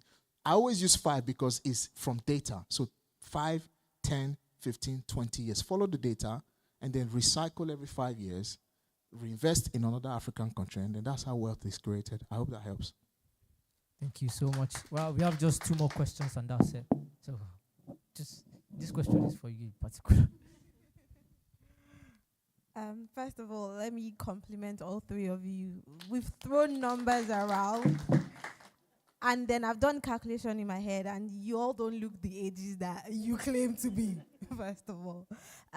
Secondly, my question is for you. As someone who's worn multiple crowns in tech, and I spoke to you about how I stumbled on your video, and I did a training, and a few weeks after, an opportunity opened up, and that was what I used. What's one key takeaway you've had from the different transitions on keeping abreast on what is happening or what people need? Because one day you're talking about being a Scrum Master, the next time it's being a virtual assistant. So what exactly have you done, or how have you positioned yourself such that you're aware of those opportunities and you're able to feed people's needs? Because that's what you're leveraging on. People need this thing. Like you said, you just put up a post and next thing 1,000 people are reaching out to you. So what exactly have you leveraged on to put you in that position? Thank you for your question. When we talk about tech, tech is broad. You talked about you doing project management, Scrum Master. I've talked about VA, cybersecurity, data, and tech is really broad. So what I would say I've leveraged on is whenever I study a lot. I study a lot. Now, because I was able to understand that a lot of people did not have the opportunity. Most people that, they didn't, back when we were in Nigeria, there was not a lot of tech inclination. I studied computer science in University of Port Harcourt because I kind of foresaw the future that, somehow the future is going tech. So I jumped on computer science early. So moving abroad now, I would say I study a lot, and I try to look at opportunity. I try to figure out pain points. My next venture now, because I've seen a lot of people are coming under care, nursing, doctors. Some of them are getting tired of the grind, 12-hour shifts.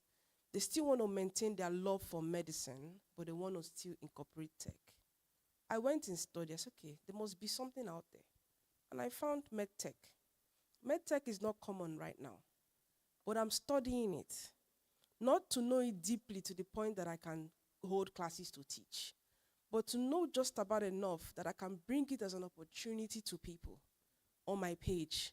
Then I say, okay, this is an opportunity. Then I bring an expert who can now train in that. So I just keep studying. I keep, looking at the terrain. When Japa was, all everybody was Japa, thousands came in. I found that these thousands have come in, they don't know what to do, they're left from their right. I started VAG community to help immigrants. So I just study, I watch what's going on, I figure out what's a pain point, and I go in for it. That's what I do. Thank you. Thank you so much. Our final question for the day, please, 1 minute. Sorry, let me stand up. Well, thank you very much for the little I've heard. I know I came a bit late. Well, my first question is was kind of answered from the last question actually. But I was still going to ask, like, in terms of like, I don't know if you mentioned something about affiliate marketing or something, because it kind of linked up to what she was asking as well. So in terms of affiliate marketing, like, what is the best platform to like use? Because most of them I was like getting to see online was mainly in US. So like ClickBank or digital stores or something like that. So most of them are coming from the US, and is like the tax kind of, so my next question for you was like, how do you manage like your tax when you're like doing things digitally as well? And yeah, my next question was for you as well. Is it Dr. Moses? Or? Yeah. So basically, like in terms of properties, I don't know. The UK is, I know it's kind of like you said, they have like other securities in terms of money wise, like in terms of managing your money and all that, like leverage and all of that, we don't have back in Nigeria. But here in UK, big companies, they tend to hijack businesses. So, for instance, like should I say there's a house like on my street that's up for sale, and obviously they're looking for someone to like really buy it. It's quite cheap and it's one of the biggest houses there. But so should I say someone that's coming up in properties, like how do you know the right person to speak with? Because I mean, at the end of the day, someone's looking for, should I say, security? Like I don't want to stress myself. They just go for one agency that will just put their property out there or something. So how do you know the right people to like speak to, and should I say increase your chances of like, you know, I don't know if that makes it very clear. Thank you. Yeah, in terms of tax, tax is something that I get, is a question I get every single time. And I would say this, most times, like in affiliate marketing, like you mentioned, there are different types of affiliate marketing. I'm not sure the one you wanted to know about. But in the affiliate marketing that has to do with TikTok, before you can even make any money on TikTok, you must put in your, yes, your tax identification. So any money you're making, the government is aware. So that I would always say, just to be on the safe side, get an accountant. I'm not an accountant. I can't say I can come and talk about taxes and stuff, but I have an accountant who is on top of whatever I make to make sure that on that side I'm safe, I'm paying my taxes, I do my self-assessment, and that is covered. When we talk about those American companies, like there's one that I talked about recently, which is called the Digital Boss Academy. It's an American-owned company. Now, with the Digital Boss Academy, when they came out, they were on MRR, which was Master Resale Rights. Master Resale Rights is not allowed in UK and the EU. But they had an EU section that followed the laws of UK and EU, which says MRR is not allowed. So they were able to give instead 90% affiliates. So 90% return on, whatever it is I believe you might know a little bit of affiliate marketing. So if you are in doubt of any particular program, don't be involved. Be involved in programs that have clear, I was happy when I came inside of DBA that they had a specialized area for those living in EU and UK, because there were some laws that guided us that were different from the laws that guide the Americans who are doing it. And then when you talk about TikTok, like I said, taxes are covered on TikTok. So in short, make sure you have an accountant. If you can't afford an accountant, maybe you are coming up newly in the digital space, I'm all about tech and internet. There are somebody has created something for everything. There are some websites that help you calculate your taxes.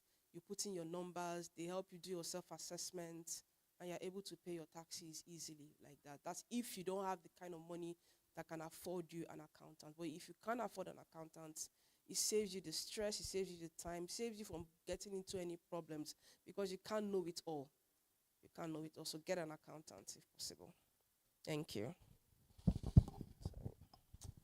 So, in terms of your question around property, I think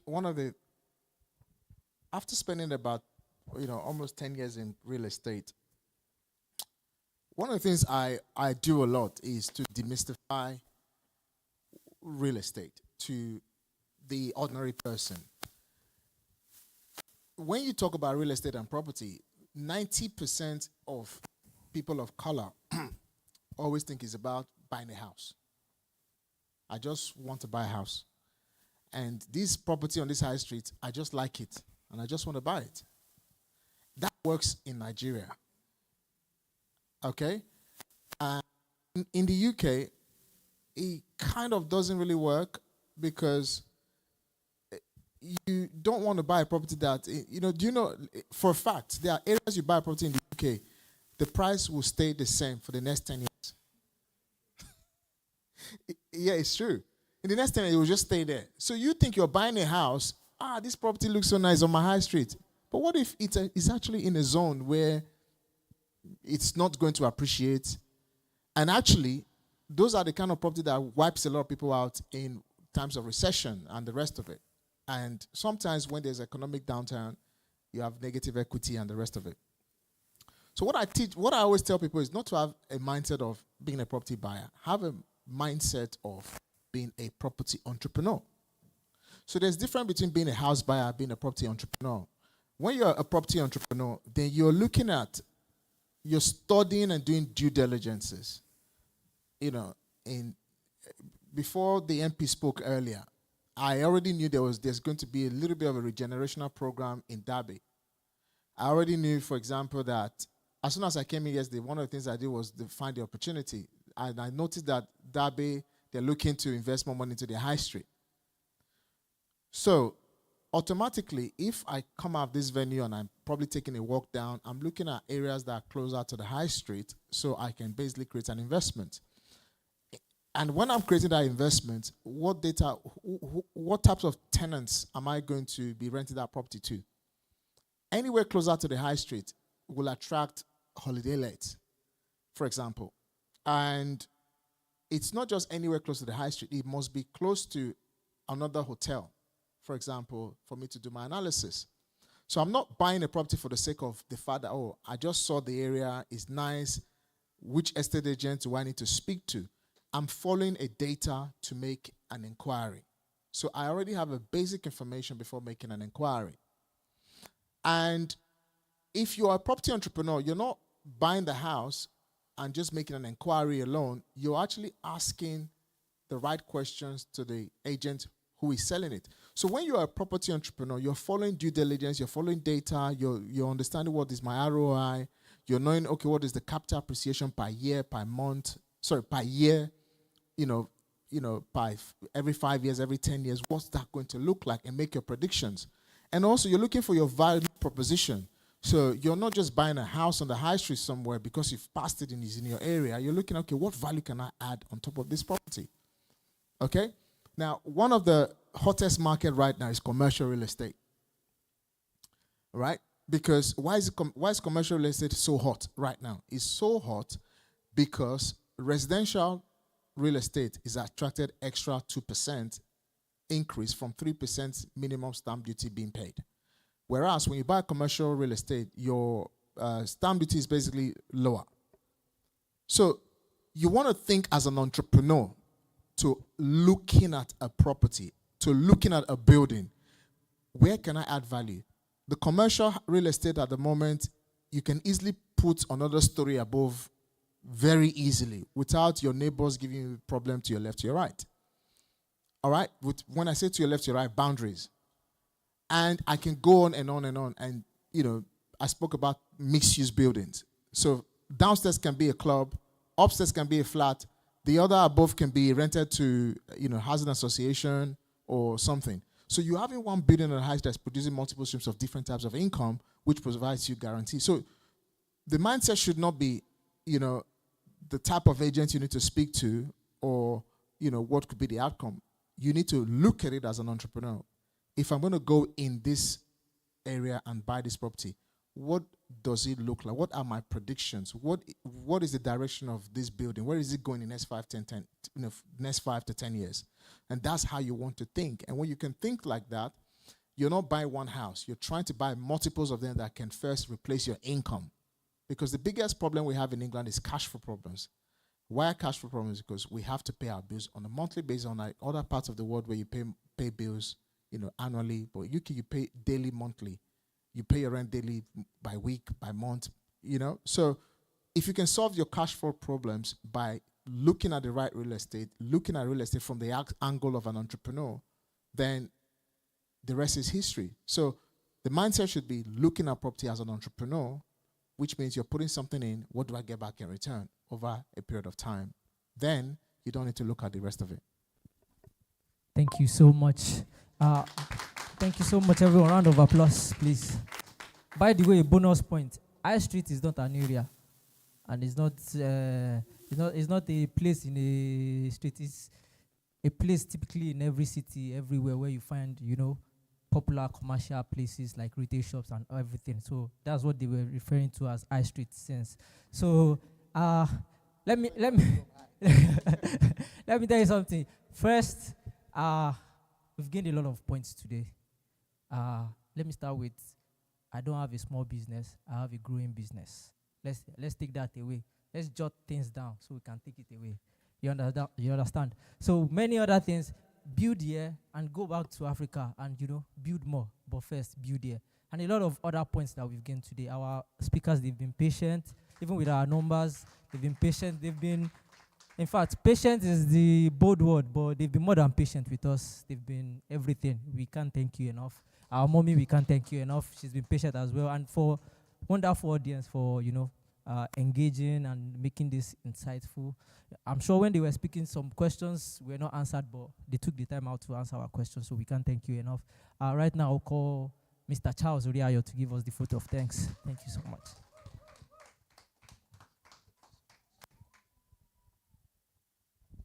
All right.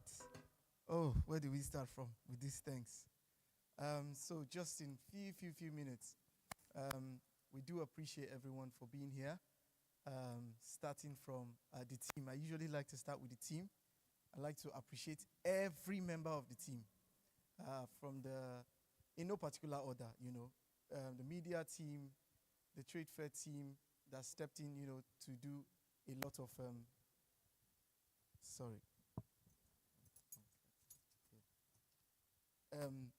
all the teams. So I want to say a very big thank you to you all. I want to thank our host, the person of Mr. Feyi, and everyone who made this a success today. And then I want to especially thank our speakers.